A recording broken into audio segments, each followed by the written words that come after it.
Shu thought the situation was truly dangerous, while others panicked because B-rank adventurers were arriving. A piercing scream echoed as a giant wyvern suddenly appeared before the group. The blonde classmate drew her sword, resolutely shouting, "Shu, get behind me!" The girl gripped the hilt of her sword tightly, telling herself that she would definitely protect him. Shu was stunned by her actions. He gritted his teeth, a pained expression flashing across his face.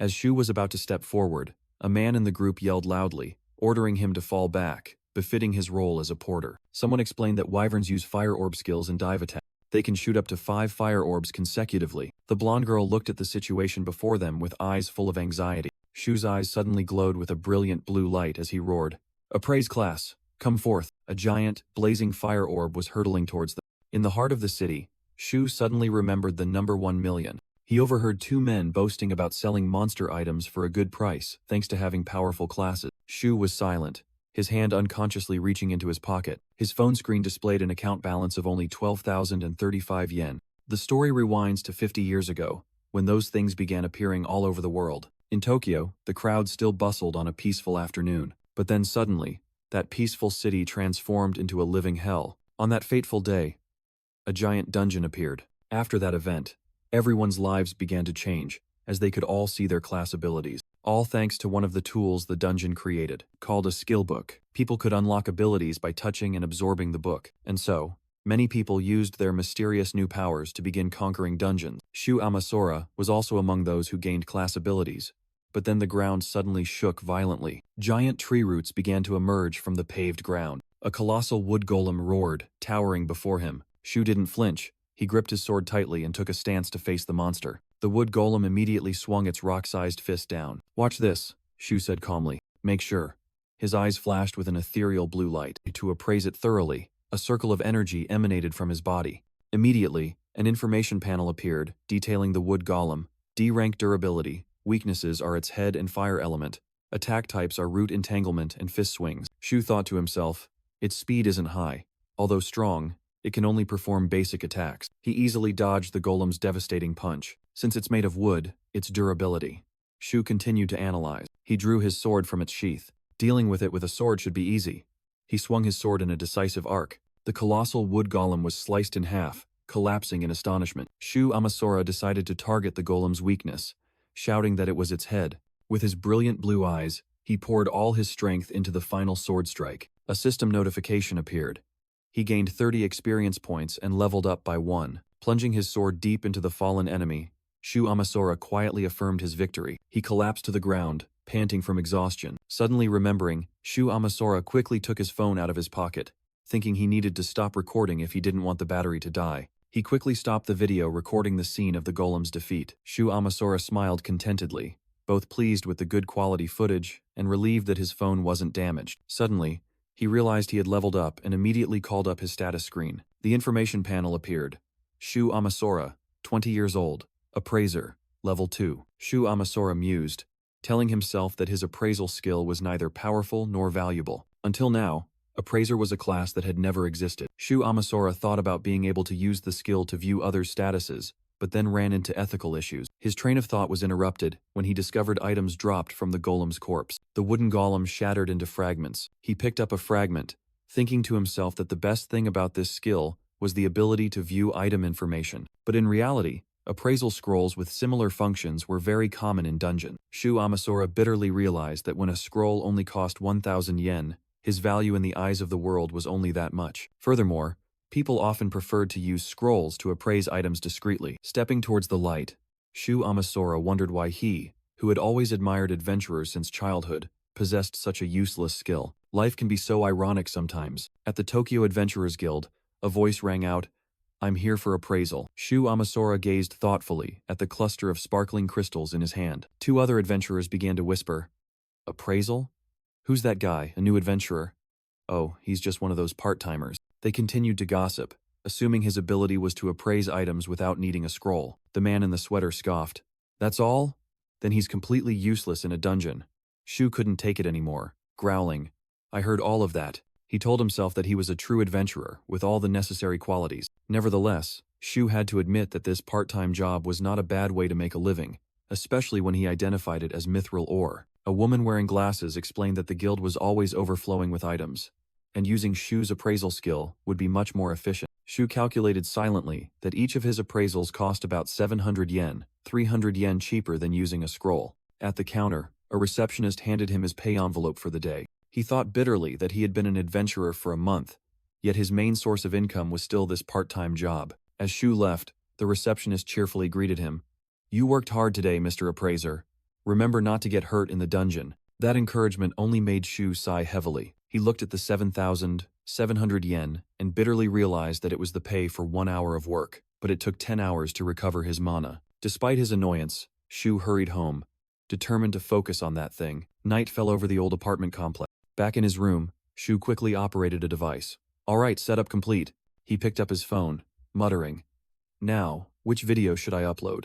On the screen was a slightly shaky video clip, showing a green slime being attacked. Shu began typing, intending to add the status information of the slime he had defeated to the video description. He silently admitted that it was difficult to become a top adventurer with only an appraisal skill.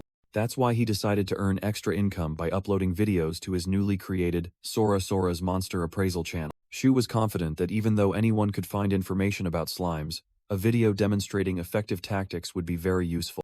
He decisively pressed the upload button. With his work done, Shu decided to go to sleep, but as soon as he lay down, he couldn't help but worry about his first video. An hour later, the result was a mere 5 views. Shu sighed in resignation.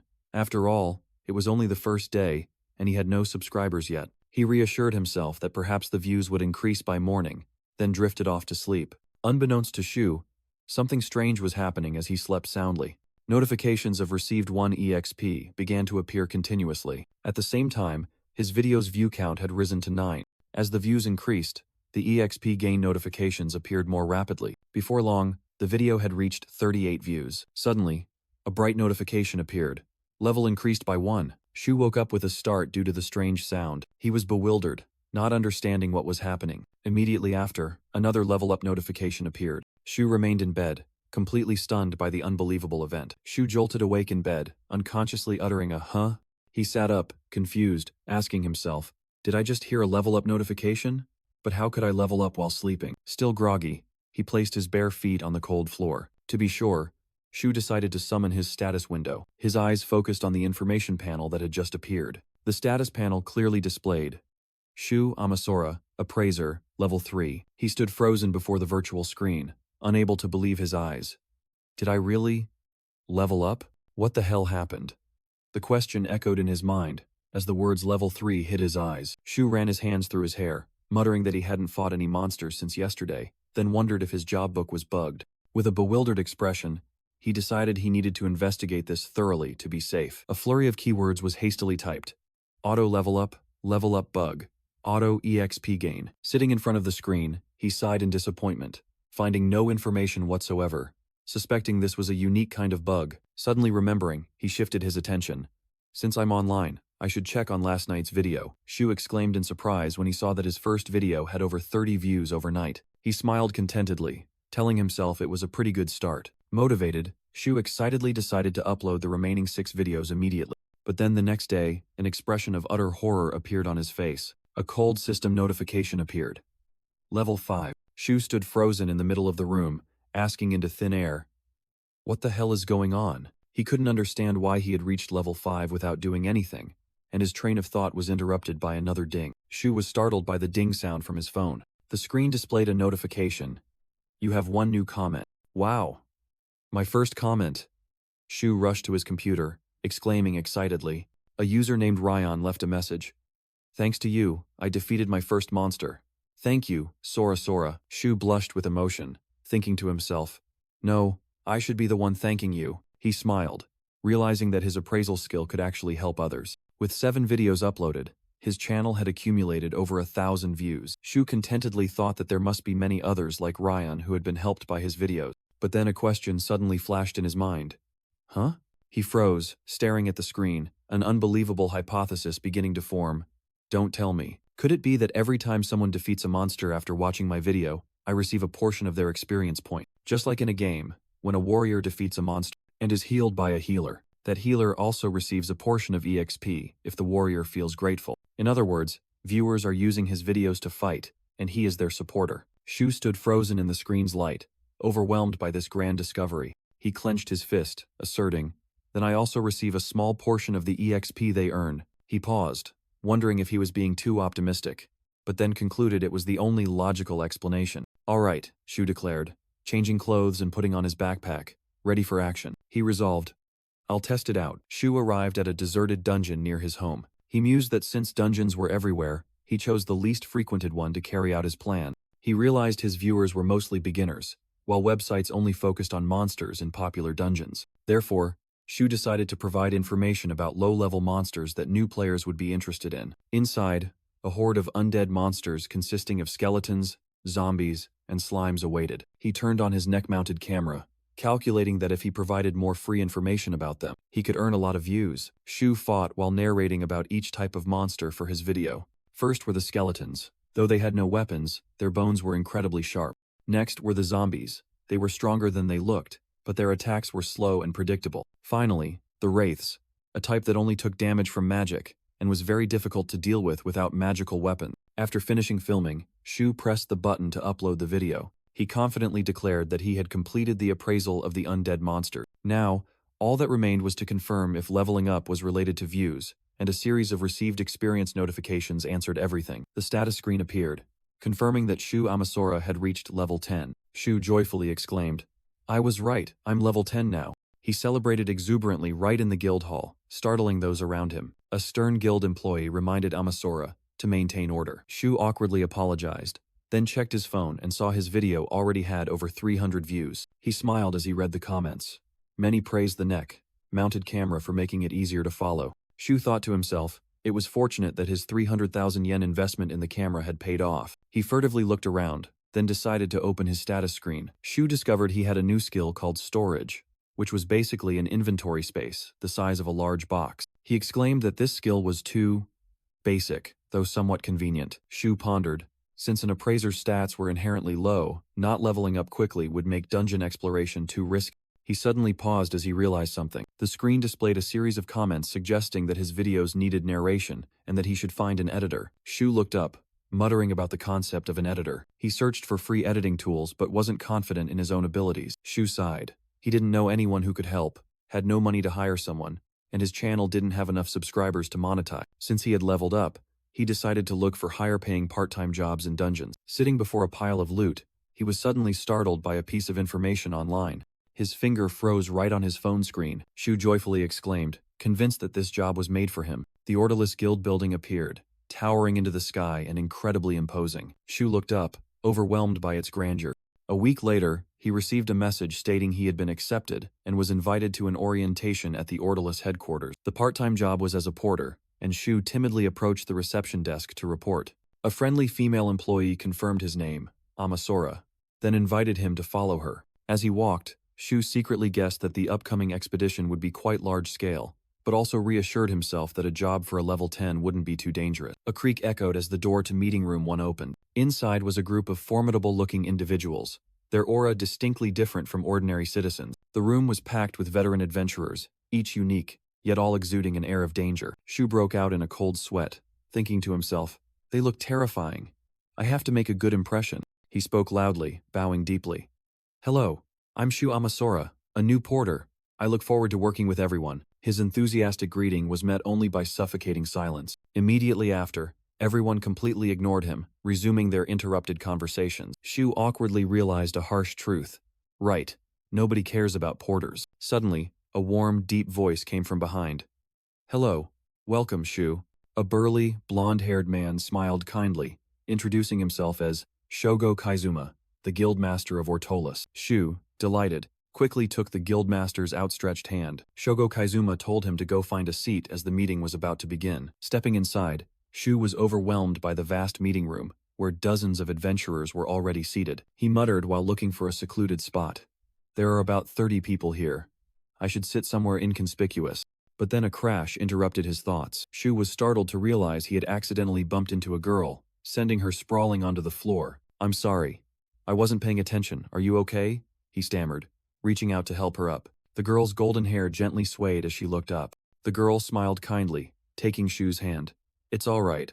I should be the one apologizing. Shu was surprised to realize the girl was a foreigner, and an adventurer, despite still wearing a school uniform. Shu introduced himself as the porter for the expedition, offering to get acquainted. The girl confirmed Shu Amasura's name, then introduced herself as Ryan Ava. Shu happily replied, asking permission to call her Ryan informally. Suddenly, Shu froze as if realizing something. He suddenly remembered Ryan was the name of the first person to comment on his video, but then reassured himself it was just a coincidence. Shu changed the subject, asking about Ryan's background, and learned that her parents were Russian and American, but she was born in Japan. Ryan curiously wondered why Shu wasn't carrying any luggage bags. Shu smiled mysteriously, held out his hand, and began to concentrate his energy. A green energy orb flashed, then condensed into a bottle of water. Ryan was astonished, while Shu explained it was his dimensional space skill. He secretly prided himself that, thanks to making videos, he had leveled up, and his storage space was now even larger than a regular porter's bag. Ryan exclaimed in admiration, saying she only had combat skills, which made Shu secretly envious. Shu humbly admitted he had no combat skills and hoped Ryan could help him. Hearing that, Ryan smiled kindly. She happily agreed, asserting that they would help each other, making Shu secretly marvel at how good-natured she was. Suddenly, the entire room darkened, interrupting their conversation. A figure decisively stepped forward. Shogo Kaizuma's voice rang out, asking everyone to settle down for the meeting to begin. Shogo stood before the large assembly of adventurers gathered in the spacious meeting room. He turned on the screen and announced that this expedition would be a collaboration between 3 guilds. Shogo Kaizuma introduced the members of the other guilds who would be participating via the screen, asking everyone to remain silent. Shu was startled as he recognized a familiar face. He thought to himself, unable to take his eyes off the woman on the screen. It was a woman with long black hair and sharp, powerful red eyes. Shu recognized her as the symbol of the Blood Guild, B-rank adventurer Shizuka Kuromin, nicknamed Bloody Dai. The adventurers' ranks were clearly divided, and people like Shogo and Shizuka were both B-rank, while Japan still had no A-rank adventurer. Shu and Ryan Ava sat next to each other, both overwhelmed by the lineup of prominent figures. Ryan secretly worried, not understanding why they would hire low-level porters for such a seemingly dangerous mission. At that moment, Shogo smiled confidently, announcing that he would reiterate the plan once more. Shu's eyes widened, sensing something was wrong. Shogo gravely declared their target was the newly appeared highest A-rank dungeon, Heavenly Palace.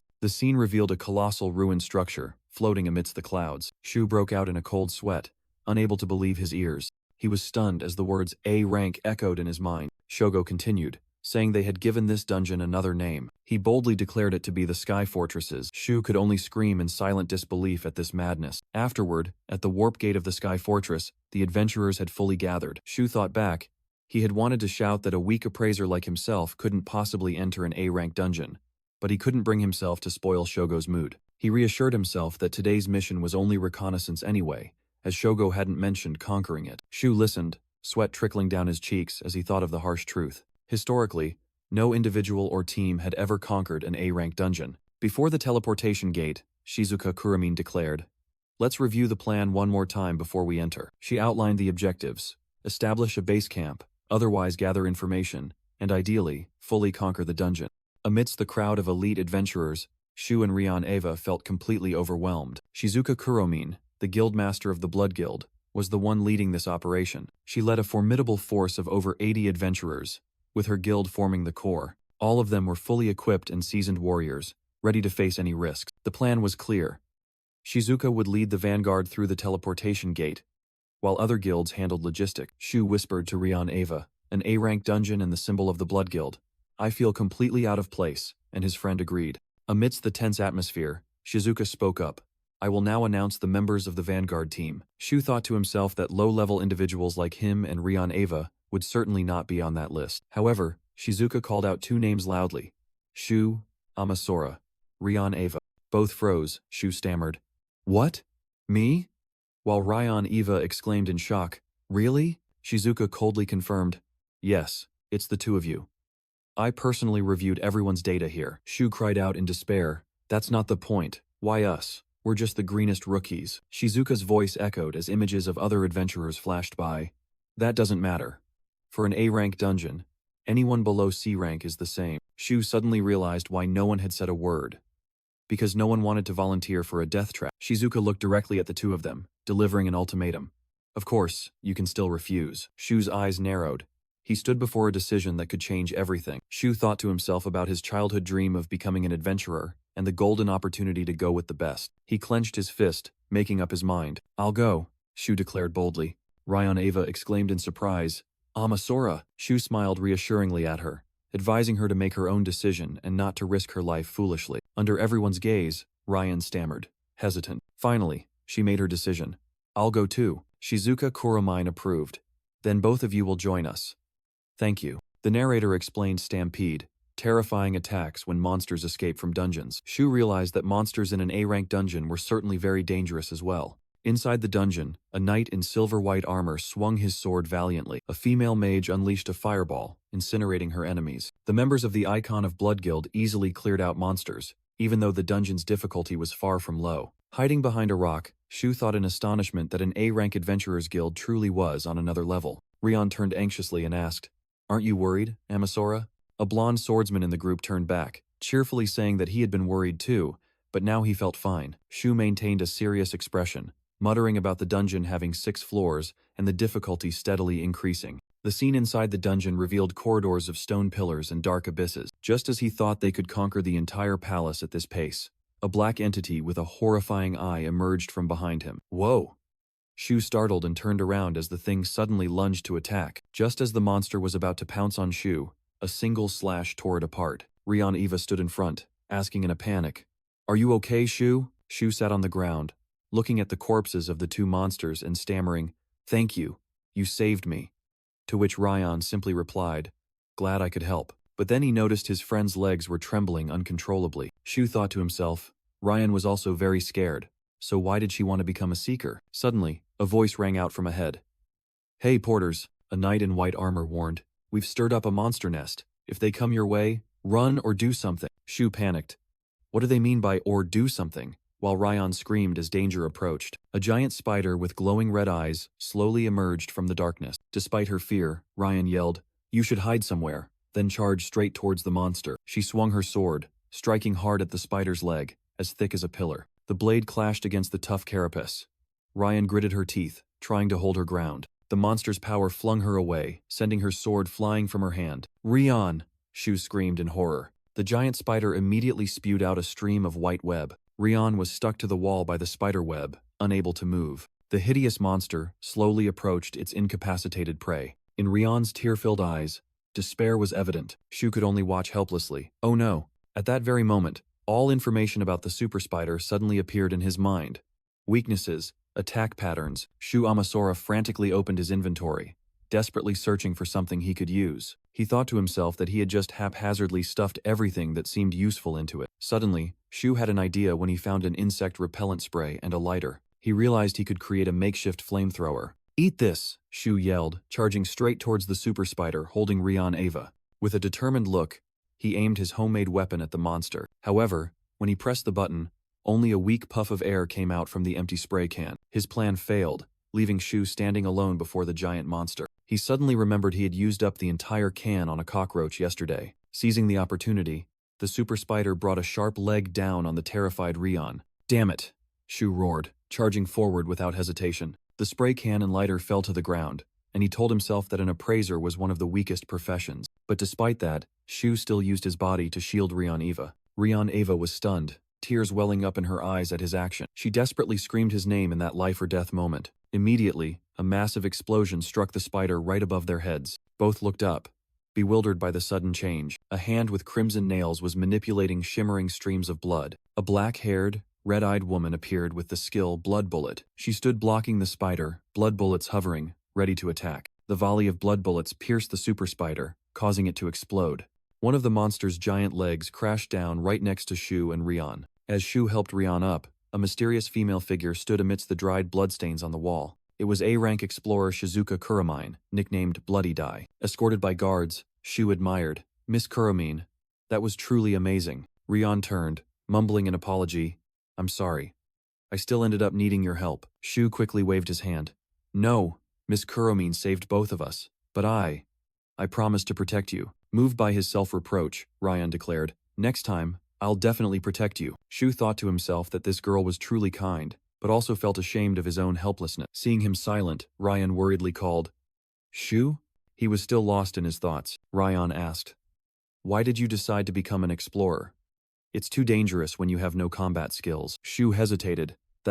Memories flooded back with the steady beeping of a heart monitor. A lonely hospital bed appeared in the dark room. The cold sound of machinery continued to echo. Rion's call pulled Shu back to reality, startling him awake. Suddenly, a command rang out from ahead. "Stop!" The entire group of explorers halted in a vast, gloomy hall. A premonition of ill omen struck Shu, and he trembled as he sensed a terrifying threat approaching. From the shadows of the stone gate, a terrifying growl echoed. A giant wyvern suddenly appeared, causing an explorer to scream in terror.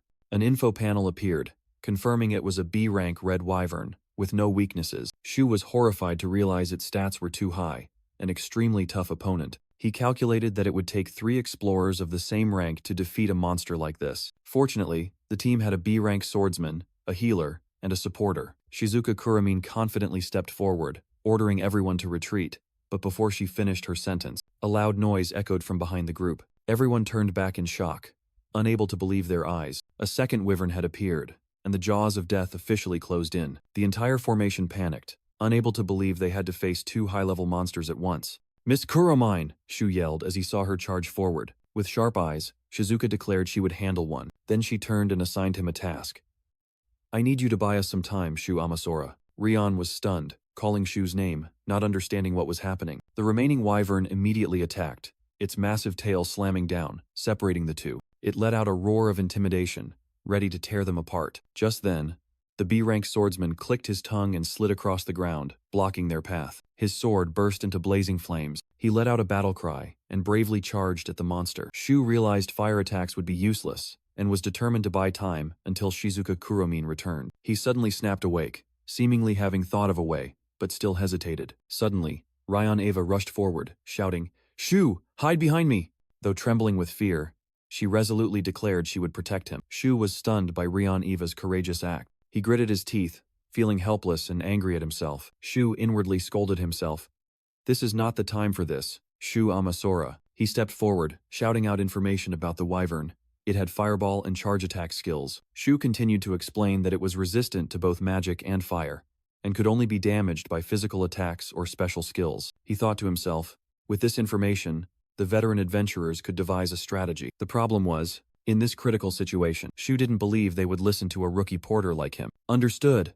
A decisive voice rang out from the knight in white armor. Shu looked up in surprise. The knight, Takayama, ordered the entire team to use physical attacks, but the blonde swordsman immediately objected. Takayama explained that he had seen Shu risk his life to shield Rion Eva, and such a person wouldn't lie. Convinced, the blonde swordsman reluctantly agreed. Takayama added that their goal was to inflict as much damage as possible until Shizuka Kuramine returned. The swordsman turned to Shu, growling, "Do you have any other information, Amasora?"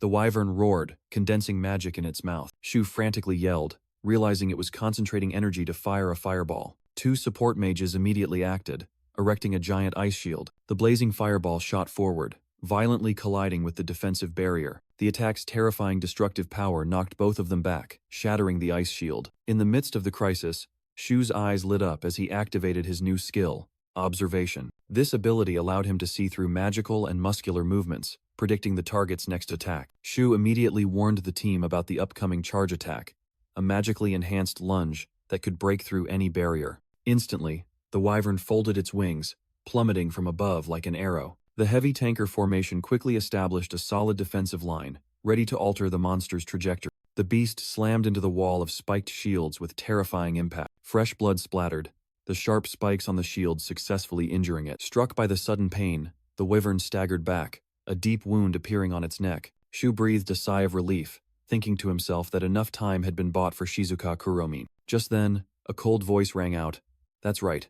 I just finished off the other one." Shizuka Kuramine, the S-rank hunter, finally appeared, directly confronting the injured wyvern. The other team members, including the female mage in purple, cheered excitedly. "Master!" Shizuka Kuramine raised her hand, preparing to unleash a terrifying skill before the growling monster. A surge of dark magic emanated from her, named Blood Absorption. From the wyvern's wound, fresh blood was drawn out, flowing in streams towards Shizuka Kuramine. Shizuka Kuramine's most infamous skill was to drain every drop of blood from even the smallest wound on a monster's body. The wyvern let out one last desperate shriek. Its shriveled corpse crashed to the ground, The system announced that the Red Wyvern had been defeated, leaving behind a magic stone and 120 experience points. A series of unexpected experience notifications appeared, leaving Shu astonished. The entire expedition team received generous rewards after the arduous battle. Rion Ava cheered excitedly. That was amazing, Shu. I've never seen a porter do so much. Shu humbly replied to Rion Ava's praise, attributing it to the guild member's effort. He thought to himself, thanks to the information from his appraisal skill, the team had cleared the dungeon and minimized damage. Although he didn't fight directly and received little experience, Shu could still level up quickly. Shu ate thoughtfully, musing that even in an A-rank dungeon, they had reached the 15th floor, truly living up to the name Icon of Blood. He glanced at Rion Ava, suddenly realizing something as his skill leveled up. The strongest person here was, Shu inwardly affirmed. I knew bringing these two along was the right decision. Oh, Shizuka Kuramine. Shu was startled when Shizuka Kuramine suddenly appeared. Shizuka Kuramine calmly praised. Your appraisal skill truly is a valuable asset, Amasora. Shu thought to himself. He had assumed she would value his item box skill more. No, both. Furthermore, I now see your third skill is equally useful. Shizuka Kuramine smiled meaningfully. Shu was stunned, a flurry of questions rising in his mind.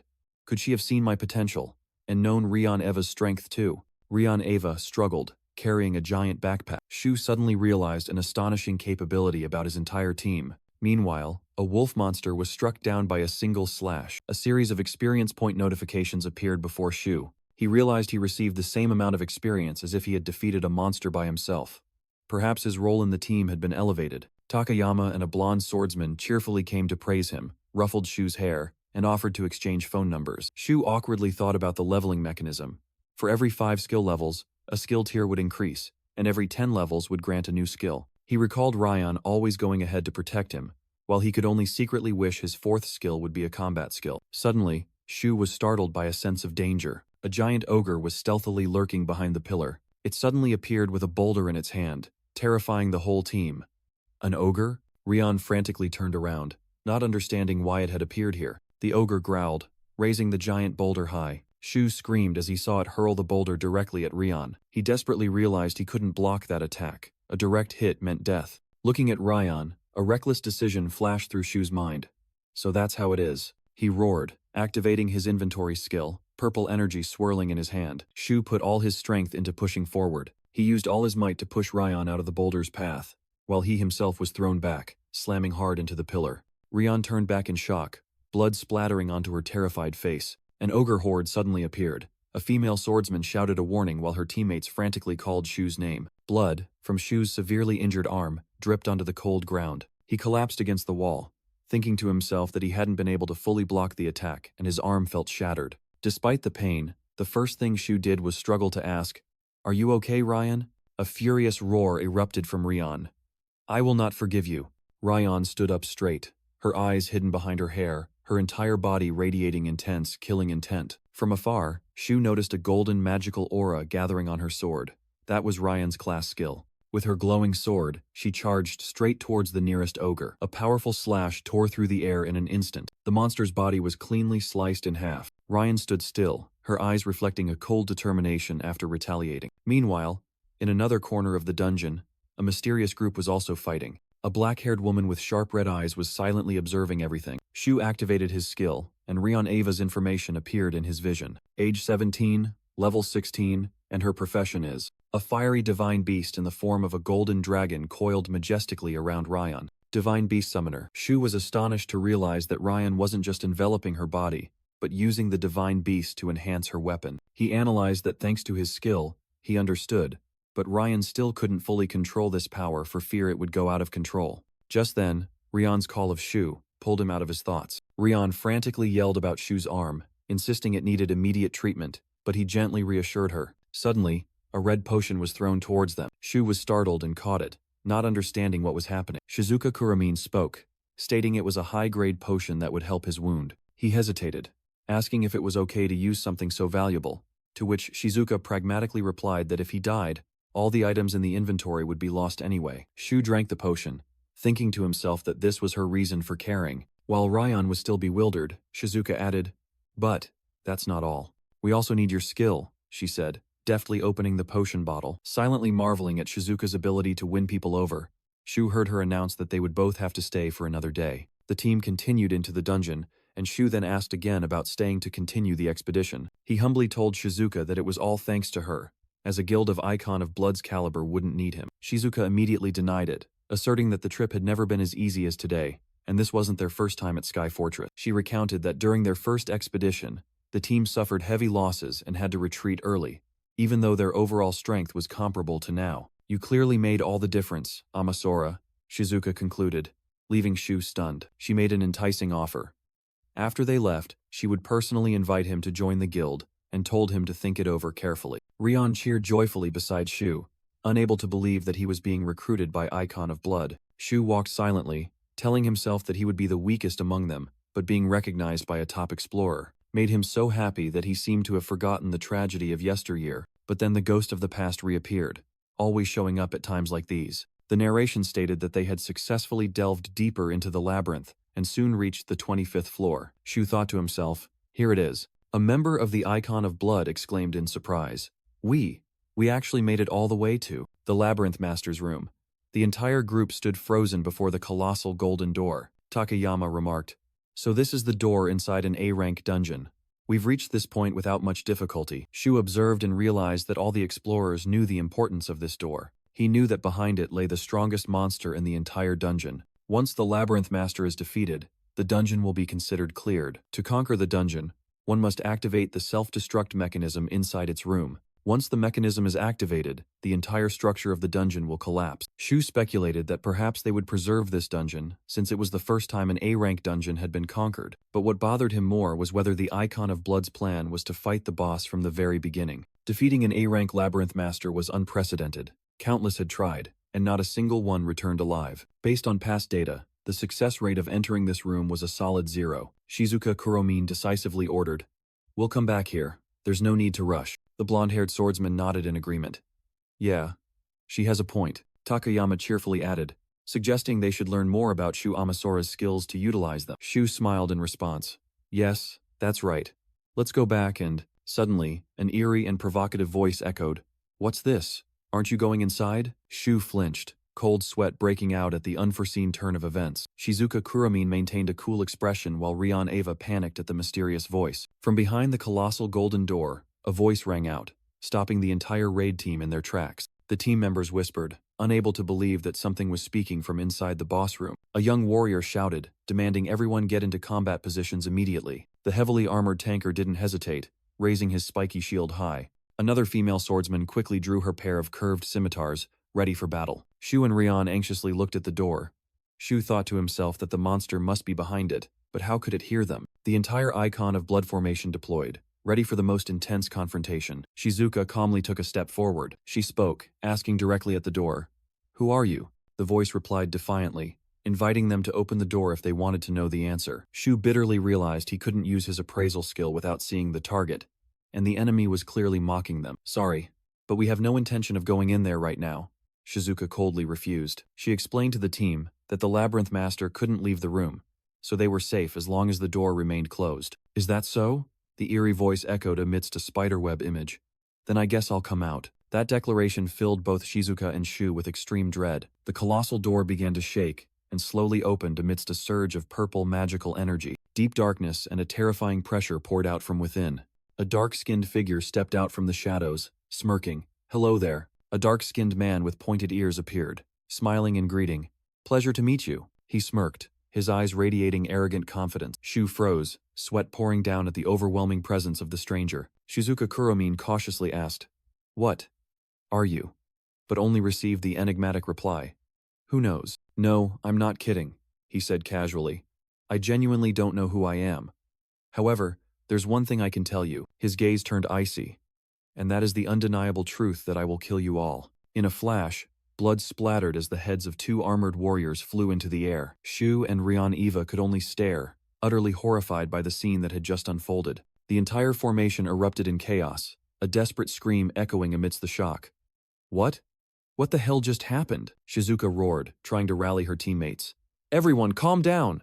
Return to your usual formation." The shadow of a fallen person reflected in the spreading pool of blood on the floor. Shu's heart pounded as his horrified eyes met the lifeless gaze of the dead. He lowered his head, a painful realization washing over him. Oh, I forgot. I had forgotten until now because no one had died yet. The horrifying memory of his parents' murder resurfaced, etching a cruel truth into his mind. People can die so easily. A dungeon, he thought to himself, is a place of death. A sword clattered to the floor, symbolizing the complete collapse of their fighting spirit. Rion Ava collapsed, trembling and screaming in despair, while Shu remained motionless behind her. Suddenly, a purple light flashed in Shu's eyes as he yelled at himself. "Wake up, Shu!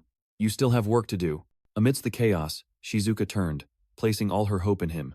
"Amasora, what does your appraisal show?" Shizuka Kuramine turned back, urgently calling Shu Amasora's name. Rion Ava panicked, stammering for Shu to hide behind her. Shu collapsed to the ground in extreme dizziness. All the enemy's appraisal information was laid bare in his terrified eyes. A dark elf, rank A, magic rank AA, possessing numerous overpowered skills. The dark elf smirked mockingly. "I dare you to try and defeat me, humans." Standing amidst the blood of previous victims, he exuded a deadly aura. Shu and Rion fell sprawling, exclaiming in despair, "How the hell are we supposed to fight him?" He calculated silently. A rank. A monster requires 3 adventurers of the same rank, but here, there's only Kuramine. Suddenly, Shu realized something was amiss. The dark elf was standing amidst countless magic circles before anyone knew it. Shu yelled loudly to warn everyone. "Listen up, everyone. He's already chanting." A terrifying surge of magic power erupted, sweeping through the entire corridor. The entire adventurer party was thrown back like leaves in a storm. Takayama collapsed, while the blonde swordsman only managed to let out a cry of pain. Shu crawled on the floor, admitting in horror. "His casting speed is ridiculous. He's too strong." In the silent space, the dark elf's voice echoed. "Now then, how did you know that?" He suddenly appeared right in front of Shu, asking curiously, "You must have very keen eyes to see my hidden magic circles. Wouldn't you agree?" The dark elf's sinister gaze met directly with Shu's eyes, trembling with fear. Amidst the rubble, Shu frantically yelled at Shizuka Kuramine that they couldn't win and had to retreat immediately. Shizuka covered her face, sweat pouring down, her eyes filled with despair at the harsh reality. The dark elf raised his hand, creating a complex magic circle, and smirked, saying the fun couldn't end yet. Immediately, a colossal stone wall rose from the ground, causing a violent tremor. The wall completely sealed off the exit, trapping the survivors in a death trap. The young warrior in red angrily swung his spear, trying to break the stone blocking the path. However, his spearhead shattered upon impact, and the wall remained unshaken. The dark elf scoffed that his magic density far surpassed theirs, then glanced at and assessed the remaining individuals. He concluded that only Shizuka and Rion Ava had any remaining fighting capability. Shu frantically realized Rion couldn't control her power yet, and immediately yelled out the battle plan. The whole team would buy time for Shizuka to break the wall. Shizuka struggled internally. She knew retreating was the only option, but her warrior instinct wouldn't allow her to turn her back. Images of 2 trusted comrades appeared in her mind, crossing swords and affirming their trust in her, giving Shizuka strength. Pressing her lips together, Shizuka was resolute. She charged towards the stone wall, entrusting the task of holding back the enemy to the others. The dark elf scoffed, asking if they were done talking, while his hand was already gathering dark magic. Shu's eye flashed with a blue light.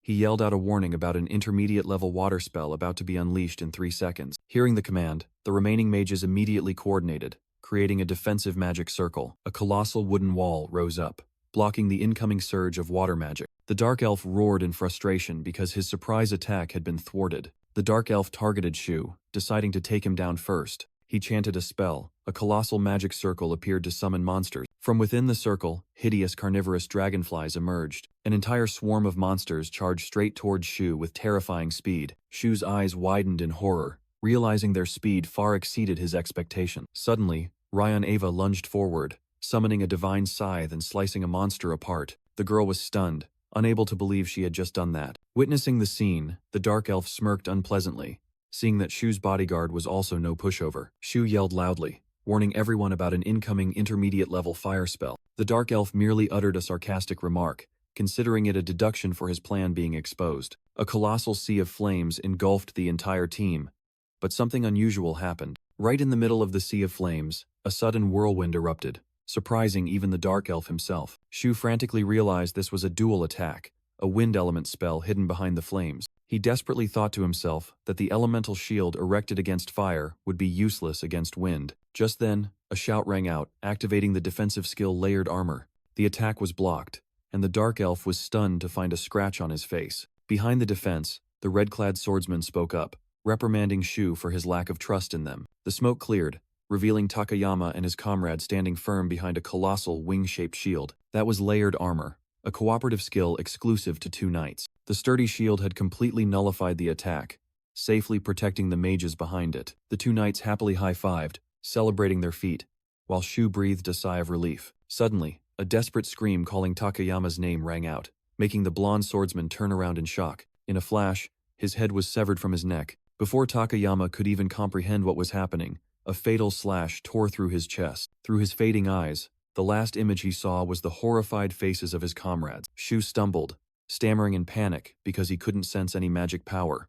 The dark elf appeared, explaining that it was a precast spell technique, making it undetectable. He mocked Shu, saying that even with his special eyes, he couldn't see through all of his magic. Completely devastated, Shu blamed his own arrogance for everyone's deaths. Just then, a system notification appeared, stating that he had received experience points. Shu was bewildered as a series of similar notifications popped up. He tried to dismiss them, thinking this wasn't the time. Amidst his despair, he suddenly leveled up and gained a new skill. A golden light enveloped Shu, signaling his newly awakened power. His eyes glowed with magical blue light, full of inner power. At the same time, Shizuka Kuromin shattered the stone wall and yelled that she had opened an escape route. With a determined expression, she declared that she would hold off the enemy here alone. Facing the dark elf, she unleashed her power and screamed for everyone to run. Heeding her words, the remaining survivors rushed towards the exit. The dark elf declared that he would not let anyone escape. Suddenly, a mage from the adventurer group erected a massive stone wall to block his path. The dark elf looked annoyed that someone was blocking his way again. He decided he would have to take down Shizuka Kuromin first. Rion Eva knelt down, worried that Kuromin wouldn't be able to withstand the enemy's attack. Shu looked at his despairing friend, and a plan began to form in his mind. He softly called out Rion's name, who was in tears. "Don't give up." Shu extended his hand, smiling confidently. Rion was stunned by his unexpected action. Shu took her hand, asserting, "I need you to use your skill and summon a divine beast." Rion's eyes widened, filled with confusion and fear. Amidst the fierce battle, she desperately cried out that she couldn't do it, because if the divine beast went berserk, things would get even worse. Shu admitted she was right, but then reassured her, "It's okay. I'm a supporter. Just leave it to me." His face shone with steely determination. Rion stared at Shu, a glimmer of hope sparking in her heart. Meanwhile, the stone wall was shattered, throwing back the defending adventurers. Shizuka strained to create a defensive magic circle, shouting for everyone to retreat. Witnessing that, Shu resolved to use his appraisal skill to support her. Immediately after, a surge of divine energy erupted as Rion began to summon the great white serpent. Shu's eyes gleamed with steely resolve. Before them both, a colossal divine great white serpent emerged from the summoning circle. Rion Eva clenched her fist, telling herself, I'm an adventurer too." She extended her hand forward, tears welling up but her eyes full of trust. "I trust you, Shu." Their 2 hands clasped tightly, an agreement was established. The appearance of the divine beast made the other adventurers shout, "Shizuka, break through the wall, we'll cover you." Even the dark elf had to look up, speechless at the majestic sight. Shizuka Kuromine turned back, recognizing the legendary creature. "So that's the great white serpent." Shu reassured Rion, "I'll control it. You just do as you normally would." He closed his eyes, a strange energy beginning to surge. "It's time to use my new skill." Shu yelled loudly, releasing a surge of energy that enveloped them both. Mimic. He thought to himself about the ability he had just awakened upon reaching level 30. The Mimic skill allowed him to temporarily copy the skills of an appraised target, creating a dual control link. Both of them simultaneously shouted the command, their eyes blazing with power. "O great serpent, obey us." The colossal serpent paused, seemingly subdued by both their wills. It slowly bowed its head, its glowing golden eyes looking directly at Shu and Rion. "Shu, is it okay?" Rion asked anxiously, and Shu joyfully replied, "It's okay. Give the command, Rion." Regaining her confidence, Rion boldly commanded, "O great serpent, destroy the dark elf." Receiving the command, the serpent roared to the heavens and charged straight towards the enemy. The dark elf quickly chanted Stone Bullet, but the magical attack merely grazed the great white serpent's scales. He was stunned. "What? Did it just deflect my magic?" The colossal serpent slammed its body onto the ground, making the earth tremble. Shu suddenly realized, divine power is much stronger than magic, so the dark elf cannot harm the divine beast. Meanwhile, an adventurer urgently urged, "Please, Kuromin." The dark elf roared, determined not to let his prey escape. Rion Eva shouted loudly, commanding, "Great serpent, Stop him from using magic. The divine beast's colossal tail swept horizontally with terrifying speed. Well, looks like there's no rest today. The dark elf grumbled while erecting a shield. Suddenly, a loud explosion echoed from the wall. Shizuka Kuromine yelled, Amasora, the wall is open. Shu turned to Rion, his eyes resolute. Let's go, Rion, and received a firm reply. All right. Without wasting a second, both immediately rushed through the newly created opening. The dark elf could only click his tongue in regret.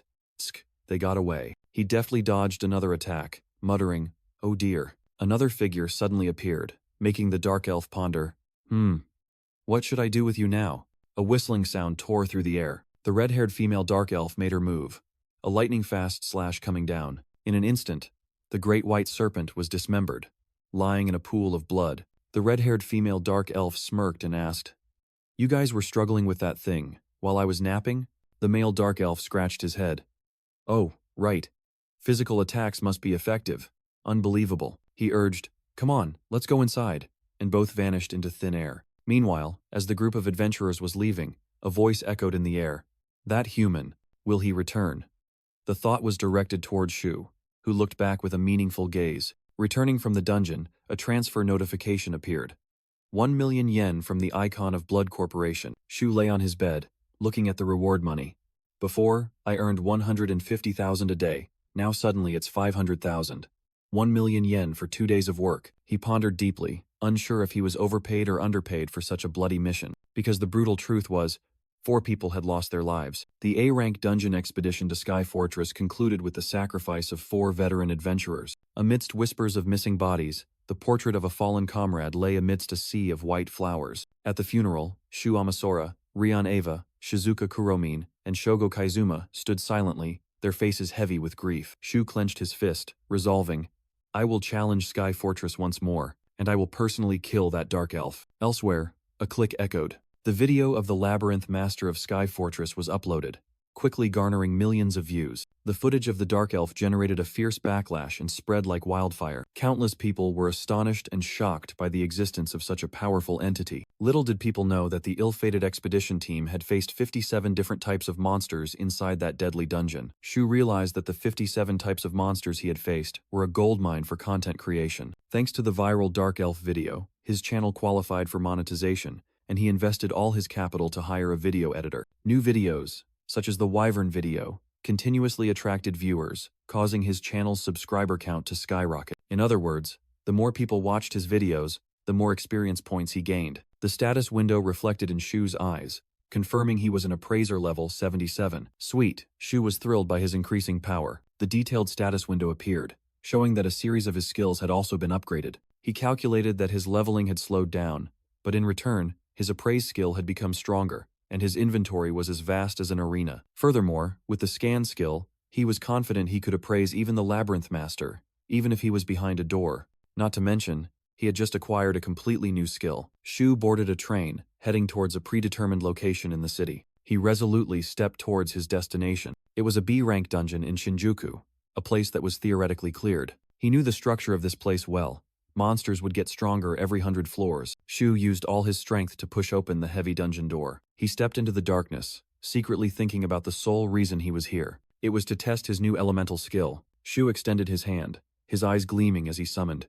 Come forth, elemental Xenoclus. A colossal vortex of purple energy erupted, engulfing the vast space. A fierce surge of purple magical energy swirled. Shu stood facing a colossal dark figure, its golden eyes glowing brightly in the mist. The eye of the newly summoned entity opened, observing the new world. Shu's blue eyes also gleamed, full of determination. The summoned creature bared its sharp teeth, grinning widely. Well, look who it is.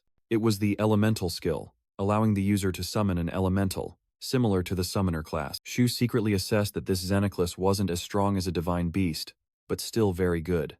There was just one big problem. 2 versions of Xenoclus gleefully asked Shu, Boss, you must be raking in the cash, huh? How many hours today? While he simply replied, 8 hours. With eyes sparkling like yen coins, Xenoclus exclaimed, That'll be 80,000 yen. Shu bitterly realized that Xenoclus used money instead of magic. He made a deal. He's a summoner who obeys based on the money I pay. I'll deal with the monsters I haven't seen before. You handle the rest. Xenoclus immediately pitched. Hey boss, I can offer some cool buffs for just 5,000 yen an hour. But Shu flatly refused. Too expensive. No. Rejected.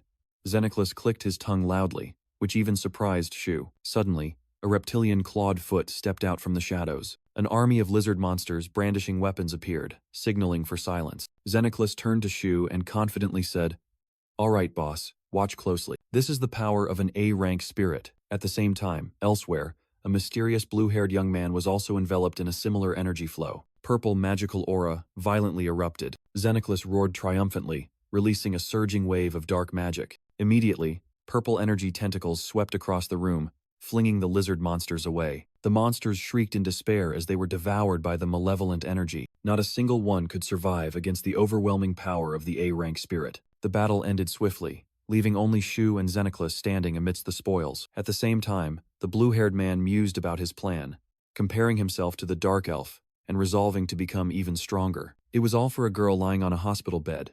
That was perhaps his sole motivation. Suddenly, Shu's phone vibrated. He was surprised to see a message from Ryan, who confirmed she knew he was the one who uploaded the video. It turned out Ryan had been following Shu's channel for a long time, and thanks to his videos, she was able to defeat her first slime. Reading the sincere thanks, Shu unconsciously blushed, thinking to himself that this girl was truly a good person. Xenoclus appeared out of nowhere, teasing, "A girlfriend?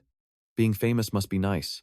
Why not spend money on me instead of her?" Shu replied, "She's not my girlfriend, but if I had money, I'd definitely spend more on you." He honestly confessed, "It might sound strange, but I'm actually very weak. I completely rely on you," Shu continued, leaving Xenoclus stunned. But the spirit quickly regained his greedy expression. "Flattery won't get you a discount." Shu's phone vibrated once again. "Your girlfriend again?" Xenoclus asked. Shu narrowed his eyes and replied seriously, "No. It's the editor I hired." An offer appeared. "Are you interested in an exclusive contract? I'm also an explorer. Perhaps we could talk over a meal." Shu entered the dungeon, ready for the conquest. After 3 grueling days, he stretched tiredly, having reached the 60th floor. Xenoclus was delighted to have earned a fortune before playfully disappearing, surprising Shu when he saw that Xenoclus even had a smartwatch. Xenoclus's voice echoed from the void. "Looking forward to our next collaboration, boss." Shu relaxed, hands behind his head, satisfied with his achievement. He checked his equipment, silently calculating that he had enough footage for hundreds of videos and needed to ask an editor to process them. Unexpectedly, a message from a stranger arrived, offering an exclusive contract and a meal. The scene shifted to the headquarters of the Icon of Blood Guild, a magnificent and modern building. Here, Rian, Ava, and Shu were in a meeting, and she stammered, "You also want to recruit me into Icon of Blood?" Shizuka Kuromin, the powerful woman, affirmed. "That's right, Rian. I want both you and Amasura to join our guild." Rian frantically refused, believing she wasn't strong enough to control divine beasts without Shu's help. Shizuka calmly replied that as long as Shu accompanied her, there would be no problem, leaving him dumbfounded. She explained that with Shu's appraisal skill, other guild members would be able to fully utilize their roles. Hearing the flattery, Shu couldn't help but blush and feel embarrassed. Shizuka calmly said, "I'm not in a hurry. Take your time to think it over." She stood up to leave, saying, "I hope to hear good news soon." The meeting room door closed, leaving Shu and Rian in silence. Rian turned to look at Shu, anxiously asking what he intended to do. She continued, arguing that one of the most famous guilds in the world was recruiting him, so there was no reason to refuse. Shu looked down thoughtfully, softly admitting, "Yeah." Shu thought to himself. It was just as Rian Eva had said. He had no reason to refuse the invitation from the most prestigious guild, Icon of Blood. But first, he had something to do at Café Flower. Shu pushed the door open and stepped inside, the doorbell ringing sharply. He decided to meet his editor before meeting Miss Kuromin to hear about the exclusive contract. A politely dressed man in a suit approached. "Sorry to keep you waiting, Mr. Amasura." Shu looked up and replied, "It's fine. You're still early." The man introduced himself as Shinji Saito, very pleased to finally meet in person. After ordering a coffee, Shu thought to himself that Saito looked very polite and guessed he was only in his late 20s. Shu got straight to the point, asking about the exclusive contract and if there were any issues with his work. Saito calmly took a sip of coffee before answering. He firmly placed the cup on the table, calling Shu's name with a meaningful tone. Suddenly, Saito's demeanor changed completely, and he growled, "There's a huge problem." He passionately explained that Shu's channel had an enormous viewership and was an extremely important client. Realizing he had gotten carried away, Saito quickly apologized, and Shu began to process his explanation. According to Saito, the current number of editors for Shu's videos was alarmingly low. The amount of footage Shu recorded in a single battle was enough to create 10 different videos. Therefore, Saito suggested that Shu should establish his own guild with a professional team of editors. Not only that, he also advised Shu to hire a private lawyer to assist with legal matters. All of this stunned Shu. He couldn't believe he had gone from a poor adventurer to someone with such great potential in just a few days. Shu told Shinji Saito about being recruited by the icon of Blood Guild, which greatly astonished the editor. Saito got straight to the point, asking if Shu would accept the invitation, and he replied that he was still thinking about it. Suddenly, Saito jumped to his feet, the chair screeching loudly as he called out Amasura's name. With a passionate expression, Saito declared that he believed Shu should establish his own guild. He explained that it was the only way Shu could fully utilize his appraisal ability. Shu repeated Saito's words in astonishment, not understanding what his ability he was referring to. Saito revealed that he had also once been a guild member, but had to give up due to his extremely weak professional abilities. He explained the harsh reality. Those with weak skills would never be able to level up properly. But with your videos, Saito emphasized, even those people have a chance to get stronger. Saito's words struck Shu's mind like lightning, leaving him stunned. The young man fell silent, realizing that his skill could bring hope to many people. While Saito was getting carried away, a waitress had to approach and remind him to keep quiet as he was disturbing other customers. Saito immediately bowed deeply in apology while the waitress smiled politely. After sitting down, he calmly stated his goal. That's why I want to become your exclusive editor. Looking at his coffee cup, Saito poured out his heart about his unfulfilled dream and his desire to help the next generation of adventurers. As Saito was about to say he was willing to cancel all other work, Shu cut him off with a decisive word. All right. Shu smiled, officially agreeing to sign an exclusive contract with the passionate editor. Saito couldn't believe his ears, stammering a question about the icon of Blood's invitation, while Shu simply said that this decision made him happy. The editor was still bewildered, unable to fully grasp Shu's meaning. Shu thought to himself, both Miss Kuramine and Ryan acknowledged his ability, but that was because others fought for him.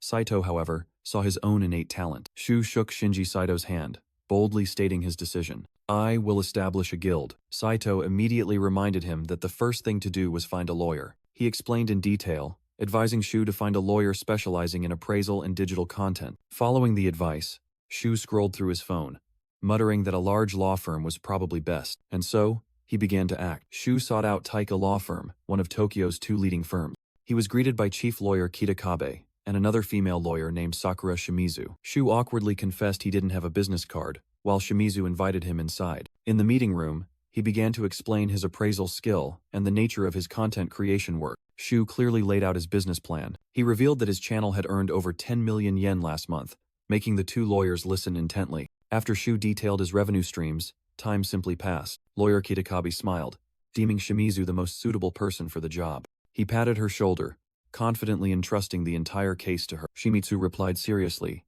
Yes, boss. When her superior left, she turned to Shu and officially began the consultation as his interim lawyer. The discussion concluded with a thick stack of documents on the table. Shimizu suggested Shu carefully consider the plan she had outlined, but Shu secretly thought he didn't need to hesitate anymore, because Miss Shimizu had completely understood and listened to all his wishes. Determination shone in Shu's eyes. Yes. He smiled and said, Miss Shimizu, I want to sign a contract with you. Sakura Shimizu asked again, You'll hire me as your consultant? Shu bowed deeply. Yes, I look forward to working with you. The female lawyer was slightly stunned by his absolute trust, but she quickly regained her professional demeanor. All right. I also look forward to working with you, Mr. Amasura. Shimizu began the consultation. Establishing a business means you will own shares of the new company. You are the founder, so can it be said that you will own all the shares? Shu replied, Oh, I want to give some to my editor, Mr. Saito. After all, he's the one who gave me the business idea. Shimizu probed, I see. So perhaps around 5%. Or do you want to transfer about 30% of the shares to him? Is that normal? Shu asked innocently, and Shimizu reassured him. Of course, but 30% is also not a problem. That night, at Taika Law Firm, Kitakabe asked his subordinate, How did things go with that young man? Shimizu reported, He's not well versed in business law, and he values loyalty highly, so we can acquire a majority stake if we play our cards right. Kitakabe clapped his hands in approval. Good. You did exactly as I instructed. He smiled contentedly. I have a feeling this will be very good for us. Kitakabe placed a hand on Shimizu's shoulder, his voice full of hidden meaning. You know, Shimizu, you've caused this firm a lot of trouble. If this works out, I'll make sure we're even. Sakura Shimizu's face turned pale, and cold sweat broke out. She hung her head, unable to hide her extreme fear. I understand.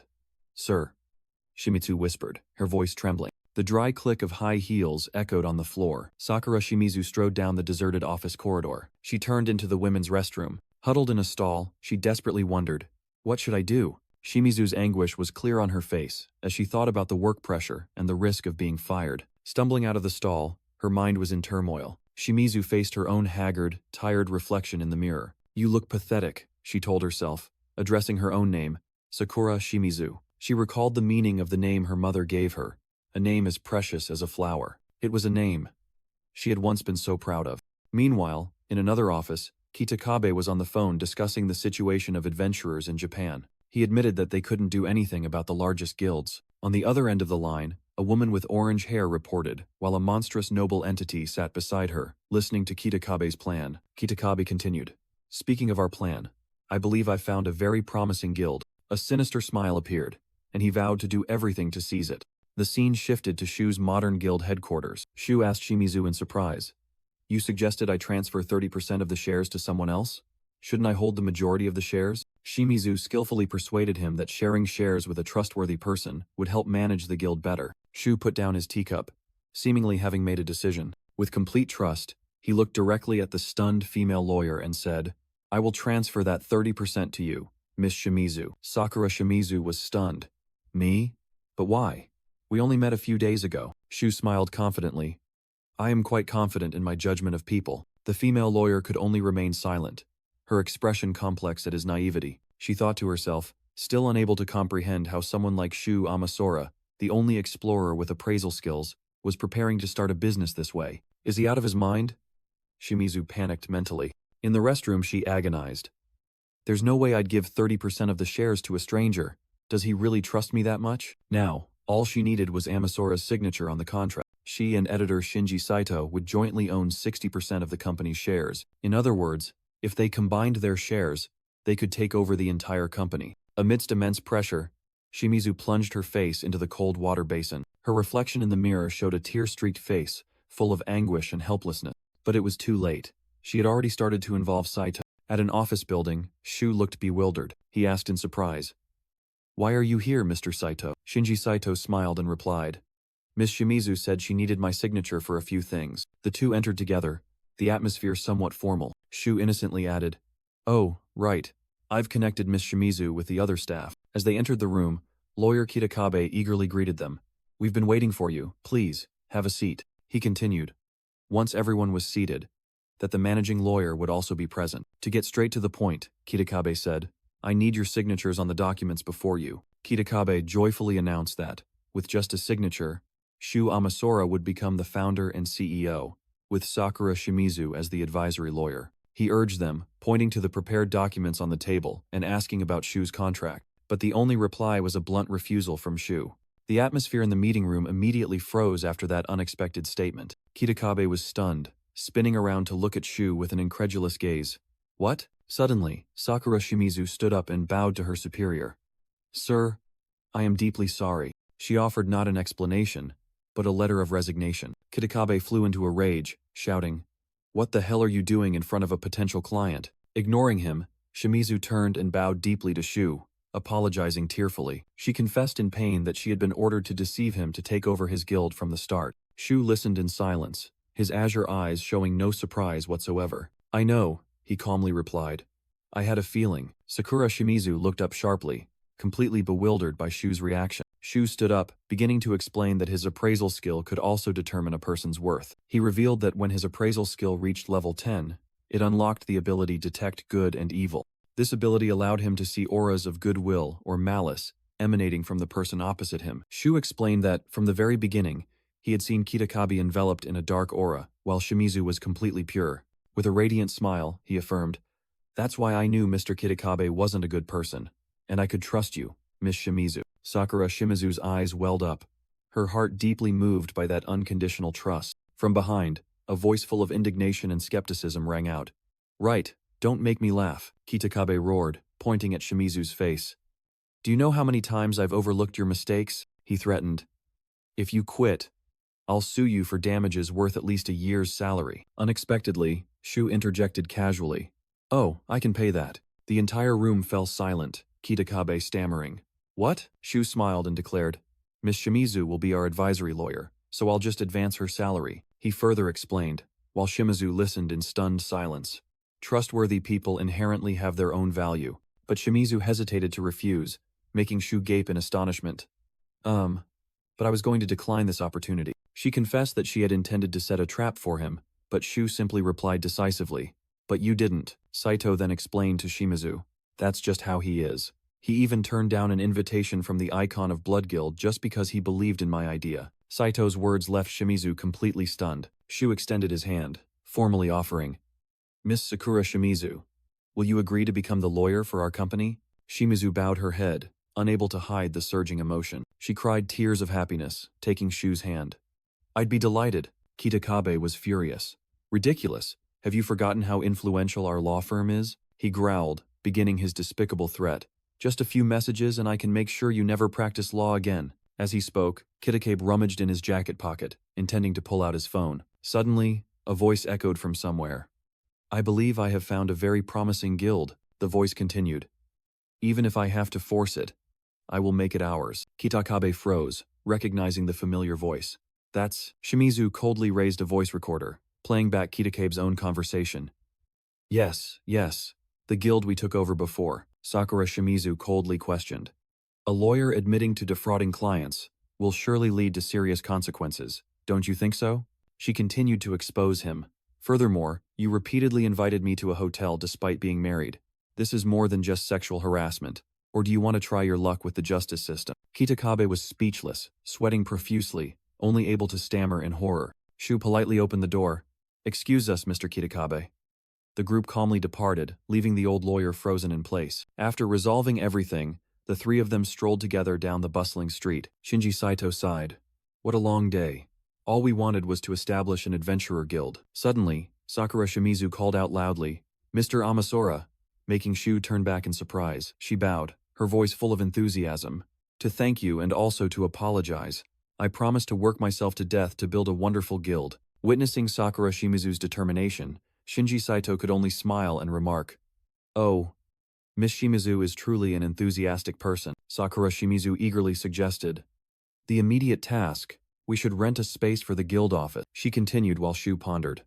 I'll find a perfect place as soon as possible, so please think of a name for the guild. Both Shinji Saito and Sakura Shimizu excitedly discussed. A guild name. Finally, it feels like we're really starting. The name is very important, we must think carefully. Shu raised his hand, interrupting them. I apologize. He turned back, smiling. Actually, I already have a name in mind. How about this? A shiny metal plaque appeared, engraved with the words Analyze Arts. Shu Amasura's eyes sparkled, filled with emotion and hope for the future. As time passed, Shu stood before his achievement, thinking to himself, I actually established a guild. My own guild. Shinji Saito unexpectedly opened the door. Are you admiring the plaque again, sir? Shu startled and replied, I just feel grateful for many things. Their new office was an entire spacious, well-appointed floor, full of potential. They had hired 5 more editors to prepare for future expansion and recruitment of more adventurers. Shu explained the new staffing structure, Shinji Saito as editor-in-chief, and Sakura Shimizu handling administrative tasks. Meanwhile, his main duty as guildmaster was to personally conquer dungeons to produce video content. Standing before ancient ruins, he began the summoning ritual. Come forth, Xenoclus. A vortex of dark energy condensed in Shu's palm. From within, the spirit Xenoclus appeared with a mischievous smile. Long time no see, boss. Xenoclus flew around excitedly, asking how many hours Shu wanted to hire him for today. Shu got straight to the point, asking about the price for his full power. 10 million yen an hour, Xenoclus declared, making Shu break out in a cold sweat at the exorbitant price. But to have a chance to defeat that dark elf, he knew he needed this power. Shu called Xenoclus's name, his eyes gleaming with determination. 10 million, he declared boldly.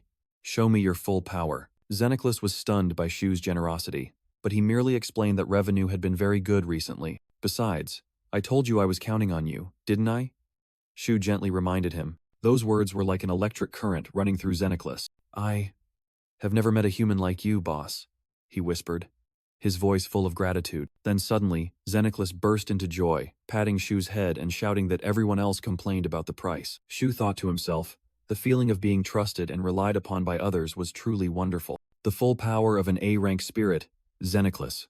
I won't let you regret this, he roared, unleashing his full energy. A terrifying surge of magic erupted, making Shu raise his hand to cover his face, overwhelmed by the true power of his companion. Within the magical mist, Xenoclis's form began to change. The shadow of a new entity descended upon the ground.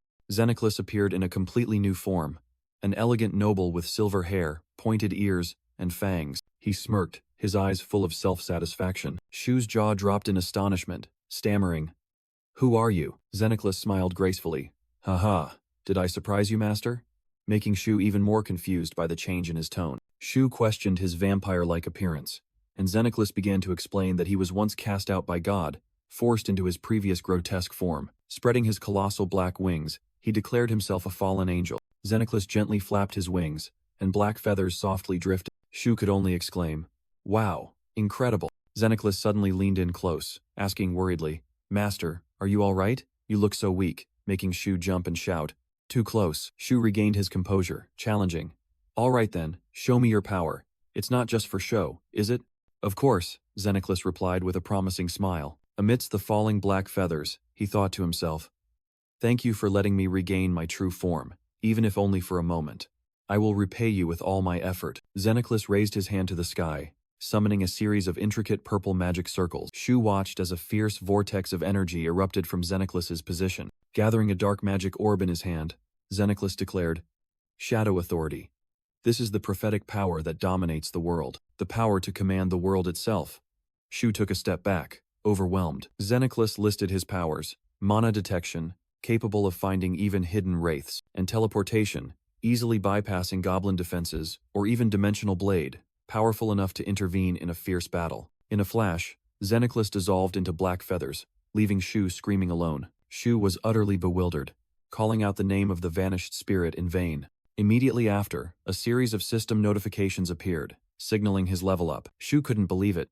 To go up 3 levels so easily from level 85. Just then, Xenoclis grandly reappeared in his true form and bowed to his master. He smugly boasted that he had cleared all monsters within 5 dungeon floors. Shu was stunned, speechless by that horrifying declaration. Xenoclis meticulously explained that he had used mana detection, teleportation, and dimensional blade, while carefully avoiding other adventurers. Shu rubbed his forehead, beginning his lecture on dungeon etiquette. He scolded Xenoclis, saying that kill-stealing monsters that others were fighting was a grave taboo. Furthermore, his plans for filming and selling items had also gone up in smoke because of it. Xenoclis was stunned, realizing for the first time that he had done something wrong to his master. Seeing Xenoclis's gloomy expression, Shu quickly appeased him, secretly thinking that this spirit had changed too much. He reassured him that he just needed to be more careful, while also admitting that Xenoclis's abilities were truly astonishing. Shu looked at Xenoclis's A-rank status board and concluded that he was an incredibly powerful ally. And more importantly, Xenoclis was also very obedient and compliant. The scene shifted.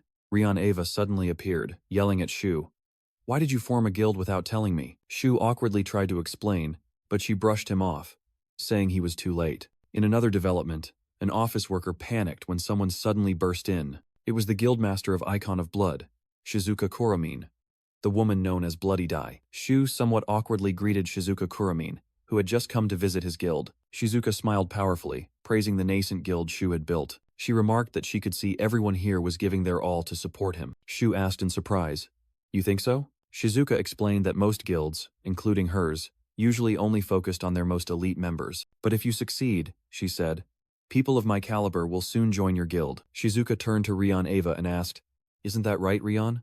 Rion Ava clenched her fists, resolutely calling Shu's name. She boldly declared, "I want to join this guild." Rion Ava pleaded, explaining that she had leveled up and could now control divine beasts. Shu hesitated because Shizuka had tried to recruit Rion Ava first, but Shizuka casually replied that she had been rejected. Shu seriously asked Rion Ava if she would be disappointed joining his guild, as her abilities were truly astonishing. He added that with her current level, all other guilds would surely be vying for her. Rion Ava began recounting her painful past, about the day her powers went out of control and injured her mother. Shu was stunned upon hearing that truth. She explained that because she didn't want to harm anyone else, she was determined to become an adventurer to control her powers. Rion Eva confessed that it was thanks to Shu's videos and helped that she was able to level up and control divine beasts for the first time. So this time, she looked directly at Shu.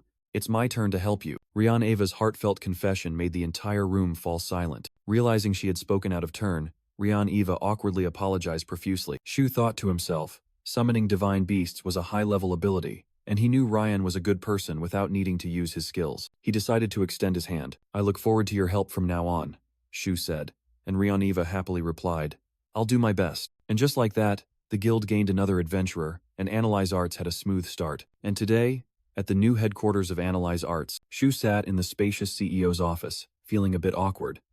"Is it really okay for me to use such a luxurious place all by myself?" Sakura Shimizu reassured him. The CEO's office should be the best place, shouldn't it?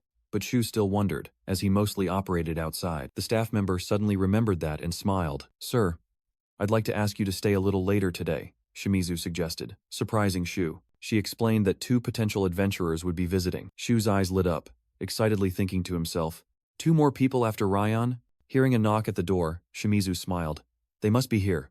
The office door slowly opened. 2 young figures appeared at the threshold. They were Akito Kuramochi, the flame swordsman, and Yachiru Hamamura, the healer. Shu secretly guessed Shimizu had intentionally found younger people to make him feel less awkward, then greeted them.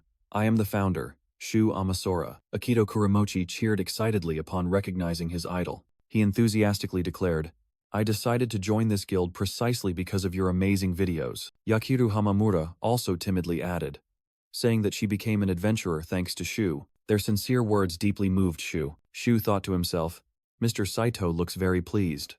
"That's great." The young man smiled with relief, his heart filled with emotion. Shu humbly stated that their success was due to their own effort. His sincere words deeply moved Akito Kuramochi and Yachiru Hamamura. He bowed, admitting he was still weak, and hoped for their help as colleagues. Akito and Yachiru immediately became fervent fans. "So cool, a true adult." From a distance, Sakura Shimizu smiled contentedly, believing they would be a wonderful combination. Praised, Shu could only scratch his cheek awkwardly. Suddenly, an idea sparked in his eyes. Shu mumbled, "With Ryan, we have 3 adventurers. Should we try that?" He turned to ask if they were free, surprising Akito. "Are we going on our first mission?" Shu merely smirked mysteriously. He declared, "We're going to a dungeon to level you 2 up. It's time to research how to level up using Appraisal." As soon as they arrived, the spirit Xenoclus eagerly appeared. "Boss, how many hours can I log for you today?" Akito immediately swung his sword, shouting, "Don't come near him, you monster." "Akito, stop. He's one of us, a spirit." Shu quickly intervened, calming his stunned teammate. Shu explained that he had decided to go to the Shinjuku dungeon to level up. As the group entered, he added, "I asked Rian for help, since she's free." Shu secretly calculated that Xenoclus's fallen angel form, though powerful, was too costly. Therefore, a more practical approach was to find allies and help them grow stronger, like Akito with his promising level 7. Shu pondered his plan to power level both new members, but first, he needed to test a few things. Immediately, the group encountered a swarm of slime monsters in the dungeon. Shu turned to Akito and asked, "May I borrow that sword, Akito?" Though a bit surprised, Akito still handed his weapon to the leader. Shu swung his sword in a clean arc, slicing the slime monster in half. He asked Akito if he had gained any experience, and the answer was none at all. Shu confirmed his first hypothesis. Experience sharing would not be activated merely by borrowing equipment. Next, he coldly used the blade to cut a gash on his own arm. "Yachiru, can you heal me?" Shu asked, leaving the whole group bewildered. Yachiru immediately cast a spell, and a gentle healing light enveloped Shu's arm. The deep wound instantly healed without a trace. Once healed, Shu charged forward to attack another monster. This time, when asked, Yachiru happily confirmed that she had received experience points. Shu smiled. His second hypothesis was correct. When a healed member defeats a monster, the healer also shares in the experience. Shu turned to Akito, casually asking, "Your magic blade lasts for 10 seconds, right?" Utterly astonishing Akito. "Just a trade secret," Shu winked. "Can I borrow your sword again after you use your skill?" Akito roared, activating the flame swordsman's signature skill, and the sword erupted in fierce flames. Shu took the flaming sword, facing the swarm of slimy monsters. He swung the sword, and the magical flames drew a brilliant arc in the air. The slime monster melted instantly upon contact with the blazing blade. Shu held the flaming sword, casually asking Akito, "Did you get experience points?" Akito Kuramochi shouted in astonishment, "Yes. How the hell did you do that?" Shu smiled smugly, silently concluding the third test. "Assisting other members with skills is a trigger," Rian Eva asked confusedly. Shu, what are you doing?" The young man just smiled and replied, "Oh, I just needed to test a few things. Shu's thoughts flowed. I finally understand. The key to gaining experience from views is to assist others in finishing off targets with skills. He clenched his fist, his eyes burning with determination. The experience sharing rule. I must utilize this to power level a lot. Akito suddenly realized, his eyes shining brightly as he shouted in extreme excitement. This is unbelievable. He turned to explain to the group. It's our levels. I didn't do anything, but I'm already level 12. Yachiru Hamamura was equally astonished. Me too. Just healing a few wounds, and I'm already level 10. Akito put an arm around Shu, saying to a bewildered Rion, "What are you talking about?" Both of them used their skills to help. Shu began explaining his strategy, with images of Xenoclus and Rion wielding the flaming sword appearing as illustration. He continued, "Meanwhile, we inflict small wounds on ourselves for Yachiru to heal, funneling experience to her." Akito exclaimed, "It's so easy it feels unfair." Yachiru, in her new cloak, agreed, "Indeed. Leveling up used to be so difficult." Shu suddenly became serious, his voice deepening. "Dungeons are places of death," he explained thoroughly, while Akito and Yachiru listened intently. Just leveling up without practicing skills would be very dangerous. But leveling up reduces the risk of serious injury. Then Shu smiled brightly, scratching his head sincerely. "I just want to prevent any future near-death incidents. Both of you are my precious teammates." His words stunned Akito and Yachiru, then both blushed with emotion. Akito and Yachiru excitedly high-fived, declaring in unison, "Our boss is the best. We'll do our utmost." Only Ryan remained worried. "Is it really okay to level up so much at once?" Shu smiled reassuringly. "I have a plan, no need to worry." He secretly thought about the side effects of sudden level increases, then suggested, "Since you two have gained 5 levels, perhaps we should rest for today?" After a successful day, Akito Kuramochi excitedly set a goal. "We'll aim to gain 5 levels every day to become the best search party." The scene shifts to an office building in the afternoon. Night falls over a quiet apartment complex. Arriving home, Shu tiredly collapsed onto his bed. He lay stretched out, reflecting on everything that had happened since he started uploading videos. Thanks to that, he had reached level 100. His guild was thriving, and his videos still had a steady viewership. Shu began calculating a plan to defeat the Dark Elf in the Sky Fortress. Suddenly, his phone received a new message notification. He picked up his phone and saw it was a request sent to his guild. The message was sent from the guild, A Drink of 1,000 Blades, with the title regarding the conquest of the Sky Fortress. Conquest of the Sky Fortress?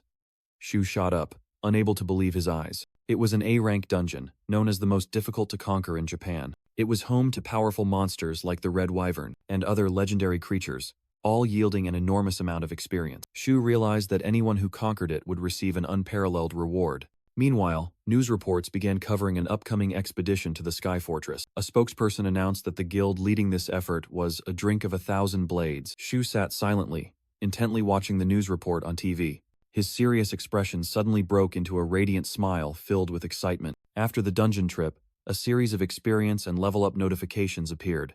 Arriving home, Shu Amasora pondered. The amount of experience gained had reached a new level. He reached out his hand, and a halo of light appeared. The status window appeared, and Shu wondered what level he would reach after all this. He had surpassed level 100, on par with an A-rank adventurer, but his basic stats were still low. However, in return, he had gained many new skills. Looking through the list, Shu realized all his skills were support type. That meant his teammates would lead the attack, like Akito, along with Yachiru and Rion. Shu concluded that the key to conquering the dungeon was how much he could help them grow stronger. Suddenly, his train of thought was interrupted by the ringing of his phone from Sakura Shimizu. "Hello?" Shu answered, and on the other end, Sakura invited him to the guild. Sitting on his bed, he nervously asked if something was wrong. Sakura announced that there was an appraisal request from an American guild. Soon enough, Shu was at the guild's building. The place was named Analyze Arts. In the office, Shu got straight to the point. "So, what's the job?" Sakura explained about a dungeon item that couldn't be appraised with a scroll, offering a generous reward. Shu, curious about the reward, asked directly, "So, if it's successful, how much do they pay?" Sakura Shimizu stated an unbelievable figure. 100 million yen. Shu, stunned, yelled, "How many million? Are they crazy?" While Sakura merely smiled smugly. Amazing, right? Still reeling, he wondered, which guild has such incredible financial power? The answer came with an image of America, Purple Mist, the 5th largest guild in the United States. Shu still didn't understand why such a large guild would seek them out, but Sakura proudly explained that Analyze Arts' reputation was spreading. She concluded, advising him to take the job to elevate the guild's standing. Shu pondered the attractive offer. After a moment, he smiled decisively. Miss Shimizu, I accept. Just tell them I'm available anytime. Even so, he secretly thought that besides the benefits for the guild, he was truly curious about that item worth a fortune. Lost in thought over a cup of coffee, Shu was pulled back to reality by Sakura's call. She frantically announced that the partners wanted to meet. Right now, making Shu jump. Now? But their guild is all the way in America, Shu suddenly realized, remembering something important. Ah, that's right. Both Japan and America have teleportation circles. Those magic circles, though expensive for ordinary citizens, were a privilege for adventurer guilds. Just then, Sakura poked her head in to report. Boss, the people from Purple Mist are here. When asked about his English proficiency, Shu confidently joked that he was fluent in body language, making Sakura sigh and take on the role of interpreter. As he approached the door, Shu couldn't help but feel nervous, wondering what foreign guilds would be like. Sakura turned the doorknob, and a click echoed. As the door creaked open, Shu's eyes immediately fixed on the scene inside. A sudden burst of golden energy exploded, throwing Shu backward. Sakura Shimizu panicked, seeing Shu stumble, and quickly asked, Are you all right? Shu thought to himself, this mana surge was incredibly dense, clearly a display of intimidation. He wondered who was behind the door. A blond man sat casually on a chair, smirking. I'm sure you understand, right? He sat there, exuding an aura of absolute confidence and power. His sharp blue eyes gleamed with arrogance. He decisively stood up, his shoes echoing. Approaching Shu, he asked with a skeptical tone, So you're an appraiser? When I first heard it, I didn't quite believe it. Suddenly, a tattooed hand pressed firmly against the wall right next to Shu's face. The man leaned in close and whispered, I am Seven Red. Seven Red grinned widely. Looking forward to working with you, appraiser. Shu broke out in a cold sweat, with only one thought in his mind. This guy's stats. What are they, really? The status screen appeared. 7 Red, level 125. Dragonoid race, with absurdly high physical strength and mana stats. Shu was astonished. This power and energy density far surpassed even Shizuka Kuromine, the only A-rank adventurer he had ever met. 7 Red stood there, his overwhelming aura seemingly engulfing the entire room. The terrifying stat sheet further highlighted his confident smile. Shu's eyes glowed, completely stunned. Who is this guy? Not just his stats, but 7 Red's skill list was also on a completely different level, leaving Shu utterly bewildered. Shu exclaimed in surprise as the appraisal results appeared. A Dragonoid. 7 Red showed interest. Huh. So you can even see the exact name of my character class? Immediately, he pressed Shu against the door, growling. What else do you know? Tell me. Just then, an elderly man and 2 attendants burst in, shouting, 7, the man sternly ordered. What are you doing? Stop that rude behavior at once. 7 Red smirked, turning to the man. All right, my apologies. I guess he really is an appraiser, John. Sakura Shimizu anxiously asked the startled Shu. Are you all right, sir? After everything was settled, the group sat at the meeting table, and John Enold politely spoke. I am truly sorry. He began to introduce himself. I am John Enold, the Guildmaster of Purple Mist. This is our A-rank adventurer, 7 Red. John pointed to the other 2. These 2 are my lawyer and secretary, who will be assisting me today. Shu also replied professionally. It's a pleasure. I am Shu Amasora. This is my lawyer, Sakura Shimizu. As they shook hands, Shu secretly analyzed. This person is not an adventurer. Usually, the strongest person in a guild should be the guildmaster. He glanced at 7 Red, who was casually sitting with his legs crossed, thinking, it seems his guild is similar to Analyze Arts. The official meeting began, with both sides sitting opposite each other in a serious atmosphere. Before getting down to business, a confidentiality agreement was presented. John Enold said, I'd like you to look at an image of the item you will be appraising. On the tablet screen appeared an ancient parchment with strange glowing characters. John explained, this language does not exist in human history, and our translation team has been stumped. Shu intently looked at the ancient artifact and asked, Where did you find it? John continued, It was found on the lowest floor of the A-rank dungeon, Ouroboros. Shu was surprised. An item from an area where no human has ever set foot. Excuse me, to appraise it, I need to see the actual item. Hearing this, John gestured for his secretary to bring the silver briefcase. Inside was an ancient parchment, covered in strange glowing characters, carefully protected behind a glass layer. Shu thought to himself, preserved so carefully. It makes sense, after all. It came from an A-rank dungeon. 7 Red lightly tapped his finger on the table, revealing his distinctive tattoo. He leaned in close. I'm here in case it gets destroyed. So, don't try anything funny. Seven Red shot Shu a sharp glance. Shu broke out in a sweat, forcing a laugh. Haha, of course not. I'll start right away. He focused his mind, his eyes glowing with appraisal power. As soon as he looked, Shu stammered. This is. Lawyer Shimizu asked worriedly. Is something wrong, sir? Suddenly, a tear fell onto the protective glass. Shu couldn't control his emotions, tears streaming down as he looked at the artifact. Everyone in the room was stunned, and Shimizu panicked. What's happening? Sir? Are you all right? Shu quickly wiped his tears. Oh, my apologies. It's nothing. The appraisal is complete. John Enold and Seven Red both looked surprised by the declaration. He looked at the parchment, which was emitting a soft glow.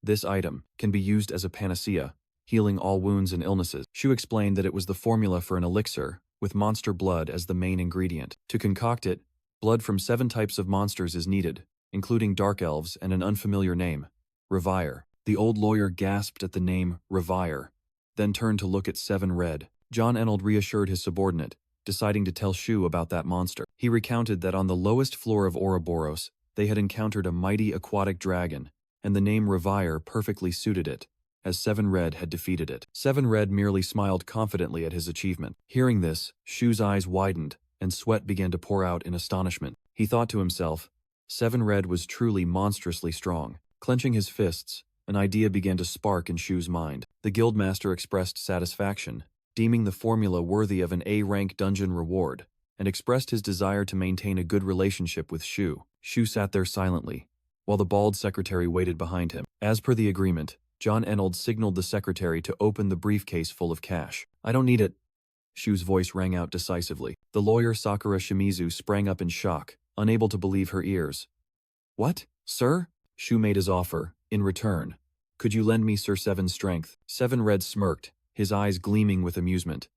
Oh, really? Shu stated his objective frankly. I want to defeat the labyrinth master of the Sky Fortress, the Dark Elf. He looked them straight in the eye, resolute.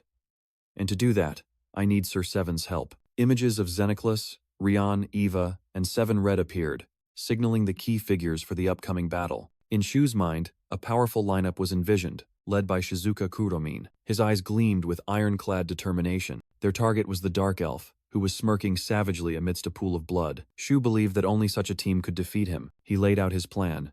Once the Dark Elf is defeated, I will gladly provide the blood elixir to Purple Mist. The entire room fell silent, listening to the young man's bold proposal. Seven Red broke the silence with a hearty laugh. He saw through Shu's intentions and declared with amusement, All right, I'll cooperate with you. John Enold immediately objected, unable to let Seven face danger alone, but he was brushed aside. Seven explained to John the strategic value of having a unique appraiser like Shu indebted to. Nevertheless, John remained deep in thought, unable to shake off his worry. In his mind, an haunting number appeared. 4 people had died. John began to recount the tragic past. Horrifying fragments of memory flooded back. The Dark Elf had slaughtered the expedition team members like flies. Shu also recalled his old teammates, the first ones to acknowledge him as an adventurer. His fists clenched tightly, the painful memories transforming into strength. Shu bowed deeply, revealing his true reason. I want to avenge them, and I need your help. Seven Red pondered Shu's determined plea. John Enold could only sigh, accepting a heavy reality. All right, when that day comes, you will have the support of Seven, as well as Purple Mist itself. I'm sorry I'm late. Rion Eva hurried to the meeting point with an apologetic expression. Shu reassured her, Don't worry, I just arrived a bit early. There are still 10 minutes until our appointment. He glanced at his companion. Rion Eva was slightly flustered by his gaze. Shu thought to himself that Ryan was dressed unusually today, while she asked curiously, Oh right, Shu. Where are we going today? The two walked together down the bustling street. Shu replied, Oh, that's right. I forgot to tell you. Today's destination is the Central General Hospital. Rion Eva was stunned as they walked inside. A hospital? Shu explained. Yes. There's someone I want to introduce you to. Rion blushed crimson when she realized this wasn't a date, which left Shu bewildered. Regaining her composure, she asked, So, the person you want to introduce is hospitalized here? Shu simply replied with a concise yes, then quietly led the way. The steady beeping of the heart monitor broke the silence. Shu introduced the girl lying on the hospital bed, Kaide Yotsuba. She's my childhood friend, and she's been asleep for 3 years now. Rion Eva silently watched the girl deeply asleep by the window. Kaide Yotsuba's delicate face remained peaceful, despite the passage of time. 3 years ago, during the Stampede disaster, Countless people died when monsters poured out of the dungeon. Amidst the chaotic scene, Shu desperately searched for Kaida, until he found a horrifying trace. Shu's eyes widened, frozen in shock at the sight before him. Before him was a gigantic humanoid tiger monster. It bared its razor-sharp claws, preparing to attack. Amidst a desperate scream, Shu faced the fatal blow. Suddenly, Kaide rushed out, using her body to shield him. Tears streaming down, she bore the full brunt of the damage. Shu could only watch, helpless and enraged. His cry of Kaide tore through the air. Back in the present, Shu told Rian Eva, "That's why she's lying here." She was taken for treatment immediately after, but it was too late. Though she survived thanks to the medicine, she's been unconscious ever since. Rian Eva was stunned, speechless at their tragedy. "So, I became an explorer to save her." Rian's eyes were now filled with empathy. Shu revealed that both their parents had passed away, making it incredibly difficult to pay the hospital bills. But he smiled, resolute. "I've finally seen a glimmer of hope," Rian Eva asked, confused. "Shu, why did you bring me here?" Shu smiled back. "You're the first ally I've ever had. I wanted you to know that." The unexpected confession left Rian completely stunned. She bowed her head, an intense, indescribable emotion swelling within her. "Shu," Rian whispered, her voice filled with emotion. Immediately after, she looked up sharply, her eyes burning with determination. "We'll definitely get that elixir." Faced with Ryan's sudden enthusiasm, Shu could only scratch his head in confusion. "I appreciate it. But why are you so fired up?" Rian smiled brightly, saying innocently, "At the very least, Kaide needs to wake up so I can have a chance to make my move." Hearing that, Shu was completely bewildered. "Huh? Make your move? What are you talking about?" Rian just smiled meaningfully, with no intention of explaining. "Never mind," she playfully dismissed, as the scene shifted to the Central General Hospital sometime later. A colossal flying fortress, the target of their next conquest, hovered in the sky. Here, Shizuka Kuramine, leader of the Blood Clan Guild, was facing the media. A reporter questioned the guild's previous failures and the likelihood of success for this raid. To the question about the plan, Shizuka coldly replied, "Sorry, I cannot share anything at this time." She turned and declared loudly, as an image of Shu in combat gear appeared. "Shu Amasora is the one in command." Inside the fortress, Shu and his team held their final meeting. "The Labyrinth Master's Gate is 5 floors away. Let's review the plan one more time." Rian Eva couldn't hide her tense expression in the face of the life-or-death challenge. In contrast, Shizuka maintained a terrifyingly calm and sharp demeanor. Seven Red smiled confidently. A commander announced that hundreds of high-level explorers had been gathered as support forces, with their positions meticulously calculated. Seven Red turned to ask Shu, the commander of the operation, about the risk of magic items being stolen by the Dark Elves. He continued to express concern that if the enemy could freely leave the gate, the support team would be in danger. "You're right. That's why," Shu replied as spiritual energy began to surge at his feet. He declared he would make full use of his soul clone skill, creating energy duplicates around him. Shu explained that these clones were fully obedient and could use his skills, one of which would be used to communicate with the ground team. Rian Eva exclaimed in astonishment, "That's amazing, Shu!"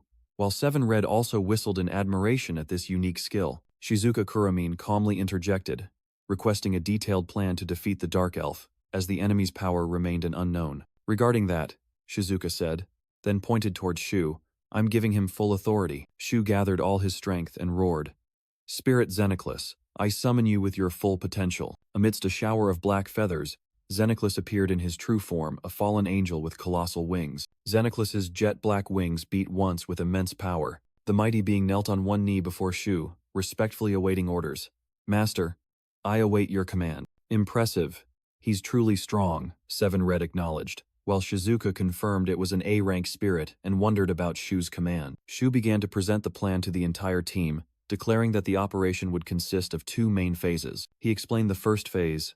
Ryan's summoned beast, the Great White Serpent, would directly confront the Dark Elf because it has the ability to nullify all magic. However, Shu also pointed out a problem.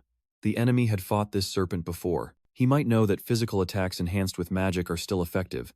And so, Shu said, preparing to reveal his contingency plan. Shu snapped his fingers, beginning to deploy the plan. Countless powerful summoned beasts were gathered. He explained that the soul clones could mimic his ability to gather summoned beasts over a wide area. "Xenoclus can teleport, so I'll have Xenoclus and the other summoned beasts attack the Dark Elf," Shu presented. Xenoclus and the other summoned beasts would engage the target while protecting the Great White Serpent. "If we're lucky, that should be enough," he concluded for Phase 1. But Shu also anticipated the greater possibility of their failure. "That's when we move into Phase 2, he declared, holding up 2 fingers. Shu predicted the Dark Elf would use its magic sensing ability to track their location. Sure enough, the prey had begun to sniff them out. "At that point, I'll use my Eagle Eye skill to track him. Then 7 and Kuromine will ambush him." Shu outlined the strategy. Shizuka, Kuromine, and 7 Red, the ambush team, were in position and ready. Rion Eva added that even if they couldn't defeat him, they would still inflict significant damage. Shu tasked both of them to at least buy enough time for Rion to summon another great white serpent. 7 Red smirked,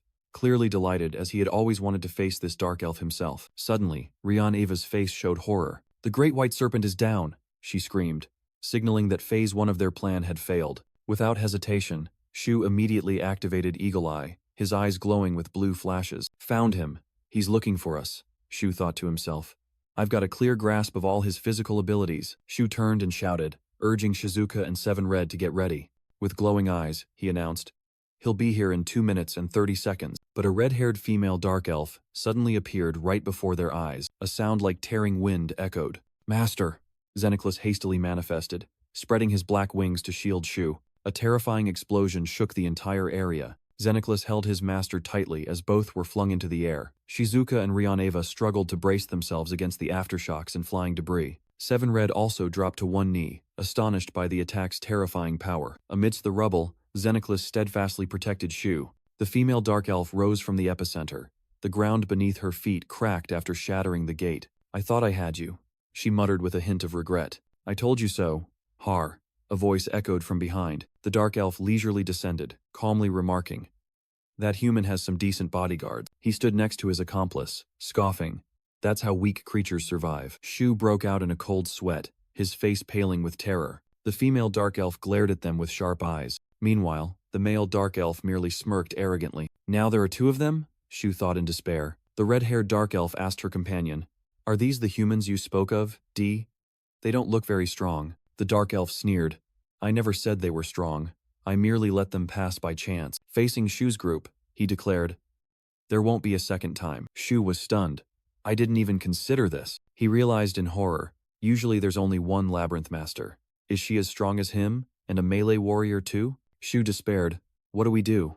Xenoclus's teleportation doesn't have enough range.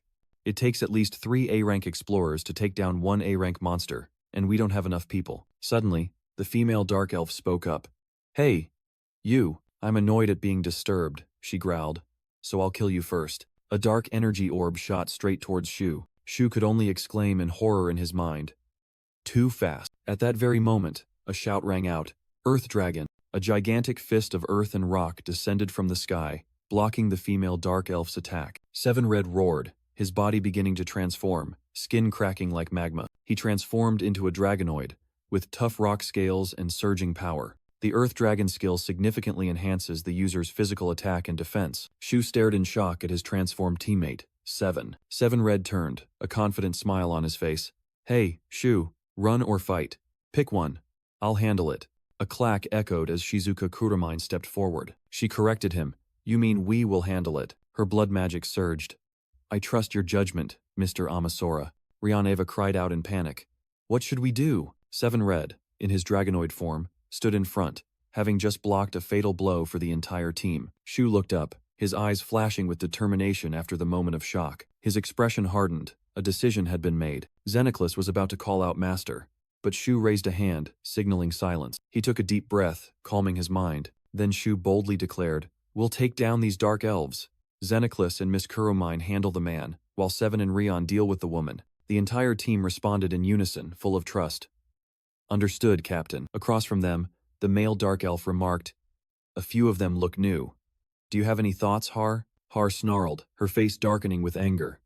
"I've been disturbed twice now. How irritating. A complete nuisance." The dark elf patted her shoulder reassuringly.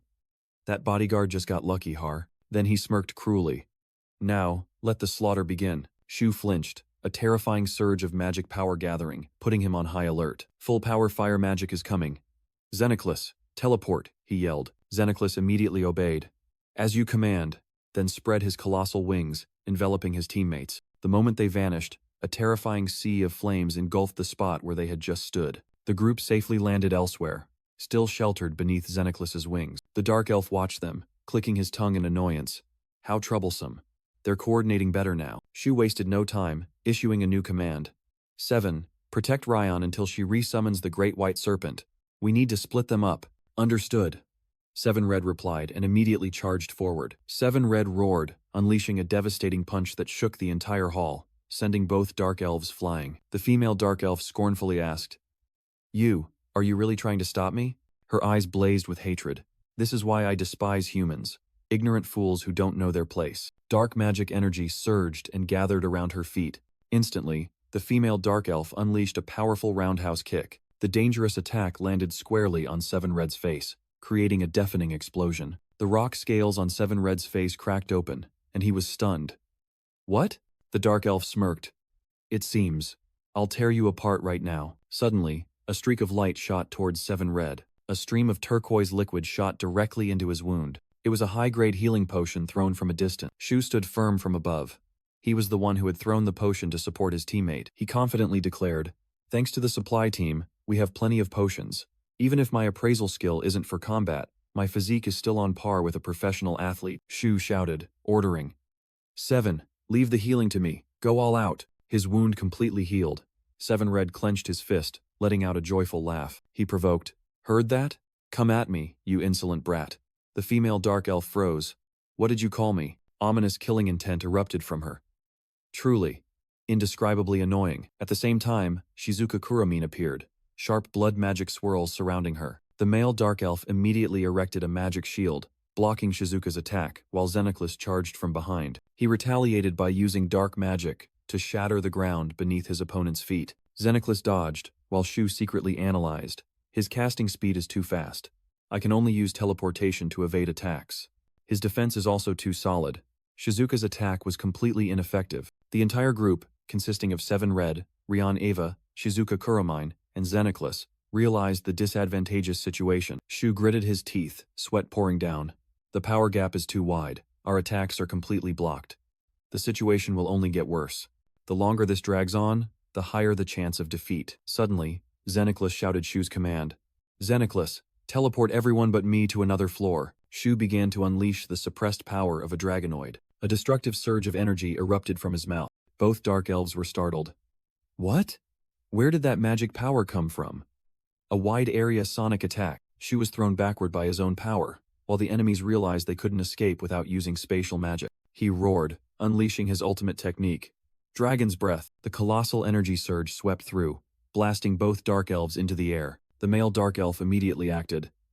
Activate multi-layered shield. Har, get behind me. He watched in horror as his magic shield shattered before the unstoppable power. Har only had time to widen her eyes in terror as the destructive attack struck. An earth-shattering explosion rocked the entire area.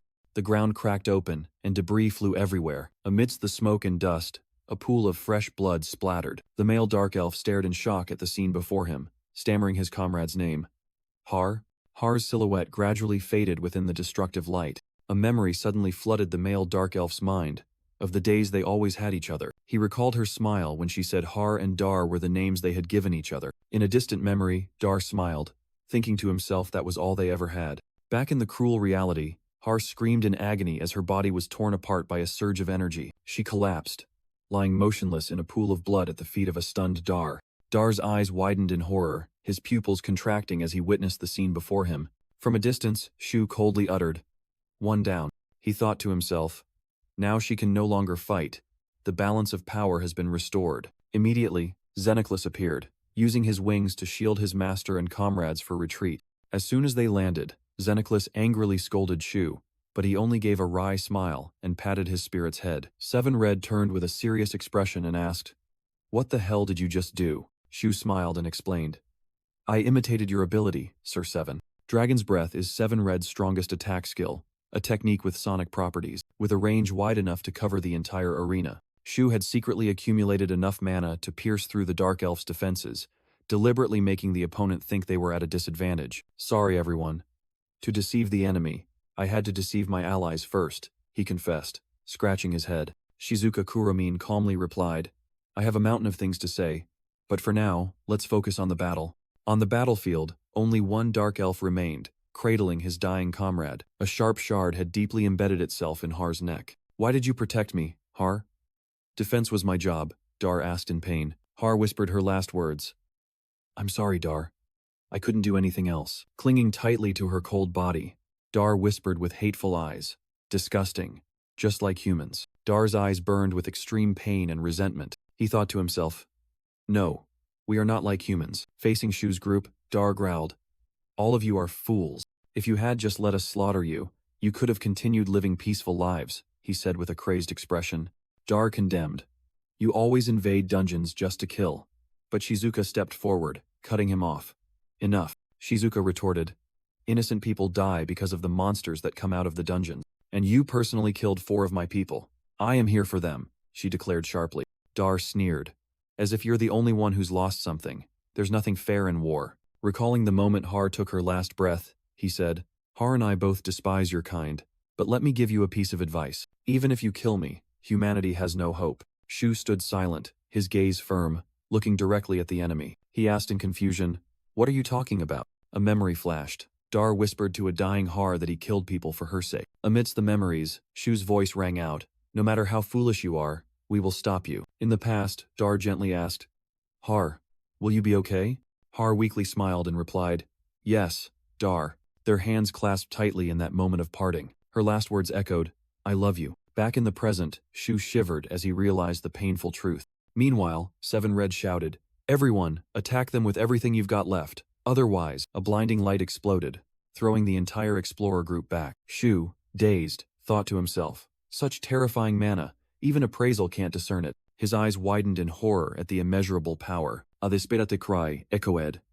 Master, Shu looked up, stunned, watching Xenoclus vanish into the darkness above. In the silent space, black feathers began to fall. With his last ounce of strength, Xenoclus painfully called out his master's name. The spirit's dying words echoed in Shu's ears.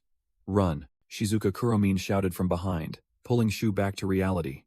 Amasora, she urged frantically, we need to appraise it, that's… Xenoclus's sword fell to the floor, clanging with a cold sound. Rion, Ava and Seven Red could only stare blankly and ask, what is that? Within a magic circle, an arrogant figure slowly emerged. The newly revealed entity had dark skin, silver-white hair, golden horns, and glowing red eyes. Shu listened in horror to its cold declaration. First, the traitor has been dealt with. The authoritative voice continued. O humans, a contemptuous smile spread across the mysterious entity's lips. It judged. You are not even strong enough to face a mere archangel, yet you dare to challenge a seraph-tier dungeon. The entire group stood motionless, facing the terrifying pressure of the newly descended enemy. Shu thought to himself, Seraph? Those 2 dark elves merged into this thing. The appraisal results appeared before his eyes. Seraph tier, AA rank magic, A rank physique. But why? Shizuka Kuromin frantically yelled.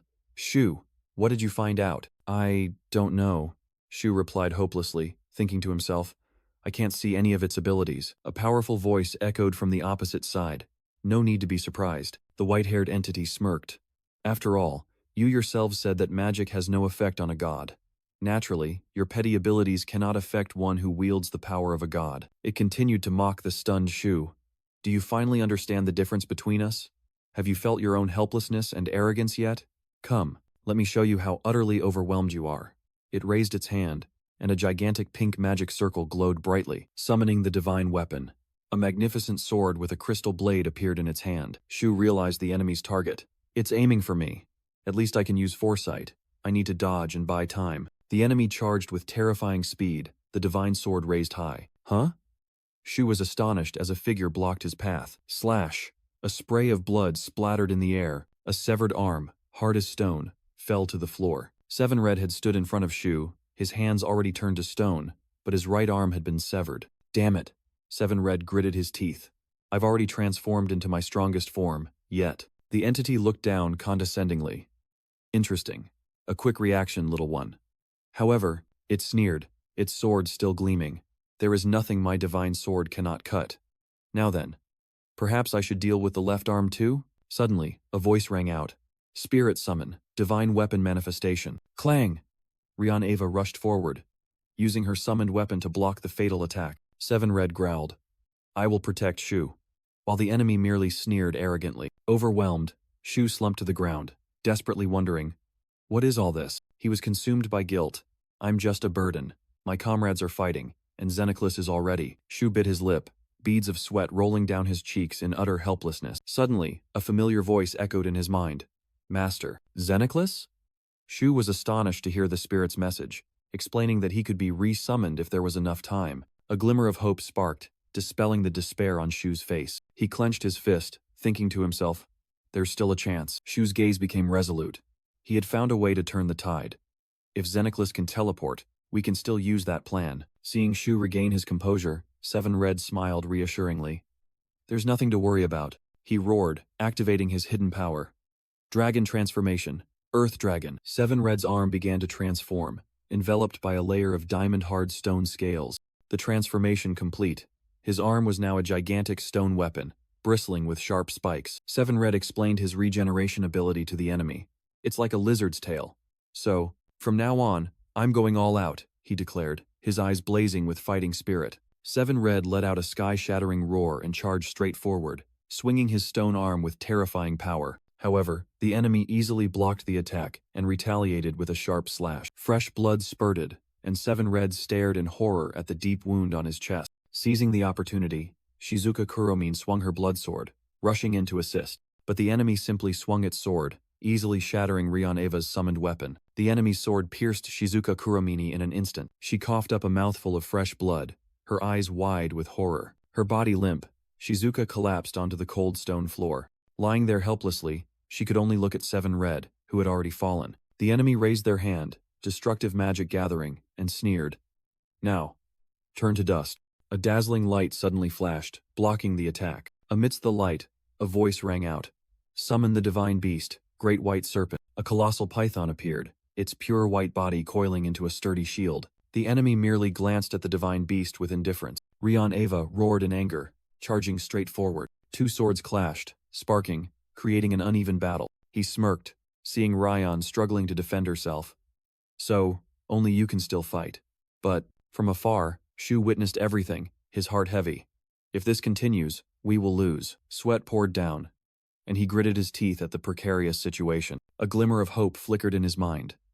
Unless we use that plan. Memories flooded back to the meeting, when Shu presented Plan B to defeat the Dark Elf. But the price was that they wouldn't be able to obtain his blood to save Kaide Yotsuba. Shu clenched his fists, torn between saving his comrades and saving the girl he cherished. He thought to himself, if he were alone, he could use Xenoclus's teleportation to escape and find another opportunity. But the image of Shizuka lying in a pool of blood with a fatal wound made the decision harder than ever. Shu's face contorted in anguish, and he gritted his teeth. Precisely because of this. Precisely because of this. Rion Eva yelled from behind, trying to stop his decision. Shu, she declared resolutely, let me defeat that dark elf. You absolutely must not use that plan. Shu's eyes widened, shaken by his comrade's resolve. But in an instant, Rion was overwhelmed by her opponent, her weapon flying out of her hand. She was mercilessly sent flying. Rion collapsed to the ground, no longer able to fight. The enemy picked up her weapon, smirking. So, only the weakest one remains. What plan do you have? Go on, try it. From behind, Rion desperately cried out. Don't, Shu, I can still fight. Shu merely offered a sad but determined smile. Rion froze, recognizing the unshakable resolve in his eyes. He softly said, like a farewell, thank you, Rion. Come forth. Spirit clones. Shu began to unleash his final skill. The enemy observed, disdainfully. What is this? I don't feel any increase in magic power. Shu's eyes blazed, and he growled. Just you wait, Seraph. Standing opposite his foe, he declared. This is the final plan I've prepared. A colossal vortex of energy formed before Shu as he yelled, Item box. The spirit clones immediately rushed into the vortex. Shu explained his plan. His item box was as vast as a stadium, and his clones could share skills. A gigantic metal object began to be pulled from the storage space, emitting a roaring engine sound, Shu whispered, revealing his ultimate weapon. From within the item box, a series of colossal modern war machines were dragged out. The white-haired entity was stunned, unable to believe its eyes. Modern? Machines? It thought to itself. Modern weapons were useless in dungeons, their firepower weaker than magic, and they could even harm allies. But Shu roared, revealing his insane plan. I'll make this very dungeon collapse on your head, Dark Elf. His opponent could only stare, astonished by such recklessness. In a flashback, Shu had once yelled, Come forth, Xenoclus. That was when he activated the Spirit Clone's skill. The clones were sent to launch a full-scale attack on another powerful enemy. The female warrior in white armor bravely faced the storm of attacks. An earth-shattering explosion erupted. Its terrifying destructive power spread everywhere. The dungeon ceiling began to shake violently, debris raining down. Back in the present, Xenoclus in his true form spread his black wings, shielding Shu and their fallen comrades. Carried in Shu's arms, Rion Eva weakly called his name. Shu looked down, his gaze resolute but heavy with sorrow. He whispered in his mind, "I'm sorry, Kaida.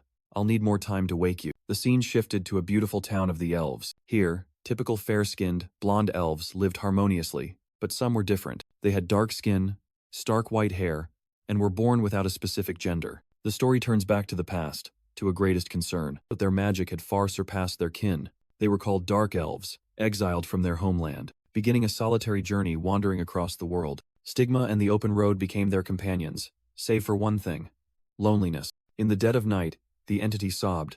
"It's so lonely being all alone." But then a resolve sparked. "Oh, I see. Then I won't be alone anymore." And so, with the unique magic of the Dark Elf, the entity split itself into two, a male and a female self, two halves of one soul. They believed everything would be fine, as long as they were together, hand in hand. Memories shattered as the cruel reality struck, and the entire dungeon began to collapse. A terrifying explosion engulfed Seraph, sending him flying. Covered in blood amidst the rubble, Seraph knew he could no longer heal himself. He muttered, "It's too late." Through the smoke, he saw a tank and bitterly realized, modern weapons. This is what human history has created. Seraph cursed. "Your foolishness has brought about your own downfall. One day you will know and despair." In his final moments, Seraph reached out into the void, weakly calling a name. Har. A mechanical key fell, and an echo from the past resonated. "It's so lonely, when I'm all alone." Immediately after, an earth-shattering explosion occurred, shaking the entire floating island in the sky. Outside the dungeon, an adventurer panicked. What was that? Did it come from inside the dungeon?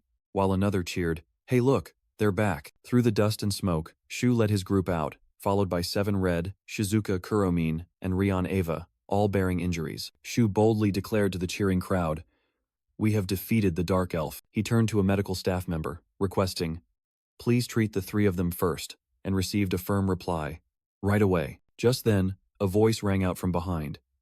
"Ah, and the hero has returned." A man with a katana at his hip and a confident demeanor appeared amidst the ruins. He was Tsurugi Senguji, guild master of the Drink of 1,000 Blades Guild. The staff member explained that Tsurugi was an A-rank adventurer, tasked with protecting supply points to avoid direct confrontation. Shu lowered his head, self-consciously replying to the title hero, "Don't call me that. All I did was get in the way." Suddenly, a hand reached out and squeezed Shu's cheek. Tsurugi smiled, his tone admonishing, "You're a leader, aren't you? Show a little courage. Are you going to make those who followed you regret their decision?" Shu was stunned when Tsurugi asserted, "We won because you were there. Anyway, I'll clean up the dungeon. You go rest," Tsurugi said, then turned and walked away. Shu called out, stopping him, "Mr. Senguji." Tsurugi turned back with a mischievous look, teasing, "I'm just saying, but if you smuggle any items or loot," making Shu quickly wave his hands. "I didn't. Trust me." Shu fell silent, his gaze becoming more resolute. He clenched his fist, firmly replying, "Yes." Looking at the rubble, Shu silently told himself this was no time for despair. There was still much to do and think about. Suddenly, an emergency alert appeared. "Report. Urgent report." Shu flinched, his expression tensing at the unexpected news. A female guard rushed over with the news. "We're in trouble." The bad news spread. A colossal dungeon had just appeared in the middle of the Pacific Ocean. In the heart of the ocean, a blinding light erupted, signaling disaster. The sea churned violently, monsters began pouring out. A new chaos had begun. Shu Amasora exclaimed in shock, "No way. There were no warning signs at all." Tsurugi Senguji maintained a calm expression, ordering, "Continue the report." More detailed information was given. Moments ago, an earthquake shook the entire globe. Immediately after, the dungeon appeared, and countless monsters, from sky to sea, poured out. Shu Amasora listened with a tense expression as the call for help was broadcast to all adventurers. Live news reports worldwide showed the horrifying spectacle of the monster hordes. Tsurugi put an arm around Shu Amasora's shoulder, gravely saying, "This is no joke. Even if countries send A ranks, it would still." Shu Amasora pondered, his mind conflicted. "I want to go, but Ryan and everyone else are injured." He wondered if the new dungeon appearing right after they defeated the Dark Elf was somehow connected. Just then, another staff member ran over, calling for Tsurugi Senguji. This person reported that they had found a magical tool with translation capabilities in the Labyrinth Master's room. The staff member's words echoed, "It can understand all languages," which stunned Shu Amasora. A memory flashed in his mind, the Dark Elf's words from long ago. "I kill you because of you." Shu Amasora's hand trembled, his phone nearly slipping as a realization dawned. He horrifyingly realized the connection, his hand unconsciously rising to cover his mouth. A terrible truth emerged. Could it be that everything has completely fallen into chaos? Shu was horrified to realize that the elixir formula should have been the last thing to be translated. He suddenly remembered that dungeons always followed a rule, where monsters grew stronger in a specific sequence. A terrifying hypothesis emerged. What if someone had arranged the dungeons for adventurers to grow strong enough to defeat the Dark Elf Seraph? If everything was structured that way, then his appraisal skill had broken the order from the very beginning. With the system broken, humanity currently lacked the strength to conquer A-rank dungeons, and the newly appearing dungeons were exponentially harder. He imagined other adventurers being brutally massacred, unable to resist the wave of monsters. Back in reality, Tsurugi Senguji noticed Shu's dazed expression and asked, "Shu, what's wrong?" Shu trembled, his voice filled with despair. "Perhaps. It's all my fault." He recalled the Dark Elf's words, finally understanding their true meaning. Shu frantically explained that humanity should only have become strong enough to deal with this catastrophe after the Dark Elf was defeated. Suddenly, the sound of the door opening interrupted his thoughts, along with a call of Shu. Rion Ava, despite her bandaged hand, rushed into the room with a worried expression. She shouted decisively, "You didn't do anything wrong." Shu stared in astonishment at his newly arrived comrade. Tsurugi crossed his arms, coldly adding, "Conquering dungeons is an adventurer's job. Even if we cause this." Rion placed a hand on Shu's shoulder, her gaze firm. "It's not over yet." Another voice echoed from the doorway. "Oh dear." Seven Red and Shizuka Kuromine entered.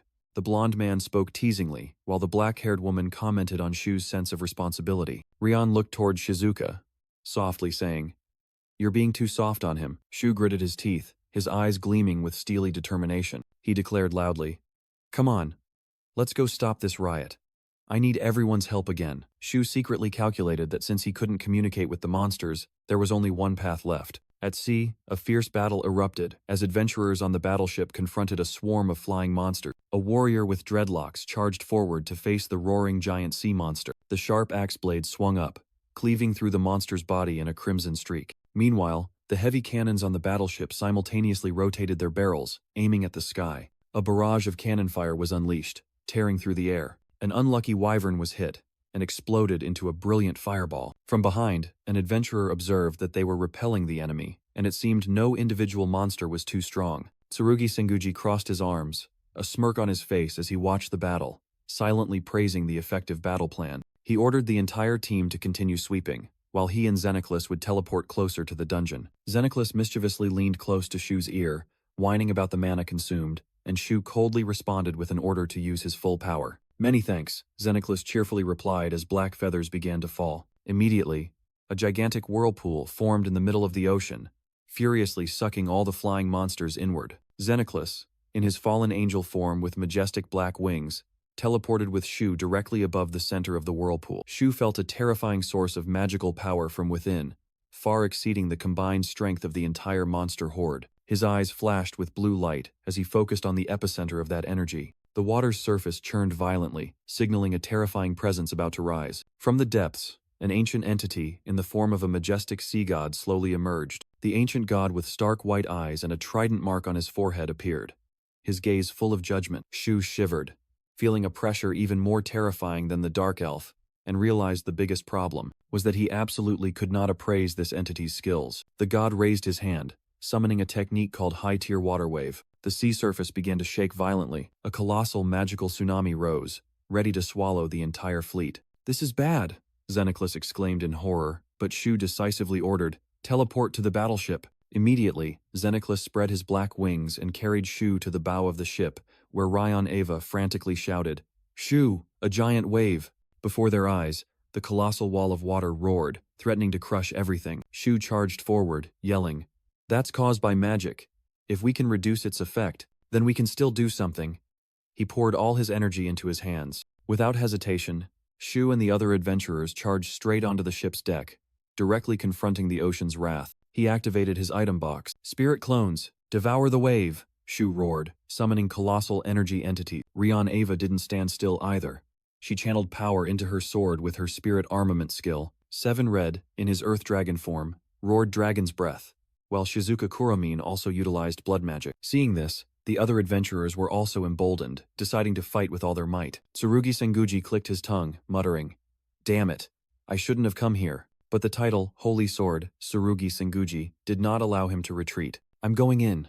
Tsurugi drew his glowing katana, preparing to unleash an earth-shattering slash. Tsurugi Senguji swung his sword, channeling his strength to slash directly at the colossal wall of water. A powerful slash tore through the water's surface. Witnessing Shu create a shield, Rion Eva exclaimed in astonishment. "You know how to use a divine weapon? A divine weapon? You mean this?" Tsurugi smirked. "By the way, Asura, no matter how talented you are." The colossal magical tsunami still roared, unfazed by the attack. "I don't think it will do any good," Tsurugi thought to himself, observing his teammates' efforts. On that day, horrifying memories flooded Shu's mind.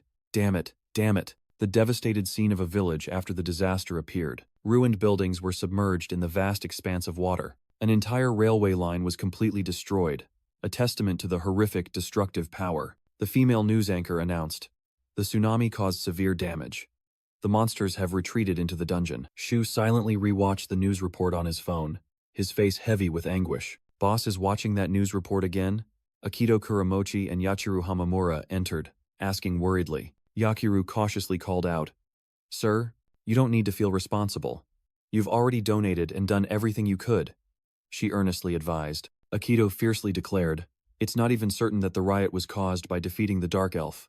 Anyone who dares to speak nonsense, I'll blow them away." Faced with the sincerity of his two teammates, Shu offered a faint, warm smile. "Thank you, Yachiru and Akito." Back in reality, facing the raging waves, Shu gritted his teeth. "I used all my magic power to evacuate everyone, but the coastline was still destroyed. The colossal magical vortex gave this dungeon the nickname Sea God, the world's only S-rank dungeon, and if the monster that caused it reappears, humanity will be in danger. According to experts, even though the dungeon won't reappear for another 10 years, vigilance is still necessary. Therefore, a plan to conquer the labyrinth was urgently drawn up. It was called Dungeon City. The most crucial step to conquering any dungeon is establishing a solid operating base. The plan was to gather guilds from all over the world in a floating city on the ocean. But construction would take at least 2 to 3 years, and until then, Shu Amasura resolved, "We need to become even stronger." He realized his appraisal skill could see through others' talents. "I must use it to unlock the power of all adventurers," Shu thought to himself. On that same day, Shu Amasura uploaded a new video to his channel. The video titled "Conquering the Dark Elf" broke all records, becoming the most watched video ever. Immediately, a question was raised. Is it true that the Sea God dungeon appeared at the same time the Dark Elf was defeated? The online community erupted in debate. Some claimed the guildmaster caused the disaster, while others defended that it was just a coincidence and adventurers were merely doing their job. In an office, a male employee looked at the screen and concluded, "It seems public opinion is divided." His female colleague said worriedly, "The adventurers who fought alongside him are doing their best to support him, but I tried to dissuade him from uploading the video many times." The employee recalled the moment Shu insisted that the video must be uploaded at all costs. However, the girl also added that many people were still on his side. The employee placed his hand on the mouse, his gaze firm. "My job now is to edit it as best as possible, so that people don't blame him for what happened." The male employee asserted, "No matter what, I will prevent him from becoming a villain." His colleague, Sakura Shimizu, stood there with a calm smile. Shimizu suddenly remembered, "That's right. I almost forgot today was the deadline," making her colleague curious. Deadline for what? She explained that because too many people wanted to join the guild, she had posted a recruitment notice, so Shu could appraise each person himself. Shimizu's eyes suddenly widened in surprise. Her inbox had received Edusina Enotu application emails. Amidst the pouring rain outside the building, Shimizu could only frantically call her boss. Days later, Shu collapsed exhausted onto his desk. Shimizu brought drinks, thinking to herself that the past few days had been truly exhausting. The interview process was simple, just finding suitable people through appraisal, but the sheer number of applicants forced them to screen dozens of people every day. Finally, Shu handed Shimizu a tablet containing the list of selected individuals, urging her to call them as soon as possible. Looking at the list, Shimizu asked worriedly, "Boss, are you sure you want to hire these people?" From the desk, a resolute voice rang out. "Yes," Shu smiled confidently, asserting that they were exactly the people Analyze Arts needed. 3 new employees were confirmed, and their professions were. Shu suggested that the three, meeting for the first time, reintroduce themselves. The man with glasses spoke up. He was Hakuma Otori, an alchemist who used to be in charge of logistics for a B-rank guild. The pink-haired girl cheerfully introduced herself. She was Mika Arakawa, a summoning artist and a former team leader in an A-rank guild. When it was the last person's turn, Hakuma Otori let out a small gasp of surprise. The last person hesitantly introduced himself. He was Guren Minagishi. He continued. His profession was blacksmith, and he used to be in a C-rank guild. Mika Arakawa asked curiously, "A blacksmith? A C-rank guild. What did you do there?" Guren awkwardly admitted, "Ah, about that. I made weapons out of stone, and got fired very quickly." "Ha ha," Mika whispered to Hakuma. "No wonder. Stone weapons can only defeat slimes." Hearing that, Guren could only bow his head and clench his fists in silence. Shu maintained a calm expression, observing everything. He placed his hands on the table and declared loudly, "All right then. I will explain everyone's tasks. First, Guren Minagishi." Guren startled and replied, "Yes? Yes." Shu looked directly at Guren and said, "I need you to lead my team.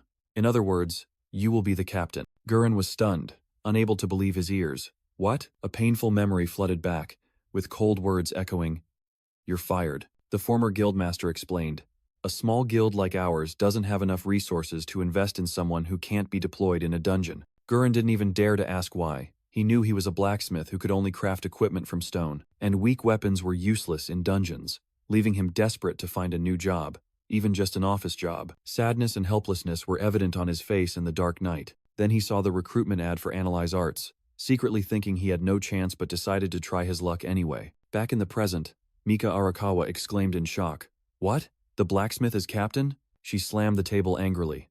"What do you mean? I used to be a captain in an A-rank guild. Why should I take orders from someone with a useless profession like a blacksmith?" Shu calmly stated that his decision was based on the appraisal results. He asserted that Guren Minagishi was the most capable among the three. Hakuma Otori was astonished, unable to believe his stats were inferior to someone fired from a C-rank guild. Mika Arakawa protested loudly, scornfully dismissing the unknown blacksmith profession and Guren's ability to only forge stone weapons. She pointed directly at Guren, who was bowing his head, his face full of dejection. Mika gritted her teeth in anger, while Hakuma, standing behind her, also looked unconvinced. Shu issued an ultimatum. "Just follow my instructions for 1 month. If you don't accept, I will help you return to your old guilds." Then, he looked directly at all three, preparing for his final declaration. With sharp eyes, Shu revealed his identity. "I am an appraiser." His eyes glowed blue, affirming their ability to see through the truth. His firm declaration silenced the entire room. Sakura Shimizu was secretly astonished, wondering when Shu Amasura had acquired such an authoritative demeanor. Meanwhile, memories of his arduous past flooded Guren's mind. He recalled the days toiling in his blacksmith shop, pouring all his passion and strength into every hammer strike. A finished stone sword glowed brightly. Guren smiled contentedly, exclaiming, "It's done." But his joy quickly faded as he looked at the crate of stone swords, telling himself that they were still just ordinary weapons. Even with his own workshop, he could only create low-grade weapons to hunt weak monsters. Guren Minagishi thought skeptically. He said, "I'm the strongest, but no way." Extremely worried, he clenched his fists, fearing he would be fired again if he disappointed the president with this pile of weapons. Suddenly, Shu poked his head in to check on the situation, making Guren jump. "Oh, you've made so many already," Shu exclaimed, while Guren could only stammer. Shu picked up a stone sword to examine it, while Guren held his breath, awaiting the verdict. "Looks good.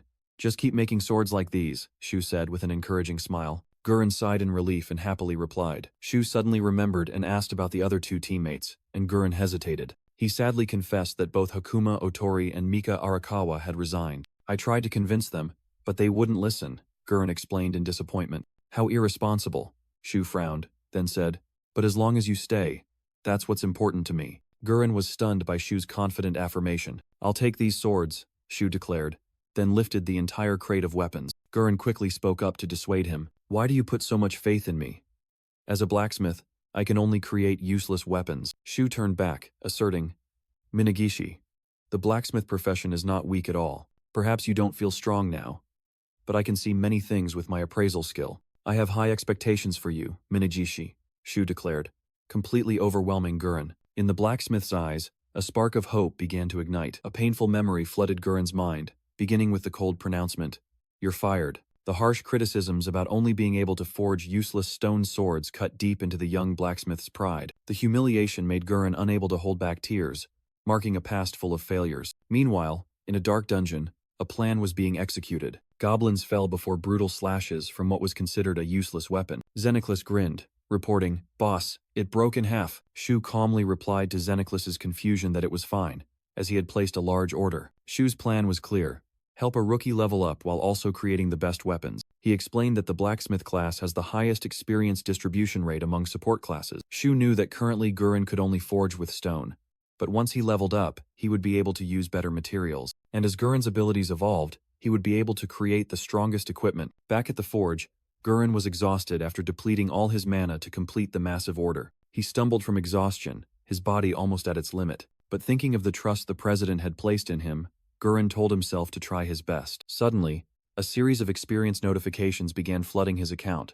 Gurren collapsed to the floor, astonished as a level-up notification appeared before his eyes. The blacksmith could only utter a sound in utter confusion. At the same time, others were still mocking the stone sword, claiming it was just a cheap D-rank weapon. Ryan Ava suddenly froze when she realized that all the members of Shu's party were holding such a sword. In the video, Ryan Ava's stone sword shattered, just as everyone expected. The audience wondered about the video's purpose, while Ryan Eva was stunned, questioning the sword's secret. She stared at the weapon in astonishment, a truth suddenly dawning on her. Ryan Eva realized this sword was made by the very blacksmith her guild had just fired. The online community erupted in debate as subsequent videos showed increasingly better swords, from stone to iron and then steel. Amidst this, Shu Amasora unexpectedly appeared on a live broadcast. He held up a brand new weapon and declared, "Our blacksmith has leveled up and can now create magic stone weapons." The audience was stunned, buzzing with discussion about this mysterious magic stone weapon. Shu began his demonstration, asserting that this weapon possessed unique advantages against a roaring firebird. He bravely confronted the fiery monster to the viewer's astonishment. The firebird spewed a destructive stream of fire, but Shu only needed one sword strike to retaliate. The magic stone blade easily cut through its defenses, embedding itself deep into the monster's head. Shu explained, "Magic stone weapons can absorb magic stones from monsters they defeat." While everyone was still bewildered, he announced there would be another special effect demonstrated by the blacksmith himself. Gurren Minagishi stepped out, his face flushed, stiff with nervousness. Viewers recognized the useless blacksmith and grew even more skeptical when Shu handed him the sword. Gurren gripped the weapon tightly, and it began to emit a powerful surge of energy. He raised the sword high, and a gigantic magic circle glowed brightly, signaling an unimaginable power about to be unleashed. Shu rushed forward, declaring this was the second effect their blacksmith had imbued into the weapon. The blade erupted into a brilliant vortex of fire. A gigantic werewolf monster roared, charging straight ahead. Shu confronted it directly, unleashing a destructive arc of fire with a single slash. The online audience was stunned, debating whether it was the firebird's skill or Shu Amasora's own power. Everyone quickly deduced that if other guild members could do the same, then the power definitely came from the weapon. Shu confirmed with a triumphant smile. This sword could use the skills of the monsters it had defeated. Gurren intently watched his phone, reading the explosive comments from the audience, ranging from astonishment and excitement to even doubt. Overwhelmed with emotion at seeing his efforts recognized, Gurren's eyes welled up with tears of pride and happiness. Shu turned around and noticed his friend trembling with emotion. He placed a hand on Gurren's shoulder to reassure him. While putting an arm around his sniffling friend, Shu cheerfully advertised that everyone could buy magic stone weapons from Analyze Arts today. The broadcast introduced the product at an unbelievable price: 20 million yen for the weapon and another 20 million to apply a skill. Their company's name, Analyze Arts, was officially announced. After the live stream, Gurren was dumbfounded when he heard Shu announce that he had been fired. In a panic, he grabbed Shu's collar, pressing him about what he had done wrong. Shu quickly explained that it wasn't like that. Magic stone weapons were selling out, and Gurren was the only one who could craft them. He continued, quitting meant Gurren could enjoy all the benefits that came with his unique position.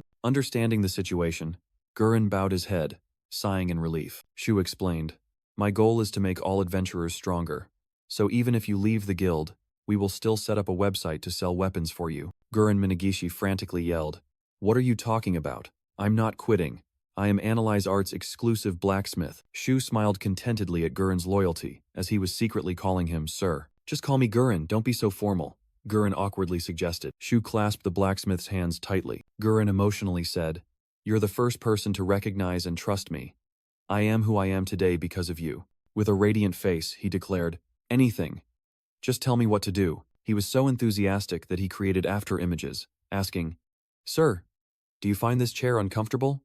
I can make you a new one." Shu secretly thought he was witnessing a familiar scene again, as the imaginary Gurren wagged his tail like a puppy before Xenoclus. He once thought that with the current production capacity and high prices, the magic stone weapon craze would soon die down. But then an employee burst in, shouting, "Sir, we have 100 weapon orders from Icon of Blood." Shu was stunned when the employee reported the total order value amounted to 2 billion yen. Massive orders from other top guilds continuously poured in. Gurren held the magic stone sword in his hand, proudly thinking that adventurers would now fight much more effectively. A moment later, Gurren, in his protective gear, approached Shu.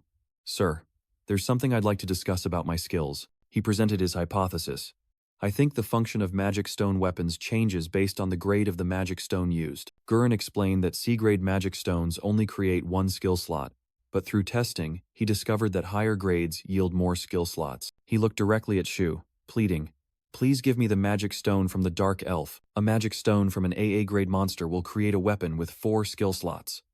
Please allow me to forge your personal weapon," Gurren earnestly requested. Shu pondered the blacksmith's passionate offer. Gurren asserted that it would be a powerful and one-of-a-kind weapon. Meanwhile, the reputation of magic stone weapons had begun to spread. Akito Kuramochi, a guild member, was ecstatic. "The sword you made is truly incredible." It was a B-grade magic stone sword with 2 skill slots, proficiency and recharge. Akito happily told Gurren that he felt stronger every time he used it. Another female mage also gleefully showed off her new staff, affirming that the blacksmith profession was truly amazing. Witnessing this success, Shu secretly calculated bigger plans for the future. Back in the office, Gurren was stunned as he realized everything Shu had done for him. The blacksmith suddenly burst into tears, which startled Shu. Gurren tearfully confessed that this was the first time he had been so recognized by others, all thanks to Shu. Shu modestly brushed it off, saying he only helped a little. He placed a hand on Gurren's shoulder, asserting that it was his unwavering efforts that were truly commendable. Overwhelmed with emotion, Gurren burst into tears once more. He gripped Shu's shoulders, his eyes burning with determination, promising to forge him the strongest sword ever. Just then, Ryan Eva burst into the room, panting, and apologized for being late. Once the core members had all gathered, Shu decided to begin. The meeting moved to a private room, and the atmosphere became serious. Shu announced that the reason he had summoned everyone was to reveal some earth-shattering secret information. Akito Kuramochi wondered about the secret information, questioning if even an original member like him wasn't privy to it. Shu explained that the only one who might have known was Gurren, as an image of Gurren Minagishi playfully ruffling Ryan Ava's hair appeared. With a determined expression, Shu asserted that it was time for the whole world to know the truth. Akito asked in astonishment what it was, and Shu began to reveal a shocking secret. It was the rules behind leveling up. Shu mused about a future where support roles like blacksmiths would rise to prominence, and how appraisal and magic stone weapons had changed the game. He realized that to conquer S-rank dungeons and craft elixirs, this information had to be made public. An image of Kaide Yotsuba lying motionless in a hospital bed appeared in his mind. It was the only way Kaide could wake up. The scene shifted to Central General Hospital. Here, Shu was dismayed as he read a piece of information on his phone. Standing in the hospital corridor, he intently read a disturbing comment. People were discussing a guild in Osaka that had failed miserably trying to create their own blacksmiths, causing an explosion. Just then, a severely injured patient was rushed past Shu by the medical team. He used appraisal and discovered the victim was a level 3 carpenter, a tragic consequence of ignorant experimentation. Realizing the danger, Shu told himself he should have foreseen this and decided to act immediately. He immediately contacted editor Saito, firmly demanding that the video be published earlier than planned. Soon after, Shu appeared on air, officially announcing, "Today, I will reveal the secret of leveling up." Everywhere, people focused their attention on his announcement, especially guilds looking to develop crafting classes. In a meeting, a senior manager asserted, "Frankly speaking, sending your crafters into dungeons is useless." Shu began to explain the experience sharing mechanism. For example, appraisers and blacksmiths both receive points when others use their products. Even flame swordsmen receive shared experience when others use their flame-enchanted swords. He concluded that crafting classes do not need to directly defeat monsters in dungeons to level up. After Shu's less than 3-minute video ended, the whole world entered a new era where crafting classes became an essential commodity. At the headquarters of the Analyze Arts Guild, a female manager astonishingly reported on the public's incredible reaction. 500 million views. It instantly surpassed the Dark Elf video. "Our channel has also reached 13 million subscribers." His male colleague added, "The president is now the most successful streamer in Japan, And his adventurer level is also very high. An image of Shu shining in the dungeon proved his strength. The female manager confidently analyzed. He has no dark past. A clean image and a proven asset to the public. The only remaining problem is our guild's weak combat power, she seriously pointed out. Shu was stunned by the proposal. What? Another recruitment drive? The female manager listed, while images of Akito, Yachiru, and Ryan playing a game appeared. We only have 3 combat classes, them. Both managers excitedly proposed. It's time for Analyze Arts to enter the arena of large-scale guilds. At least 100 members, Shu replied thoughtfully. Our goal is to conquer S-rank dungeons. I need talented people like Ryan, but people like her are very rare. Ryan Ava was slightly surprised to be mentioned. The male manager reiterated. Speaking of which, after reviewing thousands of applicants, you only chose 3 support classes, and 2 of them have already left. Suddenly, Shu emitted a terrifying aura, seemingly preparing to summon something to resolve the issue. From the waiting room, a panicked voice echoed. Wait, please. If you don't have an appointment, you can't. The office door was violently slammed open. A burly old swordsman burst in, pushing aside 2 security guards who were trying to block his way. Shu was astonished as the uninvited guest declared, I have come to join the great Analyze Arts. The old swordsman looked straight ahead with fiery, determined eyes. He growled, introducing himself as Reijiro Matsu. Amidst the chaos, Reijiro Matsu reiterated his purpose. To join the Analyze Arts Guild. Soon after, the tense atmosphere eased, replaced by a hot cup of tea and some pastry. Reijiro Matsu was now calm, leisurely sipping his tea. Meanwhile, Akito, Yachiru, and Ryan secretly eavesdropped from outside the door, whispering that the old man looked extremely suspicious. Yachiru even blurted out that he probably hadn't even showered, making Akito remind her that she was focusing on the wrong issue. Shu decided to speak frankly, but Akito quickly rushed in, aggressively demanding to be his boss's bodyguard. Shu ignored Akito, getting straight to the point, asking why an A-rank adventurer, at least level 120, like Reijiro would want to join their guild. He waited in silence, his sharp gaze seemingly trying to see through the opponent. Reijiro Matsu smirked, admitting that the rumors about Shu's appraisal ability were indeed true. He drew his sword, boldly declaring his reason was not complicated. I simply want to fight strong opponents. Reijiro explained that Shu's guild was one of only 4 guilds permitted to enter the S-rank dungeon sea god. Akito Kuramochi was stunned, exclaiming, and that sword? Reijiro Matsu continued, his eyes burning. A magic stone weapon, isn't it? I've wanted to wield one myself for a long time. Shu used his appraisal eye to assess the uninvited guest. The results appeared. Reijiro Matsu, an A-rank adventurer, neither good nor evil, with strength comparable to the strongest. Despite Akito Kuramochi's objections, Shu still decided. All right, he set the conditions. However, you will be fired if you disobey orders, and indiscriminate violence is unacceptable. Shu looked directly into the old swordsman's eyes. Sir Samurai, Reijiro burst out laughing heartily. Ha ha ha ha, you've set a leash that suits me perfectly. The old warrior unexpectedly placed a heavy bag on the table. I acknowledge you, appraiser. This is my initiation gift. Shu's eye flashed blue as he used his skill, exclaiming in surprise. What? Reijiro smiled smugly. I failed for 3 years, but I finally took it down. Inside the bag was the magic stone of a Giga Giant, an A-rank monster and an ingredient for elixirs. At the same time, in the president's office of another guild, Seven Red smiled through the screen. I hear you have an interesting new member. Let me spar with him a bit. Shu replied to the teasing about using his dragon form. Thanks to you, I have a magic stone sword now. It works pretty well. Seven Red waved his hand, moving to the main topic. All right, let's get down to business. Shu asked curiously. Business? Seven Red seriously explained that after the Dark Elf incident, their reputation had attracted the attention of even the Ministry of Defense. He revealed that Guildmaster John Enold wanted Shu to come to the Japan branch for a special mission. Seven Red looked directly at the screen, his voice dropping. And Shu, regarding this job, he ended the call with a cryptic warning.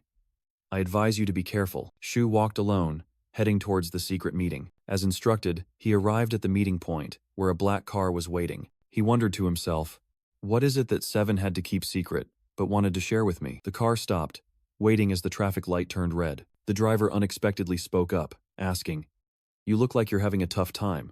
Are you getting any rest? He turned around, lifted his uniform cap, and smiled, calling out, Shu. Shu was stunned, unable to believe his eyes. Tachibana, long time no see, Tachibana said. I can't believe you've become so famous now. A memory suddenly flooded back. It was Shusaku Tachibana, one of the first mentors who guided the useless appraiser he once was. Shu wondered to himself, How could such a talented adventurer now be driving a taxi? Tachibana broke his train of thought with grim news. My wife's surgery was unsuccessful. Shu was speechless, only able to utter one word. What? He recalled the tragedy that year, when Tachibana's wife was severely injured in a monster riot. Like him, Tachibana also became an adventurer to earn money for his loved one's medical expenses. I lost her, Tachibana said, his voice heartbreakingly calm, and I also lost my reason to be an adventurer. Shu looked at his former mentor through the rearview mirror, a pang of sorrow welling up in his heart. Tachibana forced a smile. You don't need to make that face, Shu. As the car drove off, he muttered. Everything changes, yet nothing really changes, does it? Once they arrived, Tachibana suggested, let's grab a meal sometime, and Shu immediately agreed. Shu arrived at the Korean branch headquarters of Purple Mist, following a mysterious invitation. A strange man warmly greeted him. Long time no see, Mr. Amasura. It's good to see you're still well. He apologized for summoning Shu so suddenly, explaining that the work to be discussed required absolute secrecy. Shu got straight to the point. I understand. So what exactly is the job? The man grew serious, asking if Shu knew about the story of monsters appearing in the middle of an American city. Shu confirmed. Yes, it was global news reported here. But it wasn't part of a riot, was it? He revealed that the Department of Defense had concluded a seeker had lured the monsters out of their dungeon. Shu was stunned by this unbelievable information. He protested, arguing that monsters only leave dungeons during riots, but the man confirmed he was right. Living monsters would always want to return. And then, the horrifying truth was revealed.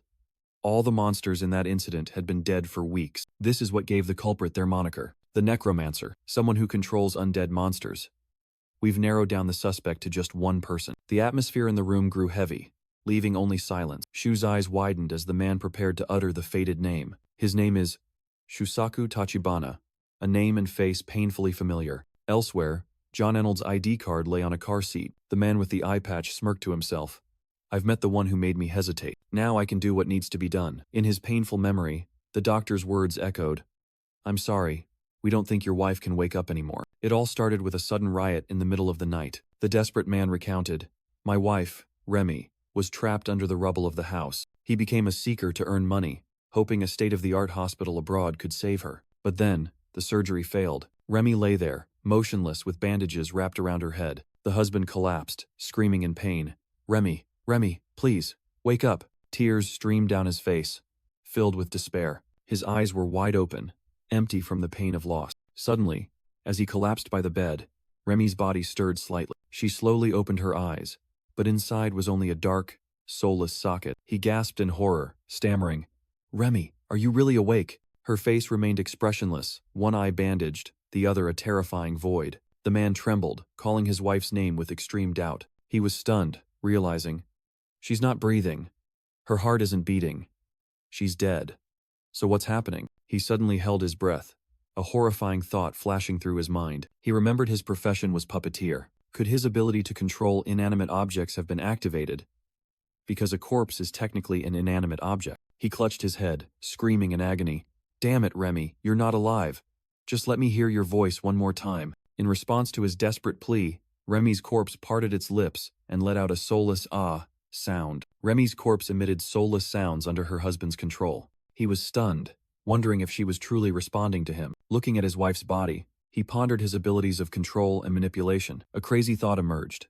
If he upgraded his puppeteer skill, perhaps he could even control life itself. The image of a healthy Remy appeared, planting a futile hope of resurrecting her in his heart. He was determined to level up as soon as possible, suddenly recalling Shu's advice. In his memory, Shu once said that those of the crafting class didn't need to defeat monsters themselves. The man finally understood the dark meaning behind that statement. He realized he could level up by using the undead. The scene shifted to a dark alley, signaling an impending crime. He recounted the first step on his sinful path, calling an acquaintance, a seeker, then murdering them. Donning a new cloak, he began his monster hunt with his first puppet. Blood continued to spill as other innocent victims fell before his power. Standing amidst the scene of death, he coldly watched the experience points soar. With resolute eyes, he whispered, Just you wait, Remy. Now, surrounded by an army of undead, he had completely transformed into a necromancer. He solemnly swore that he would definitely bring her back from the dead. The story returned to reality. In a bustling city, Shu was walking in his office when Sakura Shimizu rushed over with urgent news. She frantically announced that monsters had been reported appearing in cities across Japan. Shu sternly ordered,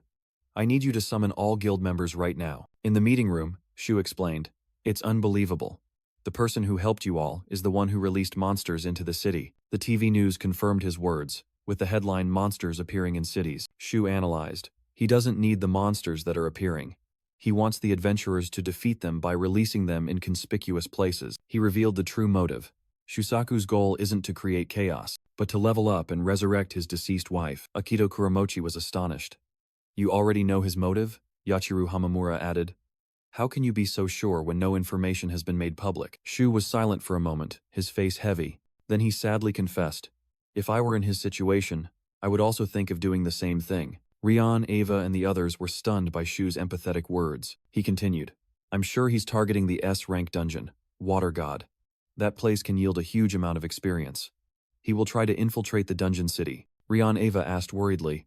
So, what are you going to do, Shu? Shu lowered his head, his eyes gleaming with determination. A memory suddenly flooded back, his old master's words echoing. Appraisers are not weak. In the past, Shusaku Tachibana once encouraged a desperate young Shu. There must be a reason you were given that ability. You just need to find what you can do. Little by little, his master smiled kindly. We'll figure it out, Shu. Back in the present, Shu clenched his fists, his heart filled with resolve. He looked up, firmly declaring, I will be the one to stop him. His eyes flashed with a blue light, thinking, my appraisal ability will be useful in analyzing the puppeteer. Once he pays his debt to society, I will cooperate to resurrect his wife. Shu stood up, asserting, what Shusaku has done has become a global incident. If he infiltrates the dungeon city, a subjugation request will be sent to a world-class guild. Reijiro Matsu calmly walked in, reassuring. No need to worry. The old silver-haired swordsman with a scarred face stood there, exuding the aura of a master. Shu tried to refuse. Mr. Matsu, no matter how strong you are, our guild doesn't have enough warriors, so, bang! The office door was suddenly burst open. A crowd of spirited adventurers poured in, shouting in unison, we want to join Analyze Arts, Reijiro explained, while Akito Kuramochi and Sakura Shimizu were astonished. When I snuck into the dungeon to test this magic stone weapon, these people followed. They must all be hunting the water god. Sakura Shimizu angrily yelled, why do you always break down doors without warning? You should have brought them after the meeting was convened. But Shu coldly interrupted. Don't be so rigid. Shu secretly assessed the crowd with his abilities, realizing they were all high-level battle maniacs like Reijiro. He boldly declared, all of you are hired, causing the crowd to erupt in joy, while Sakura was stunned. A male employee tried to calm Sakura. Calm down, Miss Shimizu. Just think of it as saving us the trouble of screening applications. Elsewhere, a blonde girl in uniform thoughtfully called out Shu. 3 days later, an official announcement from the Asia-Pacific Conference was made regarding an infiltration in Dungeon City. All guilds were tasked with apprehending the intruder, who held a locket with a picture of a woman named Remy. He, a brown-haired man, stood alone amidst the ruins, clutching the memento tightly. He whispered in the ash-filled night, just a little longer, Remy. At the same time, at the Analyze Arts headquarters, an urgent call rang out. Sir, 2 managers frantically searched for Shu everywhere, finally tracking him down. They stopped before the president's office door. Inside, Guren Minagishi, the guild's blacksmith, joyfully held up a magnificent sword. It's done. An AA rank magic sword, just for you. Shu drew the sword from its sheath, and a powerful surge of magical energy immediately emanated from it. The new AA rank magic sword possessed formidable skills: Windblade Mastery, Energy Charge, and Mana Absorption. Guren Minagishi excitedly explained that the longer the charge skill accumulated, the greater its power, becoming 4 times stronger after 3 minutes. The blacksmith wore a satisfied smile, immensely proud of his masterpiece. Guren shyly added that the Mana Absorption ability worked similarly to Shu's magic eye, allowing the sword to devour magical attack. Shu silently looked up, mentally calculating the infinite potential of the new weapon. Excellent. Thank you, Guren. Shu smiled brightly, making Guren gasp in surprise and then blush with delight. Suddenly, Reijiro Matsu appeared, grabbing Guren's shoulder and growling, Hey blacksmith, where's that A-rank sword I ordered? Shu thought to himself. The guild's power had truly risen a notch. He decided to divide the teams. Team 1 consists of me, Ryan, Yachiru, and Akito. Team 2 is a group of 10 aggressive members, including Mr. Matsu. Shu continued to outline the plan. Thanks to our surging strength, we've received a request to eliminate Shusaku. The entrance is at the center of the water god's whirlpool. A special elevator was installed to transport adventurers from Dungeon City to the seabed. Shu donned his new gear and entered the half-built Dungeon City to attend the strategic meeting. In the makeshift camp, the newly recruited guild members eagerly awaited their mission. Shu muttered as he walked. The meeting place is the only completed building. He approached the building, his eyes filled with determination. Long time no see, Asura. A familiar voice rang out. It was Shizuka Kuromin. Shu asked in surprise. So Icon of Blood is participating too? Shizuka replied. 7 and Tsurugi Senguji are also here. She revealed that a total of 13 guilds were participating, a formidable force mobilized for a single individual. Shizuka concluded with a serious expression. That shows how great a threat Shusaku Tachibana is. Shu Amasura's face hardened, agreeing. Indeed, the longer we drag this out, the worse the situation will become. He secretly wondered about the true scale of the enemy. Just how many zombies is he controlling now? Meanwhile, Shusaku Tachibana, the necromancer, stood amidst the darkness, surrounded by countless glowing red eyes of his undead army. He stepped into a new dungeon, a lush but deadly land. In a desolate area, Tachibana and his black-robed subordinates stood before a mysterious coffin. He surveyed the vast space and remarked, "This truly is an S-rank dungeon. The first floor is already this expansive." And then, the first inhabitants of this place appeared, purple jellyfish monsters hovering in the air. Following them was a swarm of ferocious rockfish monsters flying over the grassland. Tachibana merely assessed coldly. They're already B-rank monsters right from the start, but now, it's not a big deal. He confidently declared, "The more I kill, the more I can control," then waved his hand, commanding his massive monster army. Standing amidst goblins and other gruesome creatures, Tachibana cut the figure of a king of the dead. From the shadows, the cruel command was given, "Slaughter them all." His undead army immediately plunged into the massacre, a lion monster biting the rockfish. A goblin swung its club, mercilessly smashing the jellyfish monster. Tachibana stood amidst the battle, revealing his power. "I've upgraded my control ability to over level 30.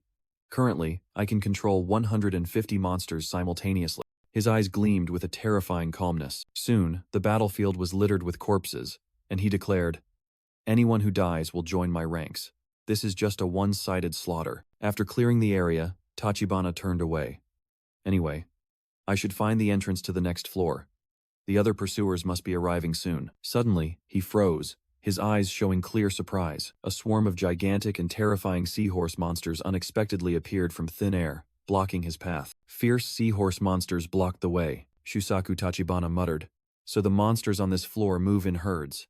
All their actions are carefully controlled, as if they are all commanded by a single entity. Suddenly, a skill was activated.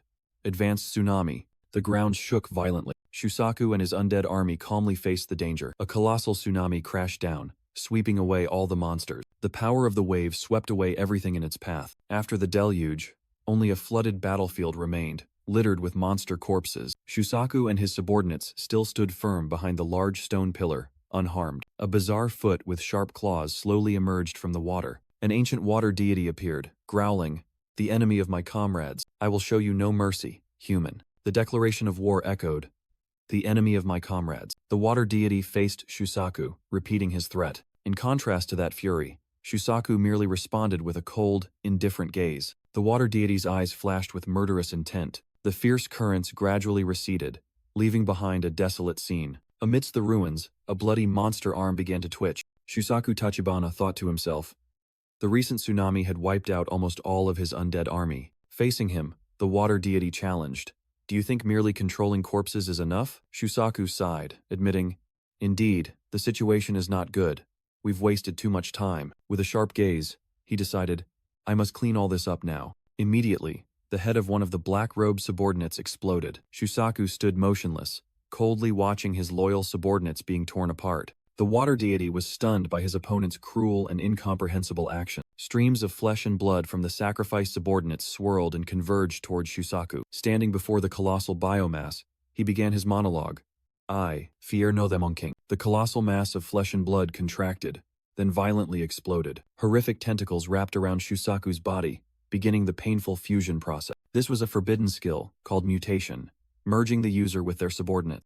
This ability was not just fusion, but also allowed for free separation and transformation. The water deity could only watch helplessly as dark energy enveloped his enemy. From within, a colossal monster arose, letting out a roar that shook heaven and earth. Shusaku was now one with the monster, his upper body emerging from its head. The colossal shadow of the new creature loomed over the water deity, demonstrating absolute dominance. Sweat pouring, the old deity cried out in horror, absorbing the flesh and blood of the dead.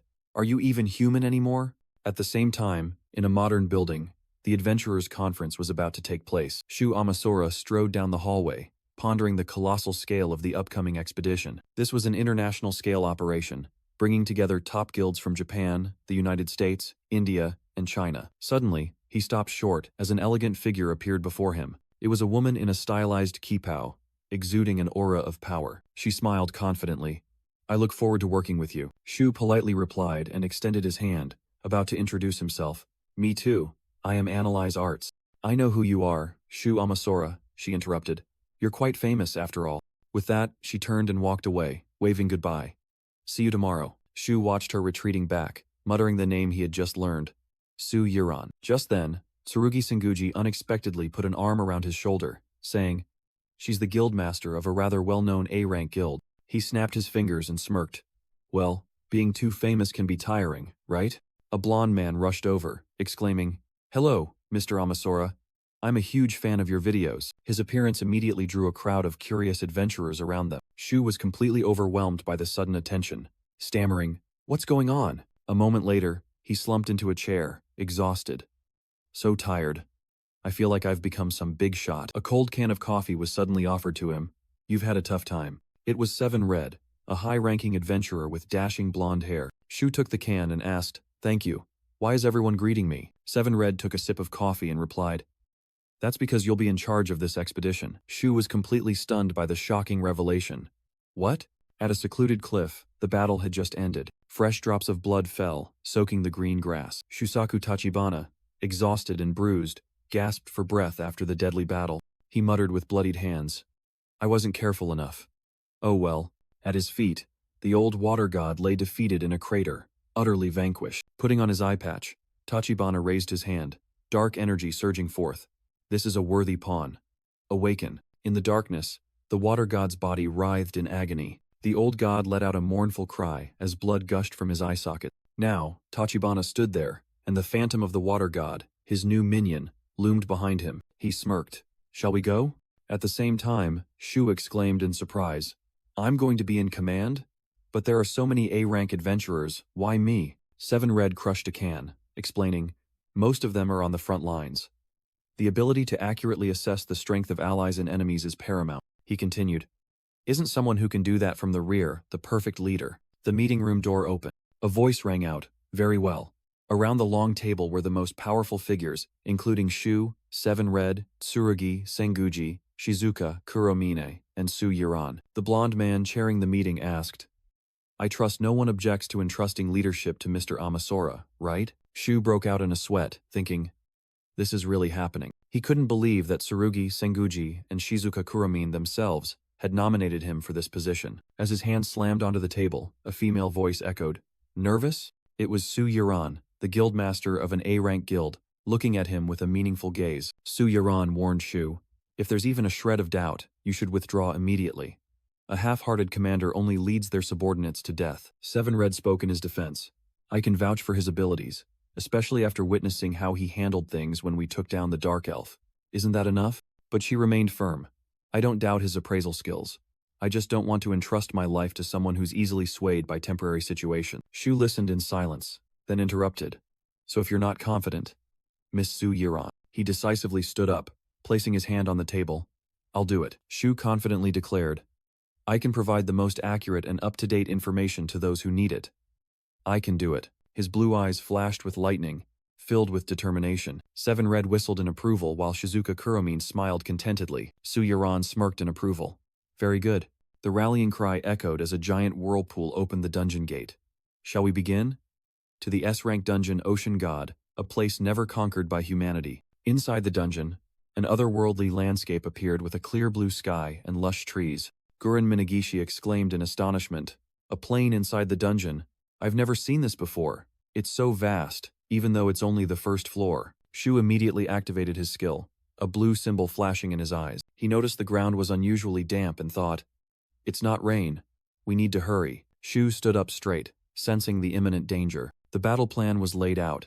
The expedition team would split into 10-person units from each guild, fanning out across the area. Each group would collect map data, and the guild masters at the center would compile the information to map out the entire dungeon. Led by Shu, the elite formation of guild masters and key members began to advance into the unfamiliar territory. From the US, 7 Red replaced John, while China sent Su Yuran, along with other A-rank adventurers, into position. Shu recounted. From our guild, there's me and Rion. We also brought Guren to repair equipment when needed. Shu secretly thought about his personal vendetta with Shusaku, hoping to end everything without further bloodshed. A voice rang out, calling Shu Amasora's name as the team entered the dungeon. Su Yuran reported a pile of monster corpses found, speculating it was the way to the next floor. The map on the tablet confirmed the location of the corpse pile. When 7 Red suggested changing the route, Shu firmly refused, determined to follow the chosen path. The entire expedition team stood before a muddy path, a sign of a massacre. The man in the yellow turban questioned, arguing that examining the pile of corpses was the best way to find clues. Guren awkwardly defended his captain, while Shu had quietly bent down to examine the ground. The clue we have is the mud, Shu declared, holding up his dirty fingers. The whole team, led by Rion, was astonished by his assertion.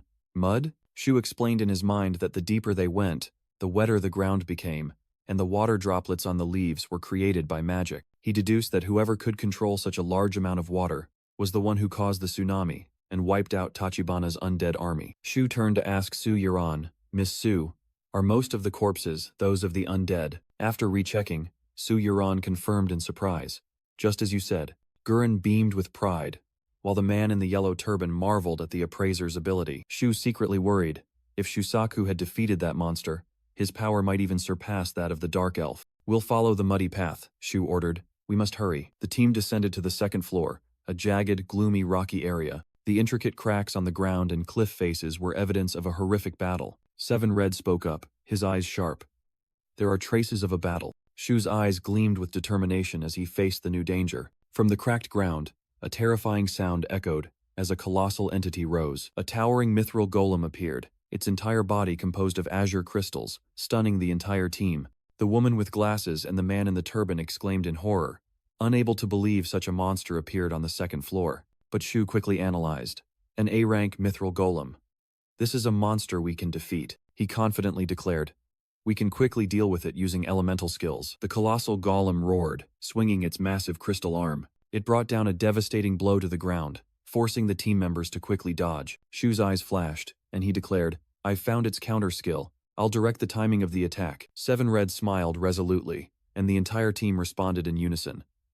All right, Captain. A team member immediately followed the order, beginning the summoning chant. Come forth, Xenoclus. By Shu's command, the spirit Xenoclus was summoned to distract, though it seemed quite displeased with this simple task. Xenoclus moved at terrifying speed, darting past the golem to draw its attention. Shu activated a commander's ultimate skill, telepathy. He recalled that this skill allowed him to speak directly into the minds of anyone he had touched. This was the key to commanding a large group, an unparalleled power on the battlefield. Through telepathy, Shu's command echoed in Shizuka's and Tsurugi's minds. The effective elements are fire and wind. He continued to direct Reijuro and the other captains. Each team will initiate the attack with magic stone weapons, then launch a simultaneous full assault on my command. Finally, Shu turned to Rion and ordered, Rion, summon. Rion obeyed, her sword flaring with brilliant summoning flames as she shouted, Summon divine beast. Rion summoned the fire god, fire general. She stood firm, sword ready in hand as her divine beast materialized. Shu commanded via telepathy, 7, please increase your attack power, and 7 Red immediately responded. He unleashed his power, transforming into a blazing fire dragon. The mithril golem took the full brunt of the combined attack. Shu had clearly analyzed its weakness.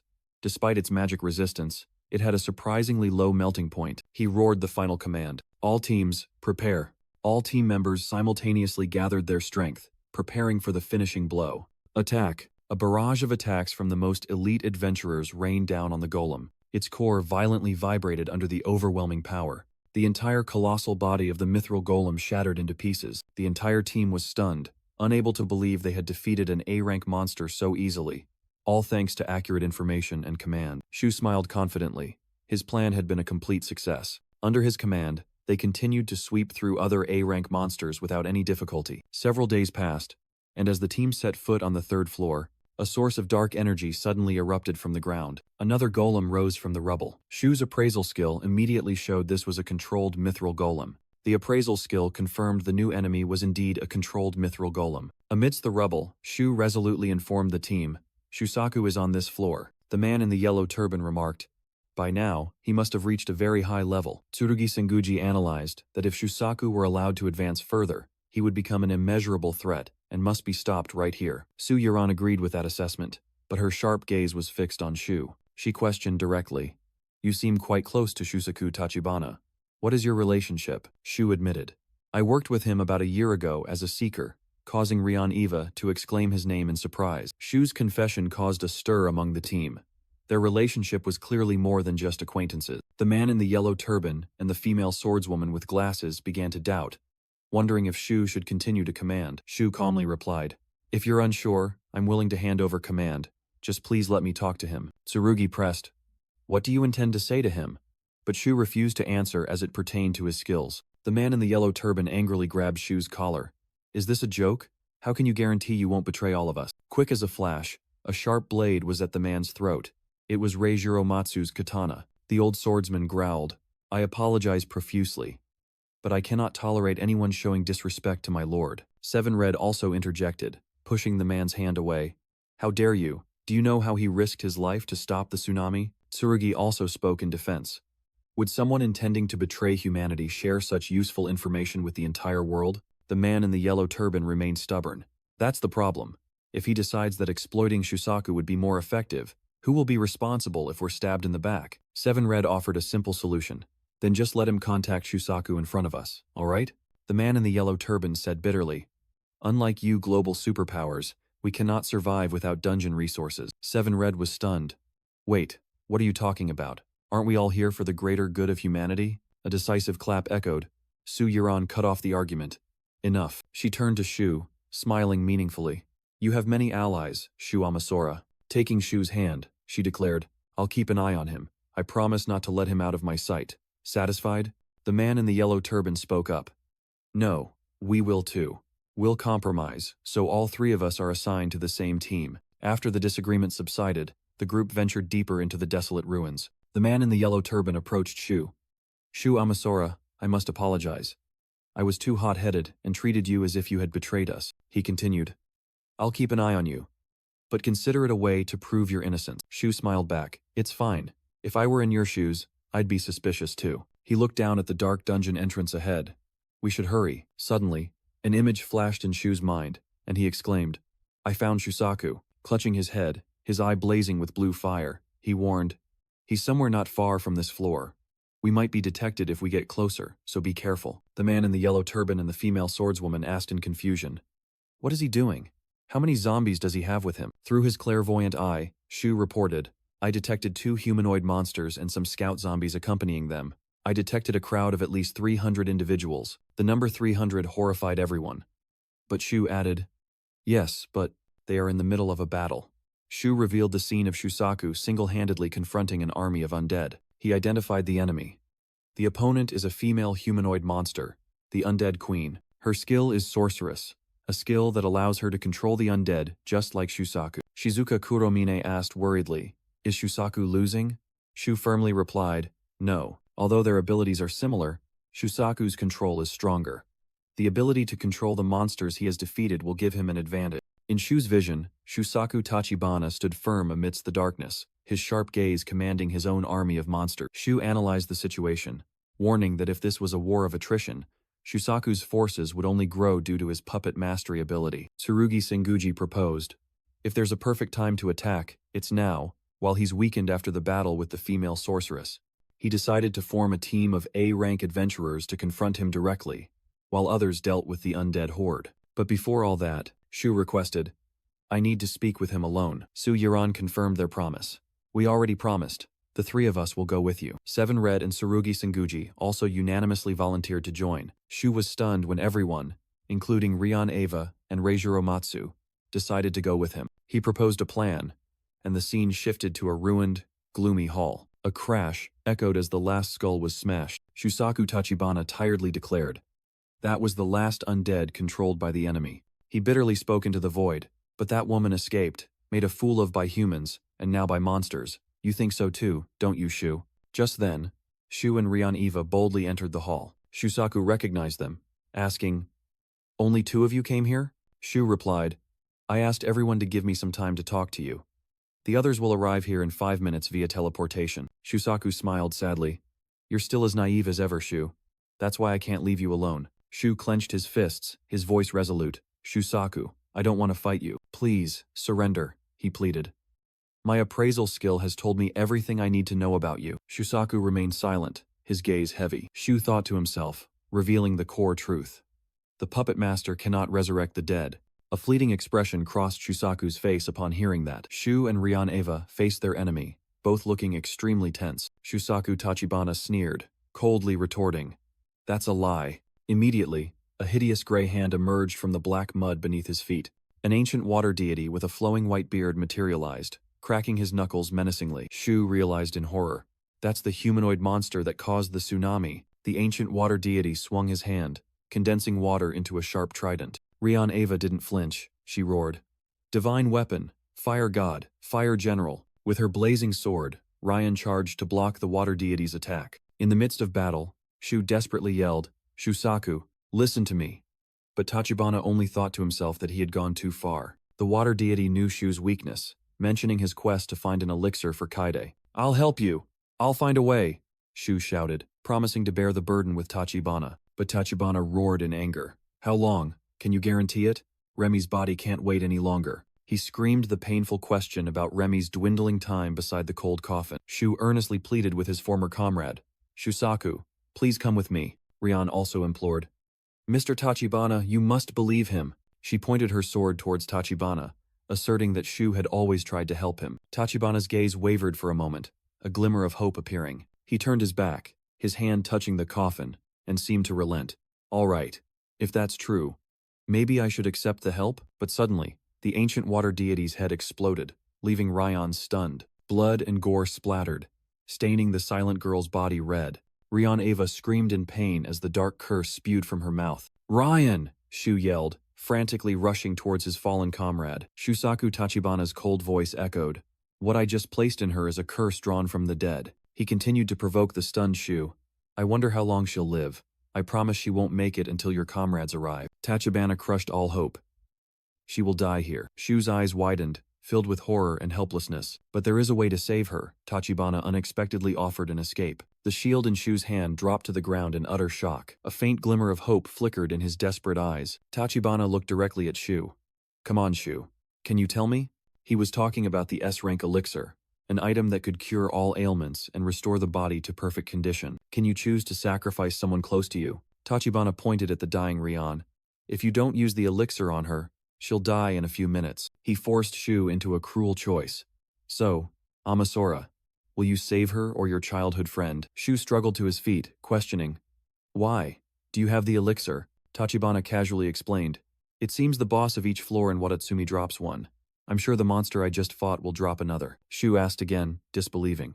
"So you have 3 elixirs right now?" "No," Tachibana bitterly admitted. "I used the first one on my wife, but it seems useless on a corpse." Saying that, he took out the second vial and drank it all right in front of Shu. Tachibana placed the last vial on the ground. "Asura, that's the only elixir I'll give you." Rion Eva let out a desperate scream, blood trickling from the corner of her mouth. Shu panicked, about to call Xenoclis to teleport away, when Su Yiron reminded them they still had a healer. "Hold on," a voice rang out, as a hand simultaneously stopped all intentions. Shusaku Tachibana appeared, casually standing on the corpse of the gray lion monster he had just defeated. The monster's gigantic warhammer clattered to the ground. In its final moments, the monster let out a desperate roar. It mustered all its strength to slam its hammer into the ground, activating a dazzling yellow energy barrier. It was the dwarf's barrier, a divine barrier that prevented all forms of teleportation. Tachibana smirked.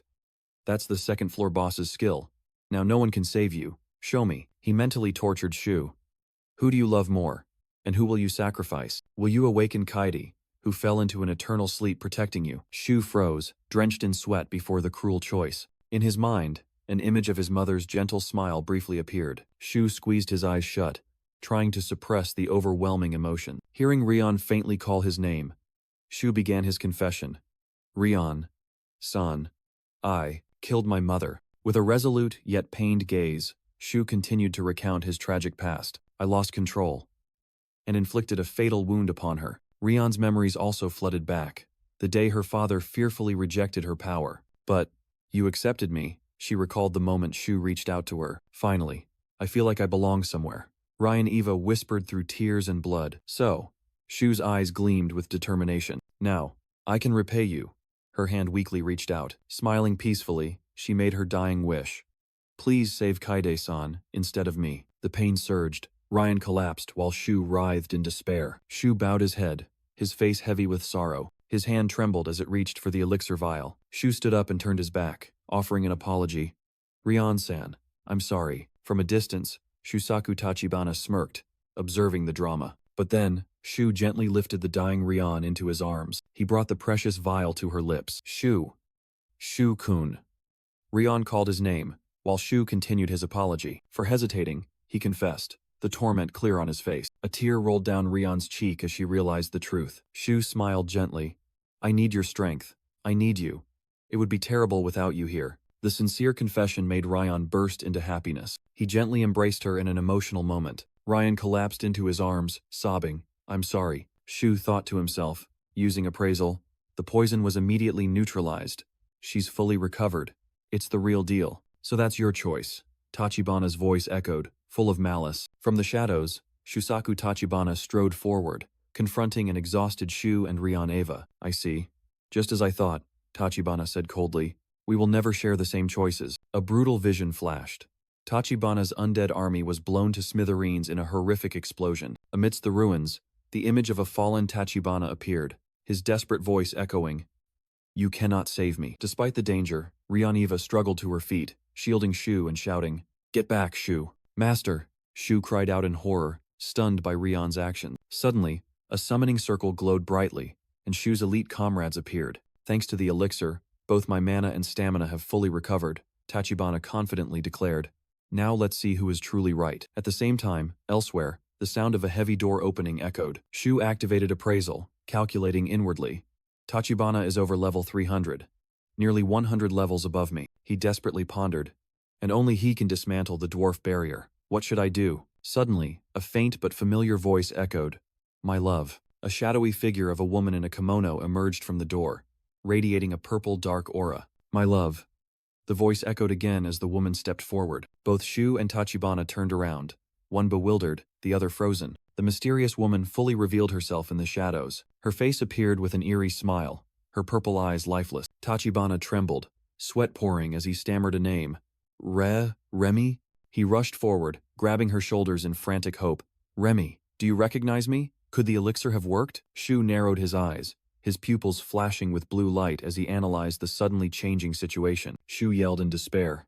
Stay away from her, Tachibana. That's not your wife. Shusaku Tachibana stared in disbelief at the bleeding wound on his chest. The blood-red hand of the woman named Remy had pierced through his chest. Collapsing in a pool of blood, Tachibana could only gasp her name in utter shock. Shu and Rion Eva were stunned, horrified witnesses to the unbelievable betrayal. The entity possessing Remy's body revealed its true form as the S-rank undead queen, radiating dark malevolence. Immediately after, a crack echoed as the last defensive barrier shattered. Rion Eva cried out in panic.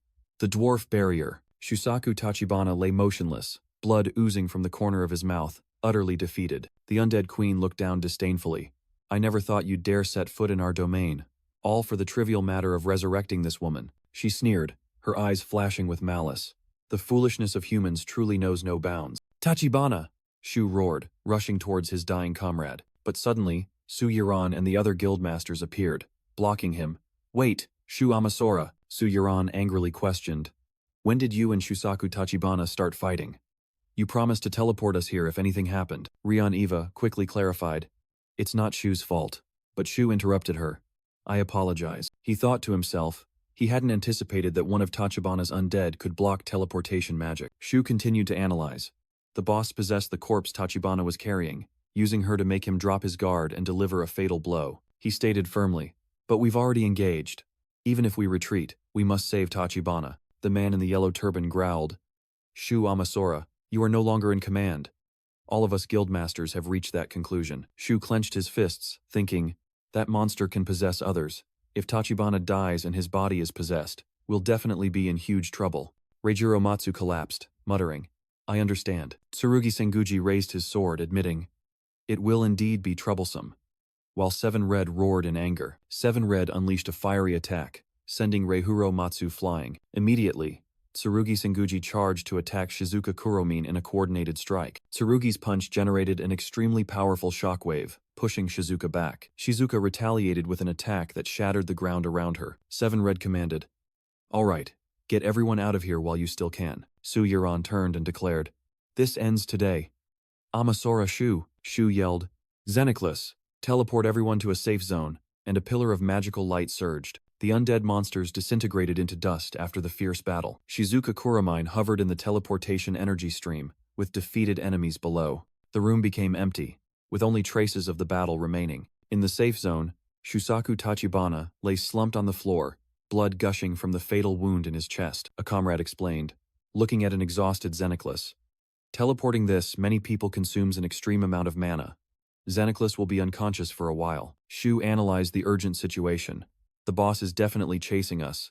We need to do something about Tachibana before then. He turned and asked, Su Yuran, can you heal Tachibana with your skills? Su Yuran replied coldly, his heart is shattered. I can't do anything about a wound this severe. She continued as Tachibana gasped for breath, and even if I could, I wouldn't. Both Dungeon City and the East Asian Conference have planned to kill this man. Shu was stunned, stammering. What? Seven Red tiredly confirmed. Did you think we would capture and imprison him somewhere? Su Yiran coldly argued. Do you know how costly it would be to create a facility where his manipulation skill has no effect? What benefit is there in keeping such a dangerous individual alive? Shu cried out in protest. Tachibana is very likely the strongest man in the world right now. Killing him would be a waste. We are here because he used that power against humanity, Su Yiran retorted. Surely you understand that. Even his teammates were confused, only able to stammer protests while others secretly worried for Shu. Despite everything, Shu still rushed to his former comrade. Tachibana whispered his dying wish. Just cremate me. That way she won't have a body to possess. Shu was stunned by the horrifying truth. What? Tachibana continued to plead. I won't resist. Please. Let me speak privately with Akasora. No way, Su Yuran stated decisively. We don't have time and cannot take risks right now. She raised her staff, and pink magic gathered. Now then, I will incinerate both Shusaku Tachibana and his monsters so that that thing cannot use them. Shu desperately rushed forward to block her, yelling, Yuran, please, I beg you, but only received a cold warning in return. Without hesitation, Su Yuran unleashed a destructive attack. Unexpectedly, Shizuka Kuromine and Ryan Eva appeared, blocking the attack, and she said, Sorry, but I owe him a favor. Reijiro Matsu and Seven Red also stepped forward, declaring, We of the Purple Mist feel the same. It is a samurai's duty to fulfill his master's dying wish. Shu stared in shock at the comrades who had stood by his side. Everyone, Tsurugi Senguji put an arm around Shu's shoulder, smiling. Analyze Arts will owe Drink of 1,000 Blades one, you know?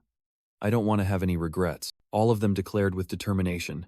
If there's no time, we'll go and seize it. Su Yuran gritted her teeth. Good grief. You really have a lot of allies. Finally, she had to concede. 5 minutes. That's all I agree to.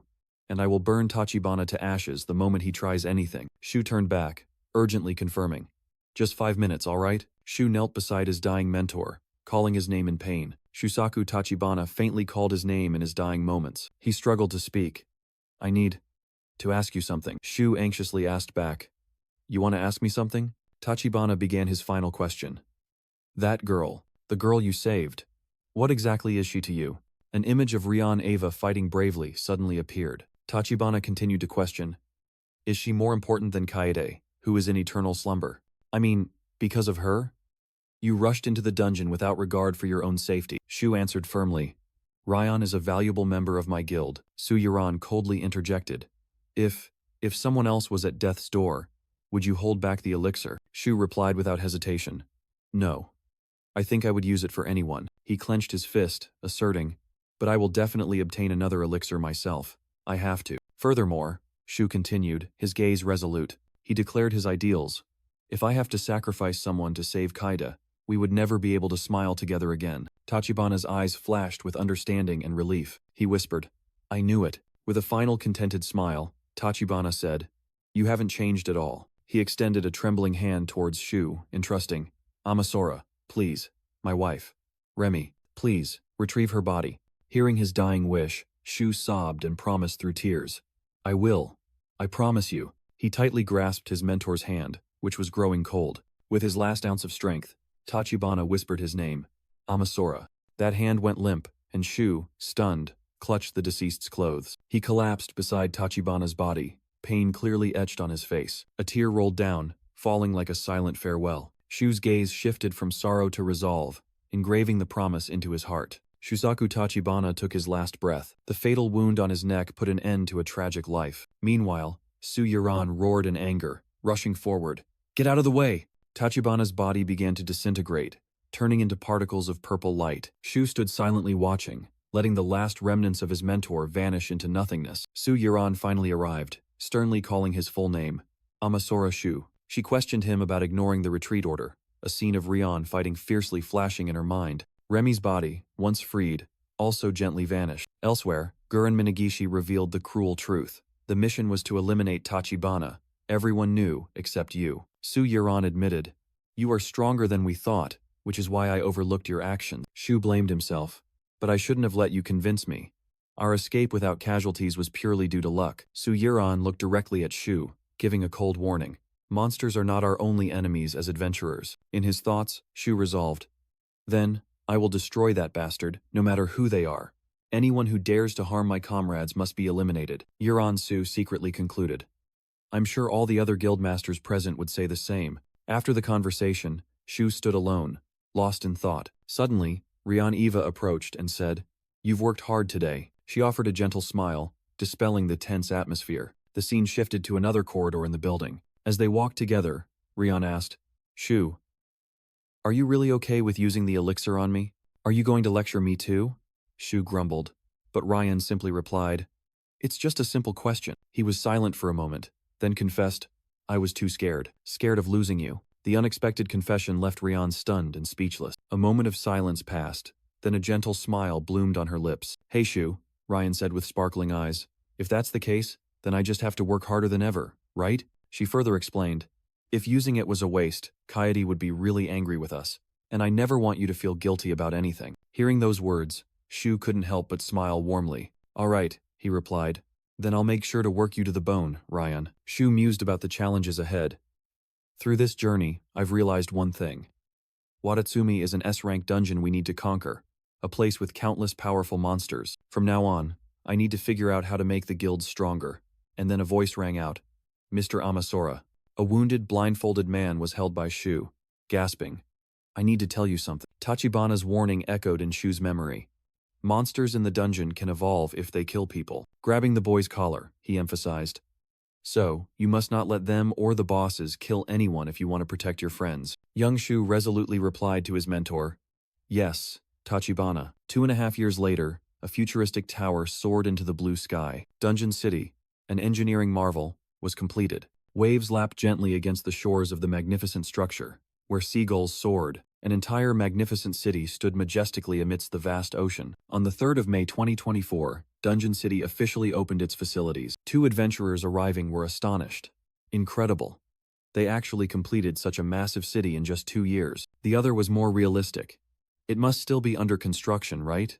I heard only A-rank guilds and above are allowed ashore. Unbeknownst to them, a figure in a stylish suit passed by as they chatted. It won't be long until it's open to the public. Shu, now mature and composed, mused about his grand objective. The conquest of Watatsumi has finally begun in earnest. His eyes gleamed with steely determination. But the burden of the past remained. I acted alone and almost lost a friend. I couldn't save Tachibana either. His senior's last words echoed in his mind. My final promise. My wife. Remy. Please. Bring her body back. Shu gritted his teeth, the old promise still unfulfilled. Suddenly, a graceful figure in a cheongsam approached, interrupting his thoughts. Yuransu drew closer, her sharp gaze fixed on Shu. In another scene, Shizuka Kurumin stood before the council, declaring loudly, I will do my best not to disgrace the guildmasters who elected me. A man was speaking loudly. And dedicate everything to the conquest of Watatsumi. Amidst the crowd, murmurs arose. Hey, look. Isn't that Shu Amasora from Analyze Arts? Shu stood silently as the chatter continued. Well, he's a relic of the past. He hasn't uploaded any videos in 2 years. Another interjected. I heard he's punishing himself after the Shusaku Tachibana incident. And was his guild even invited here? The two men continued to mock. He used to be a big shot, but now his time is over. He probably blew all the money he made from his videos. Suddenly, a hand landed on the shoulder of one of the men, while the other still complained. It's so unfair. We had to work our asses off just to get a spot here. The entire hall startled and turned around due to the sudden attention. The two men turned around, their faces pale with terror. The one who had just appeared was Seven Red, causing the two men to stammer his name. Seven Red smirked. You guys being here means you're A rank like me, right? Is anyone a guildmaster? I don't recall any competent guildmasters looking like you. He continued to lecture the two trembling men. You know, to keep your spot in this dungeon city, you need to make certain contributions. Seven Red's eyes sharpened menacingly. If you dare to criticize other guildmasters, you must be very skilled. So I guess you wouldn't mind if your quotas were the same as mine, right? The two men quickly pleaded. Please forgive us, Seven-san. Seven Red waved his hand dismissively. If you have time to gossip, go level up. The two men profusely apologized and quickly backed away. In their panic, one of them tripped and crashed into Shu, drawing Seven Red's attention. Shu stood still, his bangs obscuring his facial expression. Seven Red looked at Shu, his voice full of hidden meaning. It seems you're not entirely out of the game yet. Appraiser. Shu looked up, his sharp gaze meeting Seven Red's. The story flashed back 2 years. In a quiet forest, the veteran swordsman Reijiro Matsu stood in contemplation, his hand on the hilt of his sword. In an instant, the katana was drawn from its sheath with a sharp clink. A dazzling sword stroke was unleashed, too fast to be seen. Reijiro stood firm after the strike, the surrounding air seemingly frozen. In front of him, 3 gigantic ancient trees were cleanly cut down simultaneously. He continued to move at an astonishing speed, gliding past a field of tall grass. Stopping, Reijiro muttered with dissatisfaction. 1, 2, 3. Still too many shortcomings. He turned, bowing before a young figure and said, It must be because I was too eager to show off to you, my master. Young Shu merely silently watched the swordsman in front of him, his gaze unwavering. Reijiro smiled kindly. So, what brings you here?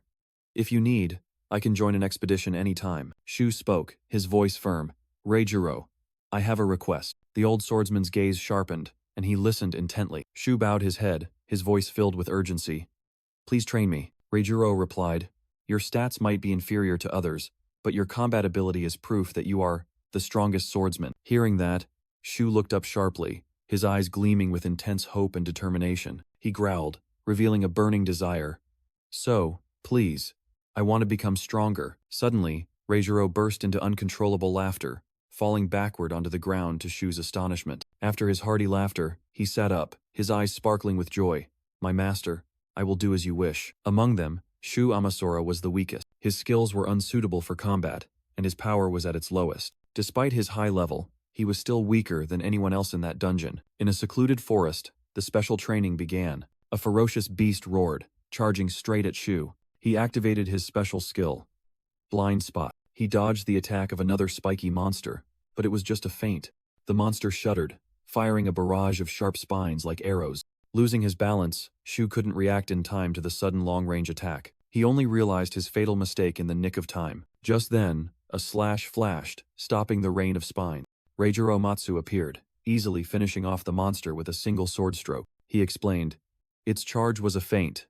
It launched a long-range attack the moment you lost your balance. Reijiro pointed out that Shu could have won this battle if he had judged faster with Blind Spot. Next time, I won't interfere, he said with a smile. Yes, master, Shu replied, his eyes burning with determination. The Blind Spot skill helped him perceive space and predict opponent movements, allowing a weak appraiser to engage in close combat. Shu gave his all, sweat and blood pouring down during the grueling training session. Reijiro silently observed, his sharp eyes following every movement of his disciple. To think, this kid actually has some talent, he silently acknowledged as he watched Shu confront a monstrous bird. Reihuro Matsu mused, its judgment ability is much better than before. Its body might even transform to reflect that. In his memory, young Shu lay collapsed, exhausted and bruised, but his eyes still burned with determination. Witnessing that, Reihuro couldn't help but shiver in admiration. He sat on the cliff, bursting into hearty laughter. The story flashed back to the origin of Reihuro Matsu, a young man who only sought power. He only thought of becoming stronger, constantly wielding every possible weapon to achieve his goal. The appearance of dungeons and the adventurer system. was a godsend for one who only yearned to become the strongest. Back at the training session, a majestic waterfall cascaded down. Young Shu stood miserably under the rushing water, asking, "Master, what exactly is this training for?" Reijiro smiled and replied casually, "For nothing at all?" He laughed heartily, teasing, "But it feels like training, doesn't it? Just imagine if you could get stronger just by taking a cold shower. You wouldn't have to struggle so much." Shu dried his hair, muttering, "So we're just resting." Reizuro suddenly became serious. "Hey, young master, in this world, I only admit defeat to 2 people." Shu guessed curiously. "All right, like Giga Giant?" Reijiro refuted. "No, I won that fight. No matter how many rounds I lose, I still count it as a win if I win the last one." The young man then asked, "Then, who is it?" With an extremely serious expression, Reijiro uttered a name. "Shusaku Tachibana." Shu was stunned, sweat pouring down as he heard that familiar name. Reijiro reminisced. "When I first saw that man, I immediately knew I couldn't win, no matter how hard I tried." Memories of that moment flooded back, the old swordsman's hand unconsciously clenching. Reijiro Matsu recalled. "However, while I trembled, the weakest one there didn't flinch at all. He even said he wanted to save him. I was completely bewildered." The old swordsman clenched his fist, the memory of that moment still vivid. Reijiro said to young Shu, "To walk the path of a samurai is to seek one's own death. I never thought that at this advanced age, I would find someone worthy of being called my lord." Reijiro knelt, solemnly swearing, "Whatever your wish, my lord, this sword of mine shall fulfill it." Shu was stunned by the old master's sudden action. Around them, Reijiro's other disciples also witnessed this shocking oath of loyalty. Reijiro stood up, his voice firm. "We will continue this training until your judgment and body connect unconsciously." Shu smiled with determination, wiping away sweat. "Yes, master." The white cloth fell, marking the beginning of a grueling journey of training. The scene shifted from the old dojo to the modern city. In a private dojo, Tsurugi Senguji was swinging his sword, drenched in sweat. His face was filled with intense concentration after the strenuous training session. Suddenly, he turned around, sensing a stranger. "What do you want, little girl?" He continued with a sarcastic tone. "Did you come here to run errands for your boyfriend?"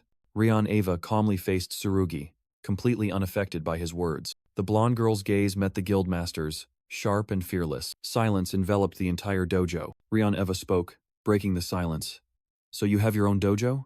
To be honest, that's a bit surprising." A sword slash tore through the air. Tsurugi Senguji hoisted his katana onto his shoulder, muttering, "Well, it's time for training.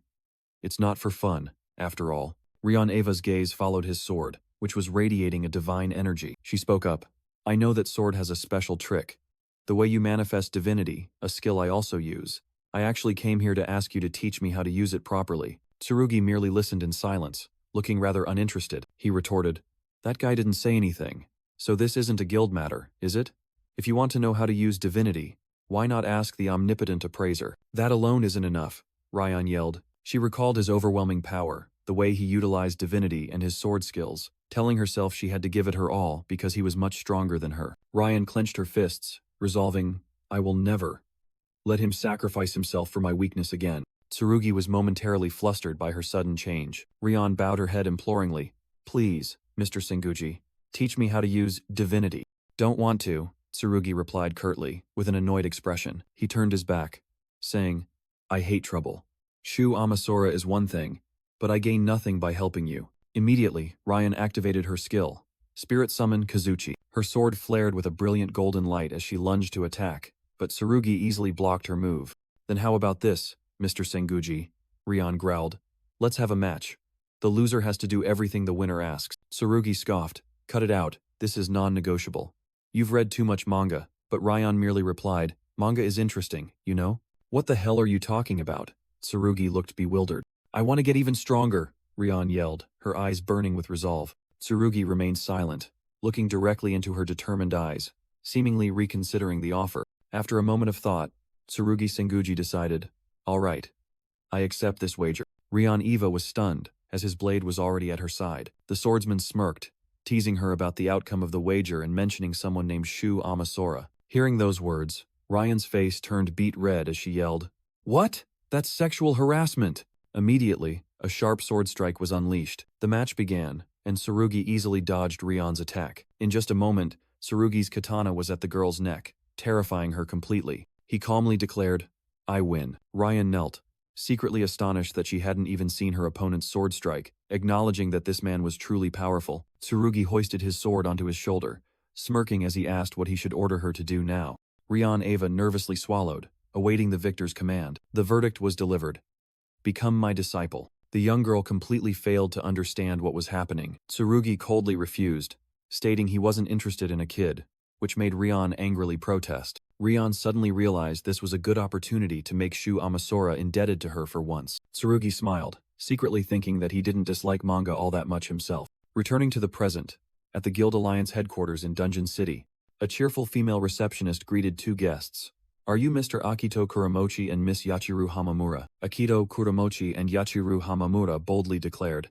We wish to request entry to Wadatsumi. The receptionist looked at the information, muttering, 2 B-rank adventurers. The receptionist marveled upon learning that 2 young B-rank adventurers were heading to the first floor, an A-rank area. Akito Kuramochi boastfully bragged that they were Analyze Arts combat personnel, but Yachiru Hamamura reminded him not to get carried away. After confirming their eligibility, the receptionist still didn't forget to advise them both to be extremely careful. In a lush, green, mountainous area, Yachiru wondered if this was the designated meeting point. As Akito confirmed, Yachiru pointed forward, signaling someone's arrival. A familiar burst of teleportation energy erupted, and Yachiru recognized it as Xenoclus's magic. Both marveled at the guildmaster's mysteriousness, especially today. A pair of teal boots landed on the ground, signaling the arrival of another person. Meanwhile, a dark-skinned boy was wondering why the guildmaster would bring a level 5 person into an S-rank dungeon. The story flashed back to the Analyze Arts office, where Yachiru asked about a new recruit. Shu Amasora confirmed he had just recruited someone, and wanted them both to take him to the beach on Wadatsumi's first floor. Yachiru curiously asked the guildmaster what kind of person he was. Shu merely smiled cryptically at her question. He revealed the new recruit's profession was an angler. Returning to the present, Xenoclus appeared full of excitement, introducing himself as a spirit, serving Shu, and promising to protect everyone. The whole group had gathered, but Yachiru admitted that the guildmaster hadn't revealed any details about the plan. Akito looked at the newcomer with a scrutinizing gaze, unable to understand the guildmaster's intention in bringing a child here. Xenoclus cheerfully replied that he didn't know either, but his master had entrusted him with something. He held out a shiny metal briefcase, surprising Akito. The young man in the yellow shirt stepped forward, asserting, "That's mine." Xenoclus tried to snatch the briefcase, but the newcomer was quicker. "Hey, what the hell is wrong with you?" Akito exclaimed when he saw the newcomer clutching the briefcase. The dark-skinned young man calmly unlocked the metal box. Akito and Yachiru curiously leaned down to see what was inside. What appeared before their eyes was a fishing rod. "Wow, it's full of mana," Akito marveled. "The fishing line is also mithril. So, he really is an angler," Yachiru concluded as the newcomer skillfully cast the rod. The hook sliced through the air, flew far, and plunged into the water. Akito couldn't believe his eyes. "Fishing in a dungeon?" he irritably questioned. "Hey, what are you planning to catch here?" But the newcomer completely ignored him, his gaze fixed solely on the sea. "Huh? You dare ignore me?" Akito fumed, while Yachiru chuckled, calling his name to intervene. "Let's just focus on our work," she said gently. "The guildmaster never gives orders without reason." Saying that, Yachiru raised her staff, preparing to cast a wide-area barrier spell. A hexagonal energy dome enveloped the entire group with the incantation Senurant. "Now, monsters below A rank won't bother us," she explained. "We just need to wait for a bite." Immediately, the water surged violently, and the fishing line stretched taut as if about to snap. "Oh, he caught something?" Akito gasped. "What did he catch?" A strange purple fish with lightning bolt patterns was pulled out of the water, thrashing wildly. "What the hell is this?" Akito held up the fish. The newcomer curtly replied, "A fish. Are you really that stupid?" Akito held the strange fish, his face incredulous. Yachiru reminded Akito that Shu said everyone in the guild was equal. The rookie remained silent, focused on the water. Yachiru quickly appeased the fuming Akito. "I wasn't acting like a senior at all," Akito shouted in self-defense. He cleared his throat, introducing himself as Kuramochi Akito. Akito sat down and directly asked for the new teammate's name. The rookie coldly replied that his name was Thomas. Yachiru cheerfully greeted. "I'm Hamamura Yachiru. Nice to meet you, Thomas." She explained that they were ordered to protect him and hoped for pleasant cooperation. Thomas merely mumbled a reply to the greeting while still looking down at the water. The group sat on the beach, each doing their own thing, the atmosphere somewhat awkward. Suddenly, Thomas turned to Akito and asked, "Brother Shu, he really is crazy, isn't he?" Thomas recounted that Shu had suddenly appeared to invite his sister, the dark-skinned receptionist, to join the guild. He recalled the moment Shu bowed before a poor child like himself. Shu's determined gaze as he earnestly invited him to join the guild was still vivid in his mind. Back in the present, Akito gave a wry smile. You can never guess what that guy is thinking. But then Akito smiled and admitted that even if Shu failed, he was never wrong. Thomas pondered Akito's words. Suddenly, a strange hermit crab crawled out from under the water. A month had passed, and Akito Kuramochi sighed in exasperation. He dejectedly watched the team just sitting and fishing day after day on the dungeon beat. Their haul was a barrel full of giant fish, but Akito still didn't understand the purpose of it. Meanwhile, Xenoclus was thoroughly enjoying himself, making Akito secretly marvel at the spirit's adaptability. Suddenly, Thomas felt a strong tug on his fishing rod.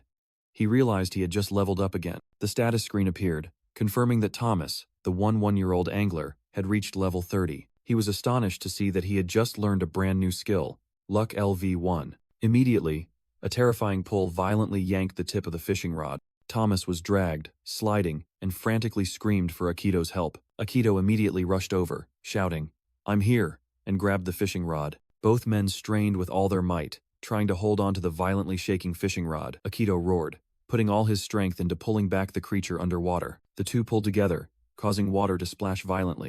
A gigantic black shadow emerged from the water, leaving Akito stunned. What the hell is this? In a dark train of thought, the image of a charred skull appeared, an item that the undead queen, the third-floor boss, always clutched tightly. 2 years ago, her power far surpassed even a formidable expeditionary force. Now, she had even subjugated the two bosses that Tachibana had defeated on previous floors. Shu worried about Tachibana's ashes being left in the dungeon. The undead queen could exploit them to seize a portion of his power. Returning to reality, Shu stood in his office and came to a chilling conclusion. Current humanity cannot conquer the third floor. He mused, knowing that only the 7 S-rank explorers worldwide, including himself, could face this challenge. Shu pondered a powerful guild with 5 key members who had refused to cooperate. Standing in the night city, he resolved to uncover their strength and intentions. Meanwhile, on a beach, Akito Kuramochi and the boy Thomas screamed in terror. Both were thrown far away as a gigantic creature suddenly emerged from beneath the sand. Akito exclaimed in astonishment, "What the hell is this?" Thomas, still trembling, realized, "It's a sea turtle." Indeed, a colossal sea turtle with a gold-rimmed shell had fully revealed itself. "No, I mean, it's too huge," Akito mumbled, overwhelmed by its size. From a distance, Yakiru Hamamura and Xenoclus witnessed everything. She thought to herself, so the guildmaster's plan was for the boy to fish this up? Yachiru wondered if she should report to Shu, but Xenoclus suggested they return first. "In that case, let me check it out." "It looks docile," Akito said, taking off his jacket. He climbed onto the colossal shell and discovered a sparkling pink gem. "What's this? A gem?"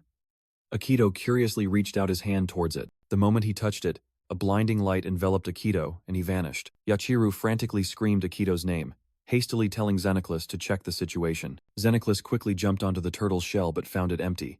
"There's no one here." Yachiru frantically tried to contact headquarters, but Xenoclus reassured her that Akito had returned. Akito suddenly appeared, casually saying, "Oh, I'm back." "Back my ass, you idiot!" Yachiru yelled furiously, making Akito only able to mumble an apology. Akito explained to Thomas that the gem on the turtle's shell seemed to be a type of teleportation device. Akito recounted the glowing gem on the turtle's shell. "When I touched it, I appeared in a place like a temple. Inside, there was another gem, and when I touched that, I came back." Akito suggested reporting back to the guildmaster and asked Xenoclus if they could teleport the entire turtle with them. Suddenly, Yachiru sensed something terrifying. "No way!" she screamed in panic. While Akito still didn't understand what was happening, Yachiru exclaimed in shock, "My barrier was broken with just one blow." Akito mused, "One blow? No monster on this floor could break your barrier that easily." Xenoclus narrowed his eyes and concluded, "In other words, there's only one possibility. The thing that broke the barrier isn't a monster," Xenoclus said as a strange figure landed on the sand. A strange man in an elegant yet warrior-like outfit appeared. He sneered, "I see. Just a bunch of small fry." Akito took a stance, growling, "What do you want?" The stranger casually replied, "You just need to leave. I'm not interested. What I want is that kid and that turtle," he declared, terrifying Thomas. Akito scoffed. "Do you think we'd just leave after hearing that?" "Exactly," the man replied with absolute confidence. Immediately, he stomped hard on the ground, dashing away like lightning. The stranger attacked with incredible speed, aiming directly at Akito. In just a moment, Akito was struck, blood splattering from his right eye. Thomas screamed in horror as the enemy's armored hand reached out, Yachiru Hamamura hastily erected a sturdy magic barrier. With just one punch, the man in gray shattered the defense. Yachiru was stunned. What? He broke even the reinforced version with just one blow. Akito Kuramochi roared in anger, summoning his flame sword. He explained that this was a magic sword, specially crafted to amplify his fire attribute. Akito unleashed his ultimate move, Phoenix Inferno. The stranger merely sneered. Warm as bathwater, the whole group was speechless, unable to believe their eyes. Yachiru frantically yelled, "Xenoclus, teleport us out of here now." Xenoclus calmly replied, It seems that's not an option." The spirit realized the enemy had cast an annoying barrier around them. The man in gray gave a faint smile, confirming, precisely. He declared, "I never intended to let you go." His smug smile showed that everything was going according to plan. Xenoclus hoisted Thomas onto his shoulder, ready to protect the boy while Yachiru remained vigilant. Amidst that, Xenoclus secretly activated his analysis skill. Akito, now wearing an eye patch, realized. He attacked even knowing which guild we belonged to. Could he have been observing us from the start? He gritted his teeth and challenged, "If you know who we are, you should also know about the guildmaster's appraisal. Do you think you can escape Shu Amasora?" Far away, Shu Amasora's eyes blazed with powerful blue light. The man in the gray coat burst out laughing at the warning. He sneered, "Ha ha, what is this? Are you trying to scare me? Listen here, kid." His face contorted with rage. "The ruler of this world is my guild and me. Shut your mouth, you piece of trash." He unleashed dark energy, roaring the skill name. Level Slave. A blazing red rune etched itself onto Akito Kuramochi's back, suppressing him. Akito's twin swords clattered to the ground. Akito exclaimed in surprise. "Huh?" He collapsed before his smug enemy. "Damn it, what's happening? I can't move." Akito gritted his teeth in despair. The man sneered. "With a 70-level difference, you can't do anything to me, can you?" Akito lay motionless on the ground, completely incapacitated. Yachiru Hamamura screamed in panic. "Akito, get away!" Thomas fearfully hid behind Xenoclus, calling the spirit's name in despair. Despite being paralyzed, Akito secretly calculated, "I'll buy some time. This skill probably only affects one person." Xenoclus narrowed his eyes, muttering, Well, perhaps there's a way." But the man in the gray coat crushed their hope.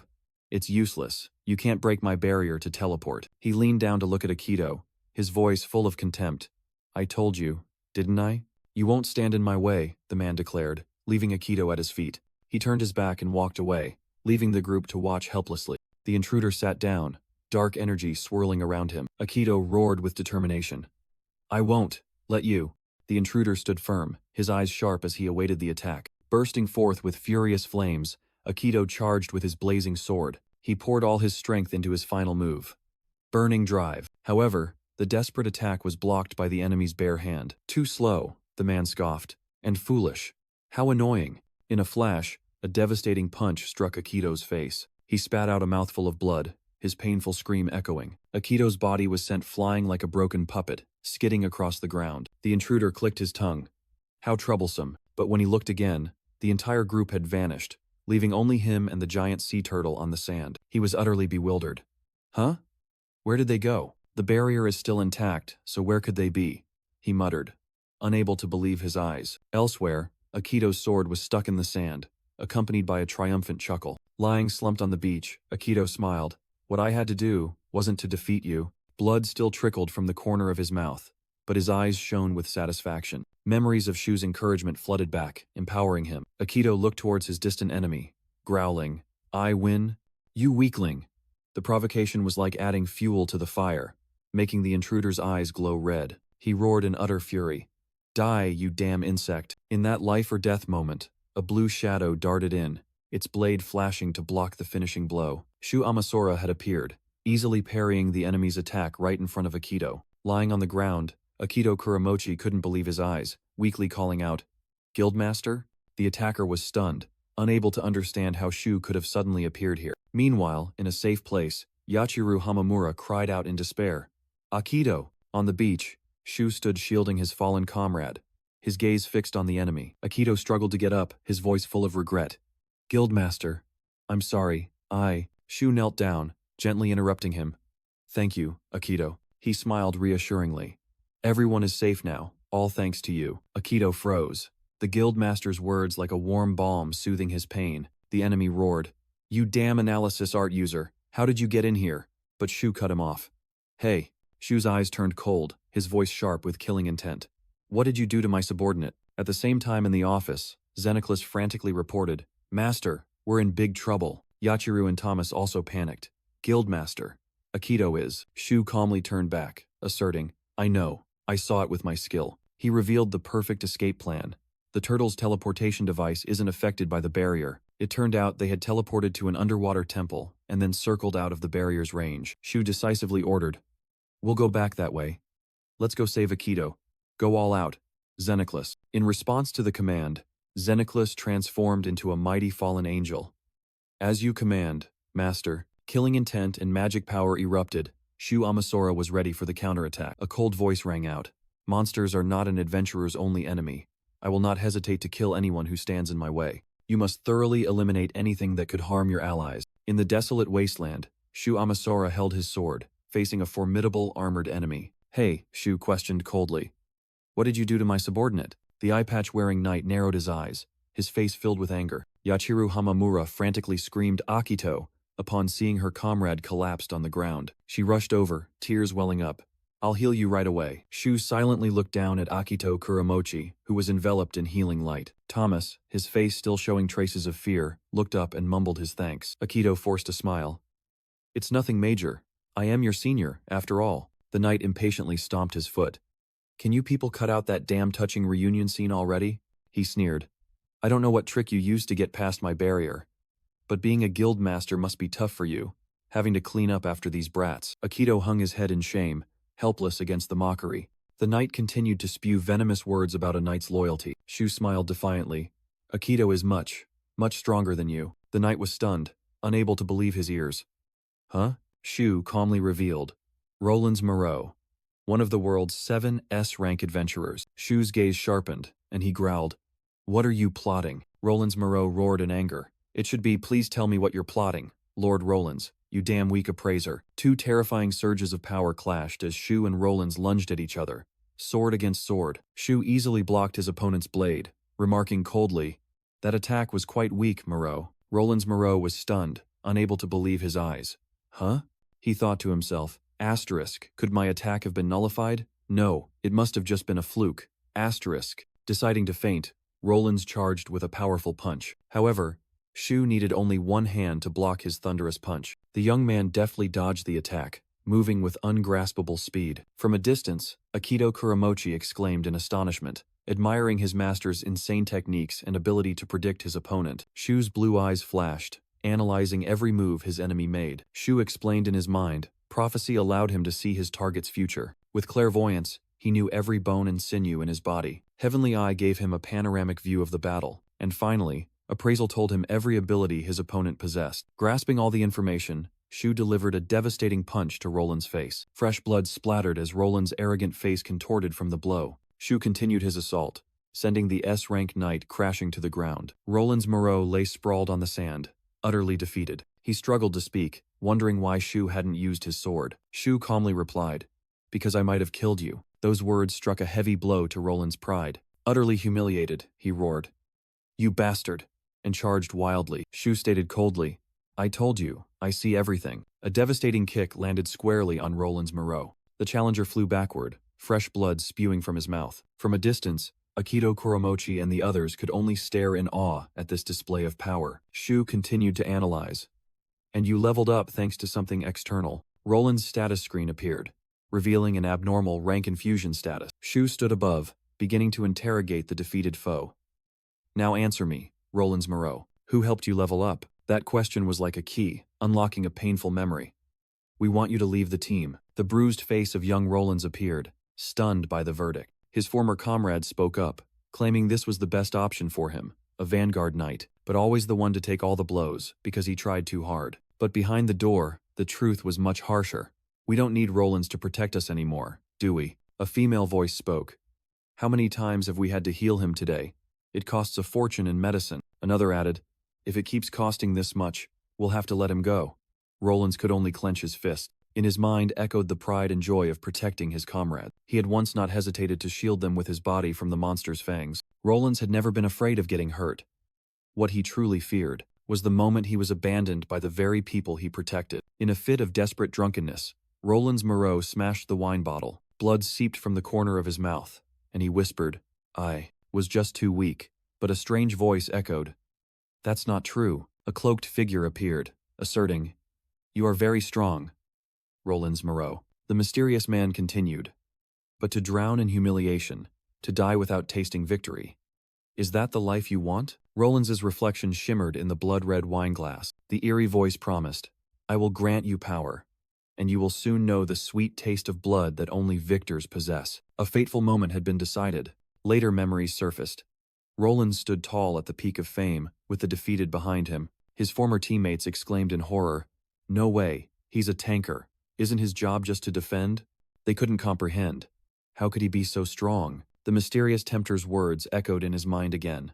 "You can become stronger than anyone, Roland." He extended his hand, inviting, "Join me. No one will dare to look down on you if you are with me, because in the end, the truth of this world is that the strong are always right." The stream of memories was cut short, returning to the reality on the beach. Shu Amasora coldly interrogated the defeated man. "Answer me, Roland's Moreau. Who helped you level up?" Roland's Moreau glared up, sweat and blood mingling on his bruised face. Lying sprawled on the sand, he growled, "I haven't lost yet."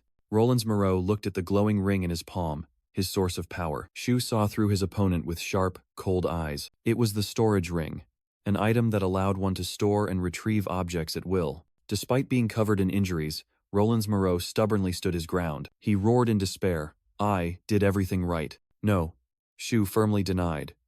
"You are wrong." He easily neutralized the opponent's attack. Roland screamed in indignation, "I became strong. I humiliated those who abandoned me. The strong are right." Shu calmly replied, "No, your power should have been used to protect everyone. If trained properly, knight is one of the strongest professions. But you," Shu lunged forward with lightning speed, "used it for the wrong person." His sword stopped right in front of the terrified Roland's. Roland's Moreau couldn't stand firm. His legs buckled. Shu stood there, his blade at the defeated man's throat. From a distance, Xenoclis, Aikido, Yachiru, and Thomas were stunned by the overwhelming display of power. Shu silently looked down at his fallen enemy. He called out, "Everyone did well. Let's head back to the guild." The scene shifted to the Analyze Arts headquarters, outside the president's office. In the office, Sakura Shimizu reported, "Roland's Moreau has been arrested by the Dungeon City Police, but he hasn't uttered a single word during interrogation." In the cell, Roland's Moreau was tightly bound, silently facing the interrogator. Sakura Shimizu reported that Roland's guild, St. Lint Church, had denied any involvement but would still be penalized. Shu thought to himself, there was no way to know if Roland's acted alone or on the guild's orders. Sakura announced that in a few days, they had arranged a meeting with the St. Lint Church. Shu pondered, wondering if he would truly meet the guildmaster of the world's only S-rank guild. The male colleague suddenly asked Shu if it had been a long time since he updated his level at the guild headquarters. Both colleagues excitedly guessed Shu's level must be over 300, while the strongest person in St. Lint was only 238. When the status screen appeared, they were dumbfounded to see that Shu's profession was still just appraiser. Shu casually revealed, "I'm already level 428. Their reaction was just as surprised, "Huh?" As the scene shifted to the guild building, Shu marveled at his new S-rank card, made entirely of mithril, truly an incredible privilege. He requested access to the Watatsumi dungeon, and the female receptionist explained that S-ranks could enter the first floor at any time. Shu replied that he understood while the receptionist smiled kindly. As Shu turned to leave, the receptionist watched him with hesitation. She suddenly stood up and called out, "Excuse me!" The receptionist bowed. "Thank you very much for protecting my younger brother." She explained that her younger brother, Thomas, had told her everything about how you protected everyone from Analyze Arts. "I heard someone else was also seriously injured." The woman bowed deeply, tearfully apologizing to Shu for the trouble her younger brother had caused. The woman was stunned by Shu's words. Shu blamed himself. "I was too naive. I will never let Thomas fall into such a dangerous situation again." She was moved to silence by his sincerity. "Amasora, we really needed money," she explained. "You saved us." She recalled the moment the two siblings accepted the risk, knowing that it's normal for adventurers to die. Faced with Shu's kindness, she couldn't help but smile with relief and gratitude. "You really are a strange one, Amasora." Meanwhile, on the first floor of the dungeon, in the grasslands area, the beach where Thomas caught the mysterious turtle was strictly cordoned off. The gem on the turtle's back was identified as a teleportation crystal, capable of taking people to the deep-sea temple, which is currently under investigation. This investigation was led by a powerful force from China. That was the Qilin Guild, and their guildmaster, Su Yiran, was also the supervisor of Dungeon City. Shu arrived at the scene, using his S-rank card to request passage. Unexpectedly, Su Yuran appeared and questioned his purpose. "And why are you here?" After Shu explained, she immediately changed the subject. "Aren't you having a conflict with the St. Lint Church?" Shu remained silent, not denying the accusation. She continued, saying that the church was an unusually mysterious organization. "The fact that they're provoking you and no one is speaking up. It could very well be a trap," Su Yuran warned. Shu smiled reassuringly. "We'll be fine. We have a very good lawyer." Su Yuran listened intently, her eyes full of scrutiny. She remarked, "You've changed. Just 2 years ago, you looked like you wanted to shoulder everything yourself." With a smile, she added, "I much prefer the person you are now." Shu was stunned by her unexpected compliment. The boy awkwardly wondered if all female guildmasters like to flirt, only for her to retort, "As if you have the right to say that." Shu asked again, bewildered, and Su Yuran merely replied that it would be even worse if he wasn't aware of it. She turned and walked away, inviting, "Whatever. Come with me for a bit," making Shu curiously ask her purpose. With a meaningful smile, Su Yuran declared, "A date." Immediately after, in a flooded dungeon, a winged fish monster roared ferociously. Shu immediately charged forward, unleashing a sharp sword strike. The monster was sliced in half, its fresh blood dyeing the water red. Standing firm on the water, Shu's eyes blazed with powerful blue flames. As the defeated monster sank, another emerged from a distance. The Qilin Guild members realized in a panic that monsters could appear from anywhere there was water. Shu quickly instructed, "There's a moment of delay before they appear. Keep an eye on the water." Su Yuran immediately shouted, her weapon glowing with purple energy. "Did you all hear that? The enemy is right beneath our feet." The guild members responded in unison, all getting into battle-ready stances. A member quickly applied tactics, delivering a fatal sword thrust to the monster that had just emerged. A Qilin Guild member proudly declared that they had eliminated all the monsters, stating that they weren't strong once their method of attack was known. Shu secretly thought this was indeed the most interesting date, and Su Yuran smiled back, saying she was glad he was satisfied. Su Yuran remarked that Shu had grown much stronger, as he was almost useless in close combat before. Shu admitted that being weak was a greater obstacle than he had imagined, and he had only just realized it. He asserted that a guildmaster's first rule was never to let their friends get hurt or be sacrificed. Su Yuran looked at him with understanding eyes, seemingly having seen his resolve. She then asked reliable Asura to do one more thing, making Shu mutter that she really knew how to order people around. As they approached a mysterious passage, Su Yuran asked if he was curious about this place. She explained that this was a hidden dungeon, with an entrance and types of monsters that were completely different. Shu repeated the 2 words, hidden dungeon, in surprise, still reeling. As the Qilin Guild members approached a large door, Shu sensed a certain purpose and shouted, "Don't open that door." He warned that there was a whole horde of A-rank monsters right behind it. The Qilin Guild members were startled and astonished by Shu's sudden warning. Su Yuran turned back, her sharp eyes directly asking, "You can see them?" Shu's eyes flashed with blue light, and he affirmed that while they could win, casualties would be unavoidable. Su Yuran nodded in understanding, and then decisively ordered the entire team to retreat. A guild member protested, not wanting to abandon an unexplored dungeon that risked being exposed. The large door remained tightly shut, concealing the deadly threat that only Shu could perceive. Su Yuran asserted that the greatest prize an adventurer could bring out of a dungeon was their own life. After considering, Shu coldly ordered, "We retreat." Not long after, the Deep-Sea Temple was open to all qualified adventurers. Shocking news spread everywhere. Is it true? Rollins was really captured? In a luxurious room, a blue-haired man named Lloyd appeared with a murderous expression. He growled the name of the person opposite him. "Answer me, Guido." The hand of the one called Guido rested casually on a crimson leather armchair. From behind, Sakuma Gito spoke with a sarcastic tone. "Oh, Lloyd, you seem to be in as good a mood as ever." Memories flooded back. Lloyd recalled the moment he couldn't help but draw his sword. In the past, Lloyd had lunged to attack Sakuma Gito with a furious slash, but the confrontation ended swiftly, leaving only a white rose and scattered feathers on the empty chair. Lloyd roared in his memory, "Gito, you bastard! Are you going to sacrifice our comrades so easily?" Sakuma Gito replied calmly, "It pains me too. But," he stood up straight, smiling smugly, "I am a cautious man." An image flashed through Gito's mind, of the boy terrified before a giant monster. Gito explained that he had sent people to monitor another group and wanted to monopolize their discovery, but Rollins had failed. Lloyd shouted, trying to defend his comrade, "Rollins is a good person." He recalled the sinister smile of the one who had manipulated Rollins. Lloyd pointed his sword directly at Gito, asserting, "He trusted you more than any of us, you low-life bastard." Sakuma Gito merely smirked. "Indeed. That's why he was so easily manipulated." Lloyd growled, his eyes burning red with indignation.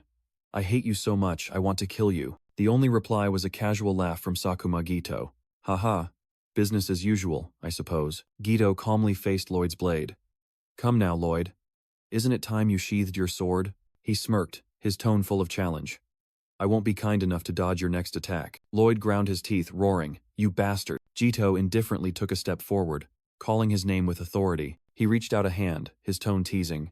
Don't you find your hair bothersome? Gito continued his sarcastic lecture, suggesting that Lloyd's hair could make him slip when swinging his sword and cause a tragedy. He reiterated Lloyd B. Marks's identity, one of the 7 S-rank explorers, and affirmed that he chose him for his unparalleled strength in the dungeon. However, Gito said slowly, his eyes sharp, It's not that I can't replace you. His words were like a bucket of cold water poured directly onto Lloyd's pride. Lloyd clicked his tongue, turned away, and clenched something in his hand. He changed the subject, anxiously asking about the fate of Rollins Moreau, who was being held in a pathetic state. Gito replied casually, No, I will bring him out.